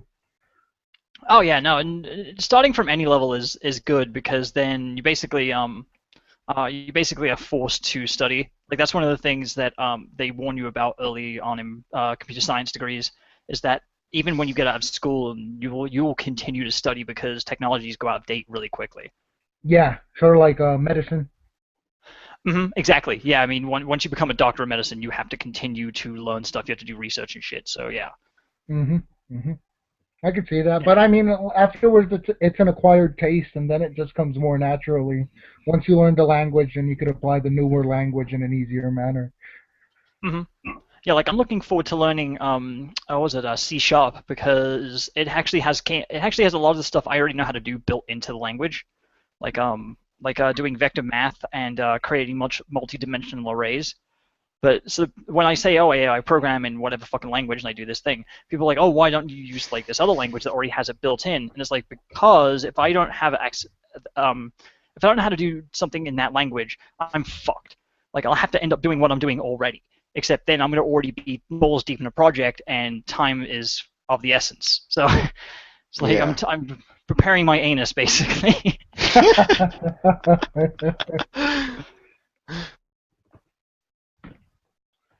But yeah, I mean, so you get used to it. You really do. Like I enjoy it. Like I come home and that's what I'll do. Is I'll boot up the fucking code and just scream at my past self. Yeah, that's what always happens. Oh god. I actually have like notes in my my comments where it's like, "Dear future me, past me was a fucking idiot. I did good things." Oh, I have to add a few of those every once in a while. Yeah. I mean, it's nothing too fancy, but I went back to my old Facebook profile the other day, and the pictures there, oh god. I posted them again just for the lols, but oh god, it made me cringe.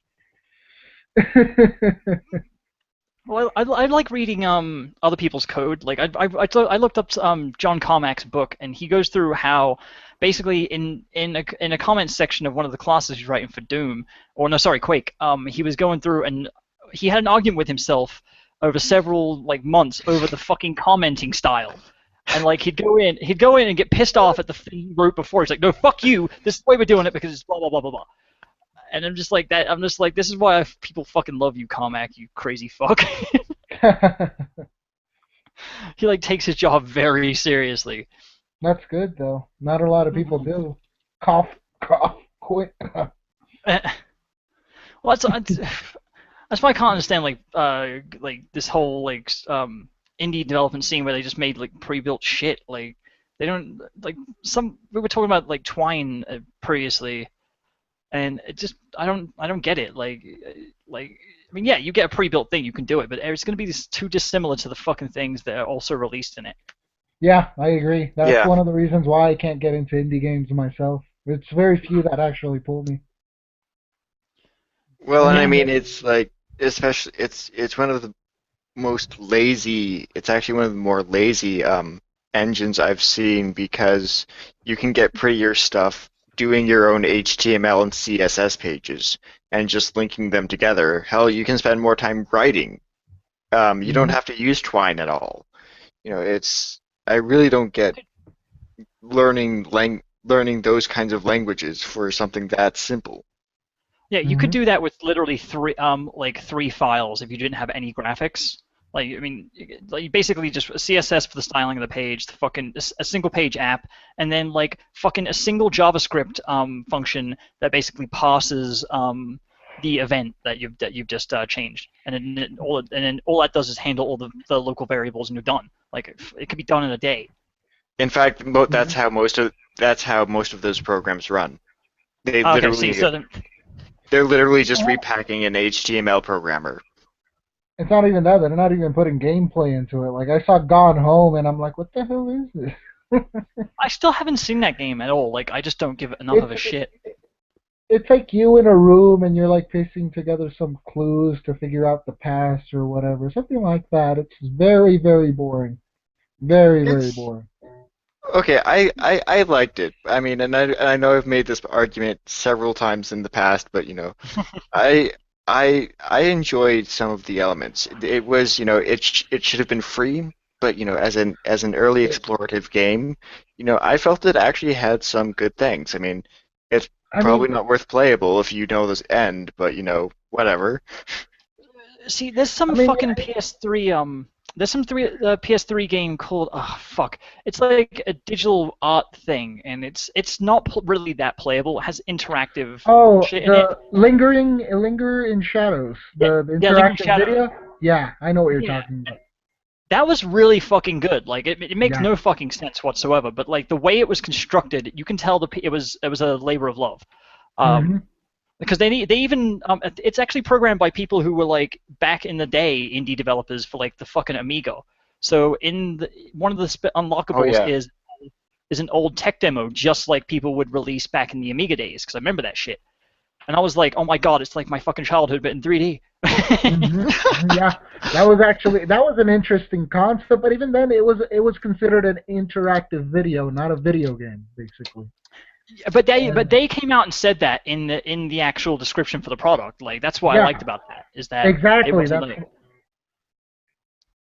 yeah. Yeah, but I mean, you also have similar games like Jazz Punk, Yeah. um, Didn't and was it Action Points that gave the definition to video game? Like accurately, he went and defined video and defined game and then defined video game. And no, Gone Home and Depression Quest aren't games, but that isn't a bad thing, really. It's its own thing, which is good. it's unique. I'll defend. Well, okay, I won't defend Depression Quest just because if you want um if you want visual novels, you really just have to go to Japan and get their much better, much more animated visual Visual now. novels. Hell, they have a Silent Hill 3 visual novel. I wish they would have released over here. yeah, they have Yeah, a exactly. PSP they have a PSP digital novel for Silent Hill. Yeah. Yeah. They even had a Metroid visual. They have visual novels for almost every game over there. Mhm. Waifu, the visual novel. What were you gonna Yeah. finish up, Stoll? Hmm? You were gonna finish up something, Stoll? I'm sorry if I cut you off. No, you can go ahead. You can go ahead. Oh no, no, that's what I was meaning. Like it's like the definition of game itself implies for you to be in a set rule with a challenge or whatnot. And I don't find like Gone Home or Depression Quest gives you any challenges or how do I sort of Well, like it is a challenge. I mean, it there. Well, I mean, there is a set of rules. You can only do certain things. You can't go around. You can't fly. You can't. You're walking around doing a set well, number yeah, of functions. That's a set of rules. Well, true, but it's not gameplay rules. Let's say like for a game, let's say like Monopoly or something. It's like if I were gonna make Clue and all it was the board and the story, and that's it. There's no interaction between players Well, or no, but elements or consider, something like consider for instance, a game like um, Return to Monkey Island, which Mhm. features similar gameplay only in a third-person view. Is that a video game? that. It's That has like that has mechanics though. That has yeah, like a lot of it's different things. it's like Walking Dead, where it's still a video game because there's still effects that are coming out of your decisions or whatnot. But even then, I would consider it like a visual, an interactive video, like Linger in Shadows did, because it's much better defined as an interactive video than a video game itself, because you're not really playing a game. You're more Yeah, it's the same interacting with outcome. the situation. But I saw like when Depression Quest came out and all this shit, I saw people like defending it, saying, "Oh well, Zork doesn't have any fucking graphics." I'm like, Zork actually has fucking gameplay. Like it has no fucking graphics. It doesn't need them. It's fucking a text adventure. That's the I mean, genre of fucking game. going all the way back to the first video game ever, which was that little tennis radar, that had gameplay. And that is a Hmm. video game because there's scores and there's an objective and like I said, there's a game to it. Well, there's an objective in Gone Home. You're trying Well, to you're trying to piece together the secret using your own, using a set of mechanics. Um, but the same Granted, you just a limited set of mechanics, but it has every aspect of a video game. uh, just 'cause, I don't know, I just because you're walking in a room, I mean, like it's like I said, going back to Depression Quest, Depression Quest has mechanics and it has progress and basically interaction as well. I mean, like I said, an interactive video is a much better way of defining it because they're really, like I said, you have to watch Action Points. He defines it perfectly. Well, and But I mean, yeah, I mean, I mean, and I mean, to a to a degree, I really, if you don't want to call it a video game, that I mean, I'm completely fine with that. But what I'm more against is people calling, um, not calling Gone Home a video game, but calling Return to Monkey Island a video game when the two games are eerily similar. well, I haven't played Return to Monkey Island, so if I would play it and see the similarity that it's not a video game, I'll call it out and say it's not a video game. There's no problem with me in that because it's the same with like interactive like point and click adventures. It's partially a game, but I consider it more like a novel, more or less. Like it's like saying a DVD menu is a video game or something like that. And believe me, I saw a video game documentary on Netflix where there is an idiot that goes out and says that. Well, and I've seen that argument put out there too. Which I mean, so I mean, as long as you, I mean, that's at least a consistent view that that I disagree with, but I can, I can at least I mean, defend. at that point, then the menu boxes on Jack in the Box is a video game as well. Well, and yeah, I mean, But I mean, I would I, actually consider them video games, just very primitive video games. I Much do, like but Depression Quest and Gone Home. I do see the relationship with Gone Home and video games a lot stronger since it does have a pre-built room and you get to explore in it and interact with items and whatnot. But like that's it, it's only one goal and it's not like it's challenging you to do something else or try something new. Like let's say Mario, I could do a full little run like without any power-ups and shit, or I could play it with the power-ups, or I could do a speed run in it. Like there's only literally one way to play Gone Home, and after you figure out that one way, it's the same thing over and over. Correct or not? I'm not sure. I only seen play Well, footage of it. correct, but but that goes for many other video games. I mean, Like, there's only like, uh there's huh. only there's only like there's only one way to shoot a gun in Call of Duty. There's Yeah, but no I could use grenades, or I could use the knife. Or I could go around the No. wall and wait until he comes by and I sneak attack him. Or I could, pin him down with my friend or something like that. That's what I mean. Options, basically, is what make a game a game.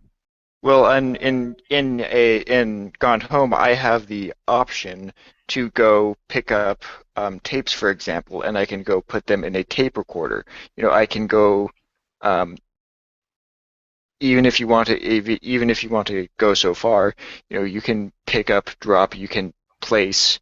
You know, the item placement system actually works rather well and gives you options as well. Well, like I said, I'm not debating so much on Gone Home anymore. Like I said, since it does have a pre-built room and interaction in it and whatnot, like you say, then yeah, it's more closer to a video game. But like I said, you can do different things, but there's no point to it really. It doesn't really Well, affect how the game is gonna develop or not. mm, well, Like you need to do a preset set of functions to win the game, much like you have to do a preset amount of functions to win any game. You have to do a preset amount of, combos, for instance, in many games to beat a boss.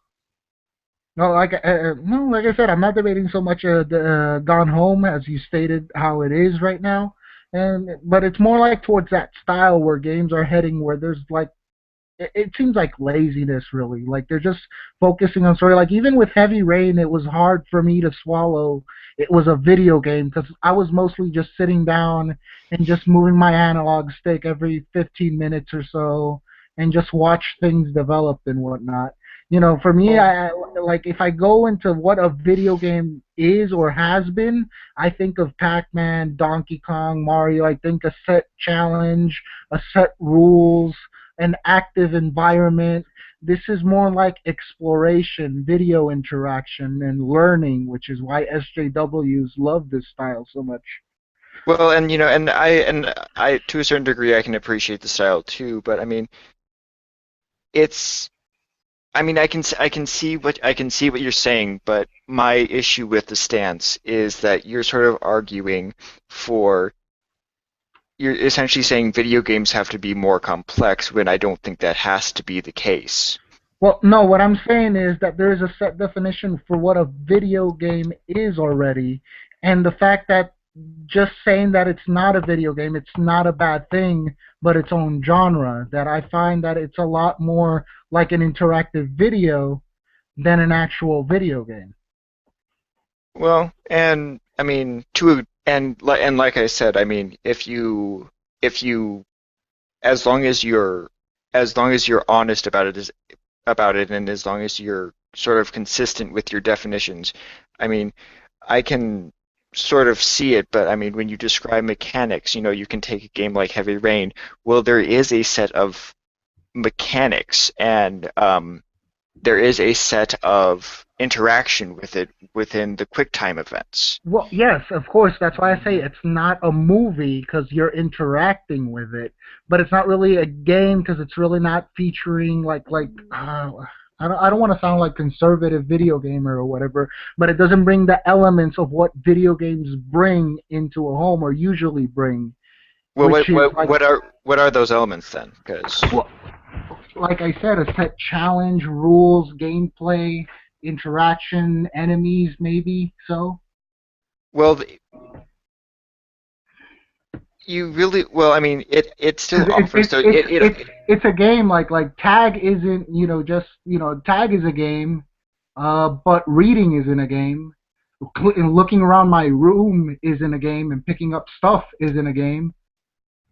well, it's still well. I mean, but Heavy Rain isn't a game like Tag. There's still enemies. There's still if because what enemies are technically simply agents within the game that lead to a fail state. Well, like I said, even for me, it was hard to swallow that Heavy Rain was a video game. It was hard to swallow, but I accept that it was a video game. I find it more interactive video than video game, but I could walk with the character around and pick up items that if I wouldn't pick up the item, it would affect my gameplay somehow. So yeah, it is a video game, but it's more leaning towards that interactive video genre. And I mean, yeah, I mean, so I mean, I can't I mean, if we want to, I mean, I will concede using your definitions that certain game, well, certain titles, we'll say, um, fit, uh, don't fit a more rigorous definition that you could use for video games. However, how my point with the complexity comment is that you can sort of describe these these same elements being in these games where there are enemies, maybe not enemies that you shoot at or enemies that you have a series of options to combat.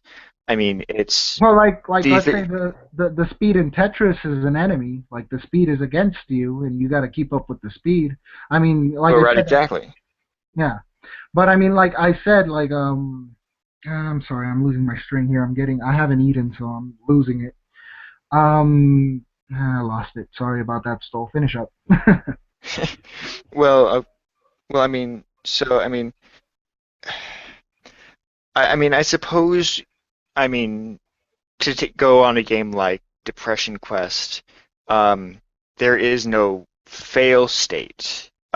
You can get to an ending, but every ending is simply a state, more or less. So I could see a case where you could argue that maybe these are more simplistic kinds of titles, but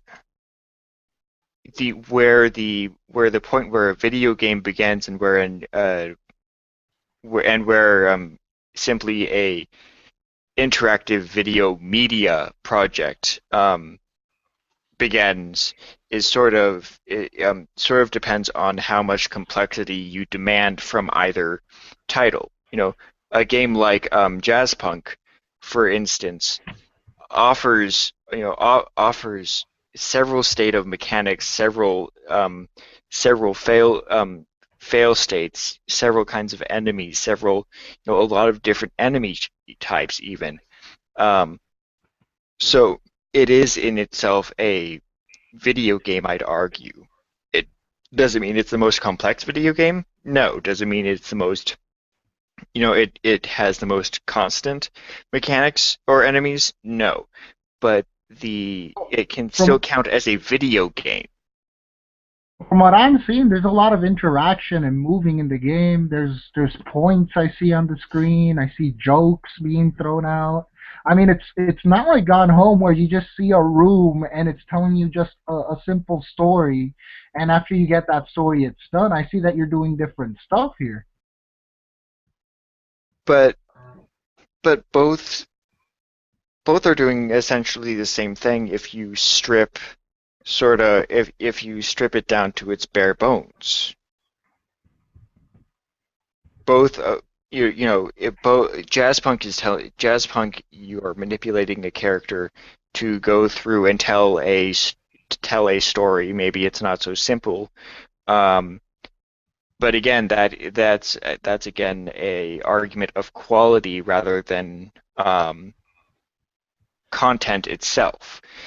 You know, you're still manipulating a character going through a story using a set of given mechanics to attempt to reach some sort of end state, Yeah, which and is like I said, which is essentially what you're describing as a video game, if I'm not mistaken. no, like I said, I'm not disagreeing so much on Gone Home being a video game, but it's on the verge of like that whole interactive video slash, video game thing they're aiming for nowadays, where they're Oh just yeah. trying to make it mostly cinematics, and I just find it like lazy fucking developing, really. Well, See, yeah, and go ahead. I was just gonna say, dude, I just say like if you would have like someone like me who'd taken like an idea like Depression Quest, and I would have not even remotely done that shit. I would have done something like a walkthrough beat 'em up, or like a Old Beast or some shit, like fuck, like using those mechanics to fucking like literally kick the shit out of depression. But that's like I would have done something like to bring like if they really wanted to bring awareness to it and make it all fun, like that was their I mean, goal. They didn't do a fucking very good job with the No, route that they no, took. I mean, that's certainly one of the not. reasons that's one of the reasons why Gone Home got so much flair and stuff. They hyped it, especially Polygon. They gave it a goddamn 10 for some reason. They hyped it up so much, and people went and downloaded it, and they're like, "Well, this isn't a video game. I'm just walking around a room picking up stuff." There are elements that challenge you or whatnot, but like I said, those elements become remotely useless afterwards. And yeah, it probably is more of a quality complaint, and you're right about that. Well, I mean, I don't, and trust me, I don't defend um, any day, and I don't defend any, and um, I don't defend, what am I saying? I don't defend Gone Home as, as a completely Game of the Year quality video game. No, I like some of the ideas that did. I hated the PR campaign. I felt that it was simply marketed towards the wrong kind of gamer. So when the FPS shooters went into the to what was essentially a 3D adventure game, a la the old LucasArts games, except for a lot more shitty. They didn't get the kind of game they expected. Like you said, Frozen. You would have turned Depression Quest into a beat 'em up. You know, Fuck you yeah. know, it's much less a question of what is a game and what isn't a game, and it's more a question of, oh, I don't like this genre. I don't like the interactive story genre. Or even I don't like how they did the interactive story genre. So I Well, would I'm have not I would saying have done something different. Well, personally, I'm not saying I don't like the genre. I just don't like when they lump it up with video games, basically. That this is a video game, and nothing you say can change that. And I really don't see it as a video game, really. Well, and yeah, and I mean, as long as you sort of define video game then as sort of a term of quality more than the term of content itself, if that makes sense, it does make sense. I can accept, that then becomes sort of a personal definition that that we've been battling for years before Gamergate even Yeah, yeah. over something that is a game or something that isn't a game. We've been arguing that for years. True. So as Oh yeah, long, all the way back to like the mid '90s, as far as I remember, and probably even more than that. yeah, Hmm. exactly. So I mean, if as long as it's a personal standard, it's like, okay, fine, I may disagree with you, but there are the hypocrites who will say, no, this is absolute fact. This is a video game. This isn't a video game. How dare you disagree with me?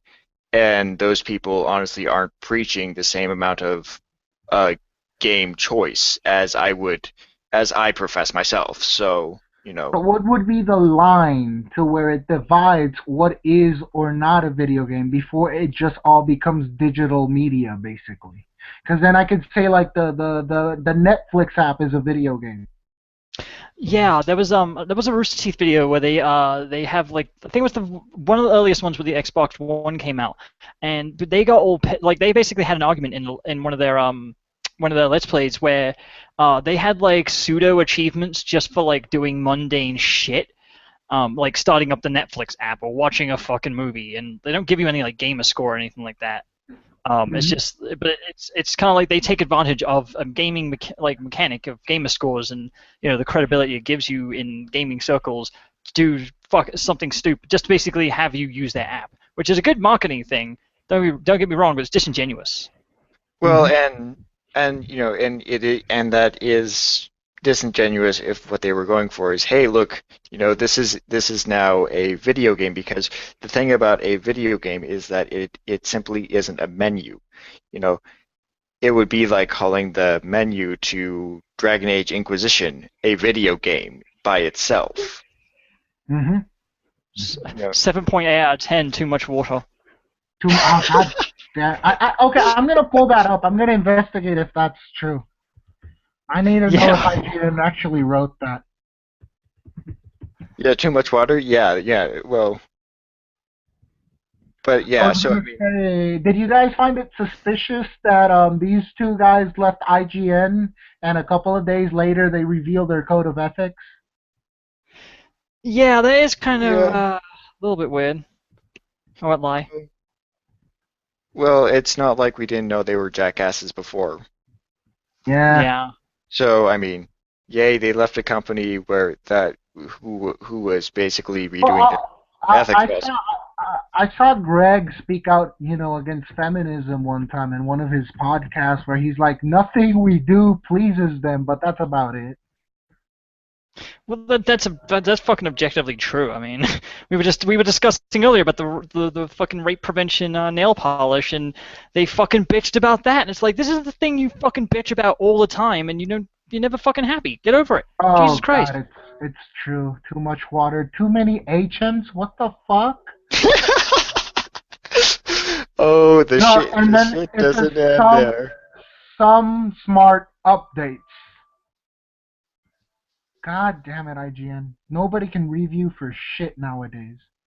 Well, Yeah, this is why I want to talk to my neighbor. He's an ex-games journalist, and like, yeah, he actually gives a shit about games. This is like way before Gamergate bullshit, but he saw this happening way back when from the inside. So it's like, yeah, fuck that. I want to actually go do some technical crap and get like a real job. Basically, that was how he described it. yeah. That's what happened to me. I saw this shit happening when Dissidia got a shitty review back in Game Informer when it first released.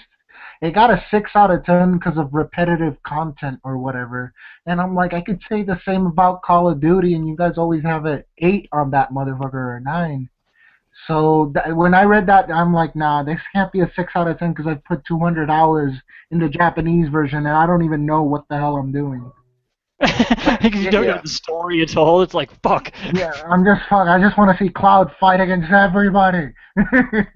But basically, like me and my friends were having fun with it. We got really competitive in the city and stuff, and we all had 100+ hours. And then the reviews come out, and I'm like, this is what that's where I started to doubt reviewers.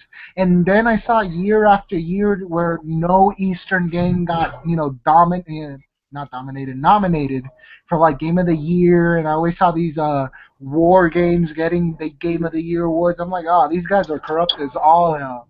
And then Yeah. feminism came in, and that's where it all went to shit, basically. Because I was okay with Call of Duty, corrupting and whatever, because, that's how business works. The one that has more money, whatever. But then we got infiltrators now trying to push ideologies. I'm like, oh, well, there goes the game industry. Yeah, well, at least the online journal. I mean, it's always been online journalism is the thing. So this has been, foretold since the dawn of when it came about. So Yeah, I stopped looking at all these different sites that Gamergate is now boycotting or demanding yep. they change Well, that's years why ago. I would just go to V and talk with people. Like I remember when Killer is Dead was out, I went to V and they're like, "Oh, this game is the shit. Go ahead and buy it." Oh God, don't listen to the reviews. And I go see the reviews. And it'd be like 6 and 5 and whatever. And I go and buy out the game, and it's a badass action game. I mean, badass action game. Well, and it's going to take it's going to take new publications actually succeeding, which is the one Yeah. thing that I think we need to do. I mean, I've been fairly impressed with three or four of them that I now follow, and they do a way better job at covering even the most AAA titles out there Mhm. now. hmm Well, and remember, it's just we need more force, but people don't want to get quote unquote popular off Gamergate. And thank you, Internet Aristocrat, for that. And now nobody wants to step up and replace the other industry because of fear of being called a shill or whatever. See, I Well, considered that, like, I considered his position, and I actually agree with him on that, but that's his fucking problem. Like, if other people, like, want to do things because of Gamergate, I don't give a shit. Like, let them do it. I mean, People call him, if you if produce people good take advantage of content, us. if you produce good content, there's no reason why you shouldn't be known for producing good content. Mm-hmm. Well, even if you produce shit content, I mean, you're still in the marketplace. I mean, there's a difference between being a fucking a shill and being opportunistic. Like Yeah. Yeah. it's subtle, but there is a difference. This is And there's opportunistic. Starting a Yeah. starting a podcast in the yeah. midst of Gamergate to go talk with people and possibly get, you know, a few views. That's opportunistic. Yeah. Oh, come on, I mean, Stoll. If We I all know you're making that fat cash off the ads. I mean. yeah. Yeah. But like I said, Oh, how I wish that I could actually do, actual video content is the thing. I would love to actually do just video content and not, payments. pay attention to anything else. See, That'd that's be why I was really worried about doing that one Gamergate video of my Let's Play because like I talked to a lot of people about it before I did it just because I was like I don't want people to say oh you're taking advantage of this for your own fucking benefits. Like no, I just want to make people fucking laugh because everyone takes it goddamn seriously. It's like Mm-hmm. yeah, Yeah. I mean I mean, that was my intention. any prominent figure in Gamergate right now has made cash out of us. Sargon, Jenny Barrage, Monday Matt, they've all made cash and popularity out of us. And we're not kicking them out of the fucking bucket, basically, because of it. It's because they were there first, basically, and they basically took the opportunity to help us as well, because it's more help than negativity that they're bringing to us. They And bring now, they bring, actual good content to the movement, and that is worth paying for, even if some exactly, might call it welfare. Well, exactly, it's like exactly. it's And how, it's like okay, how are we supposed to defeat Anita and all these other SJWs then? If we can't even, get promoted or whatever, because it would be considered shilling. Yeah, well, it's exactly. like that. It's like that one video that Sargon did. He hit a few, but the very first one on Digro, where he goes into all of the meeting they had, where he like dug up some fucking documents and shit, and like he got paid to do that, but he got paid to do research and then compile it together. And like he was all apologetic because he's like, oh, this video's not like funny like my other ones, but I'm taking this shit seriously because it needs to be done. And it's like, oh, Yeah, okay, this is why we're fucking paying you. He took it really fucking serious, and it Yeah, was awesome content. I sat through it's that entire thing, and I was like sitting on the edge of my seat, just like, all right, fucking putting yep, this shit together. yep, it's the entire, normally how these things would go is a corporation would pay a video maker to make a video, and Hmm. that video would have to meet certain requirements. Well, and then that would go out to the consumer. Well, what this is the very opposite. This is the consumer saying, "Hey, we want certain content. Can you provide content?" And the content creator says, "Yes, we can provide content." And lo and behold, they give them money, and suddenly the content creator has time and can actually put an effort to create the content that the consumer wants. It's replacing the investors with the consumer. hmm Cuts out the exactly. middleman, basically. Yeah, Yeah. that's why a lot of people are jumping ship. Like these two went from IGN to Patreon, and they already got what 10,000 each, Yeah. and that's probably way more, or not probably more than what they made on IGN, but they have more liberty and they can do whatever they want basically. And Yeah. that's also creating a couple of problems. Like remember the whole thing with Kickstarter and Mighty Number Nine? Oh, Uh-huh. there's a ton of reform that needs There's to happen because right now the yeah, investor has no way, the thing that the that publicly trading your company offers is you have say in the content. This is simply providing the money up front and saying, "Hey, make content." I can't control what it is. So yes, there has to be some sort of refund process, if you ask me, implemented possibly through law with these internet services. I wouldn't mind that being done. I But don't it's see why it's not. I don't see why a thing like Kickstarter isn't a contract. I really don't. Like maybe I'm yeah, fucking thick as shit, but I mean, no, 'cause it should be. it should be. Yeah, I don't see why it's not. Mhm. It's like. I mean, there's fucking paper trail on all this bullshit. It's not, you're not gifting that Um, money. didn't Thunderfoot made a video on these guys that scammed people on the solar roadway panels, Yeah. and they yeah. got like $1 million off that, and they just said, well, basically they can say we failed, and they could keep all the money basically. See, I Yeah, see potential. I see potential in that technology, but not for what they want to use it for. Like they could use that they could use it for different applications, but for roads it's just not fucking applicable. Like he was saying Well, use them for roofing panels, because I know a guy who's doing that. He's developing a new solar panel. They're like way more affordable. You can put them on any fucking roof and all this other crap, and they're cheaper. And that's that's the kind of application. Yeah, like small efficient solar panels. Like fuck, buy me. I'd buy one of those. Hook a cable into it and use it to charge my phone. They have those for backpacks. You can, I think they're called Juice, Joos. And you can clip them to your backpack. They're rugged. They'll charge like they can charge a phone. They have a battery pack in them, so they can hold a charge. It's fucking awesome. Yeah, it's like that sort of technology is great for something like that. But it's like these companies. The thing is, they don't approach it the way of the consumer investing directly in the product. They do it as as essentially as charity. You're giving money to a product you wish to succeed. Mm-hmm. It's a completely different. It's a slightly change of wording, but it alleviates the content creator of all responsibility if the product should fail. Exactly. There's no consequence to the guy, even if he fails, or he's just scamming people. I mean, a guy got what, $3,000 because he wanted a bowl of rice or something like that.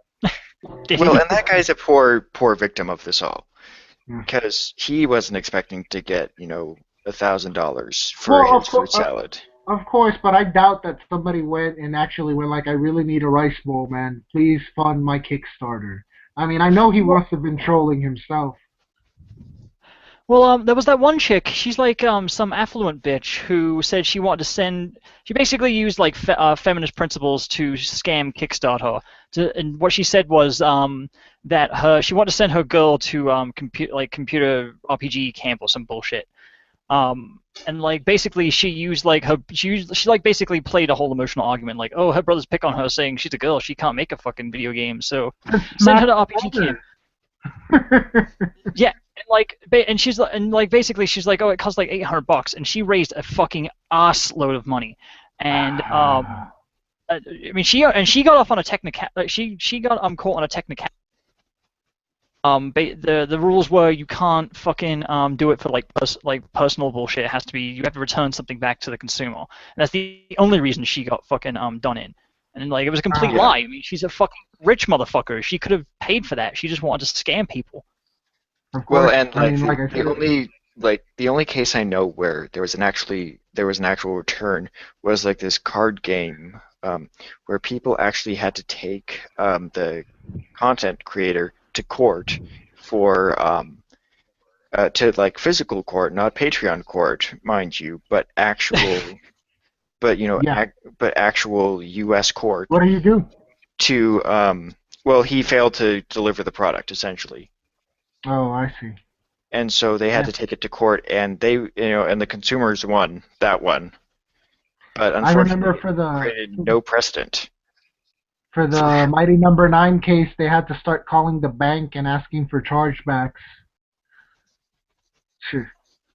That's a shame too, because all my friends were excited for that. I was excited for that, and all my friends except I didn't donate money, but they all fucking did, and they got fucked over. And it was like, dude, I really wanted to like that project, but something about it just didn't seem right. And I was like, I'll just see how it plays out. I was interested in that. I got banned for asking once about it, like just asking like, hey, why are you banning GG members or whatever off the Facebook? Immediately banned like a day later or something like that. Yeah, that's why I was hearing like the bans were just coming down. Yeah. It's ridiculous. And I'm pretty sure, Fune had no idea what was going on, because afterwards Dina on her Twitter, she went like, I can't talk about work on my private profile anymore or whatever, so it was assumed that she was given a warning or something. She should be fucking fired. I mean, she's like basically pissing people off intentionally for her own personal gain. Yeah, at this point. Well, the problem with Dina was that she lied. If she wouldn't have lied and went like, yeah, I'm a feminist, I'm sorry, or whatever, or what's the big deal, guys, I doubt that the gaming community would have, kept overreacting like it did or whatever. It would have She just baited everyone again and again. Yeah, yeah, and she lied constantly over being Mega Man fan. That's why she just proved to be distrustful, and that's why fans didn't like her afterwards. Well, and this is the very reason why I've only ever supported one Kickstarter project, and that was for a music album for a local a cappella group that I knew Hmm. was going to return on a product, and I that's was it. only I was only gonna support two projects. First of all, probably Sargon's Patreon, and then I was gonna support Shadows of the Eternal. But by the time I heard about it, it was already canceled and canned. And that game was supposed to be an Eternal Darkness sequel for the Wii U, and that got me really excited because it had the Necronomicon in the first trailer and shit. Oh yeah. See, the only thing I ever wanted to fucking donate to on Kickstarter or any kind of bullshit like that was the RoboCop statue, and but fucking awesome. Inner fanboy rages. Oh no, yeah, I can't believe the fucking trailer for that is like so shit, and like because just there's so many people who love RoboCop, they're just like make this fucking happen. Yeah, Yeah. yeah. Although it was hilarious, like there's a RoboCop rap. It's fucking, it's great. Well, guys, I gotta go. All right, I've been stuck here a while. My wife cooked for me, and she's like, "Hey, your food," for the last 5 hours or so. So, Oh, dude, I'm sorry. Well, no, no, hell no. I'm have having fun with fun here. that. That's my fault. But nah, I'll catch you guys later. It's been a pleasure. It's been very fun, and you guys take care. All right, see you soon. See you Yeah, soon. sure. Take care. All right, see ya. Um, well, we've run pretty long so far. I think this is a good take the opportunity to wrap this up then. Sure. No, I'm cool with that. Um, this has been this has been the Stoll Review panel shows, technically sixth edition. Um, I'd like to thank all my guests for appearing today, and we're continuing our normal schedule now that I'm running smoothly once again, and we're just going to shift it an hour later so that I can that I can accommodate for school. With that being said, I hope you all have a wonderful week. Remember, don't remember resist the urge to form a hug box, and this and yeah, have a nice week.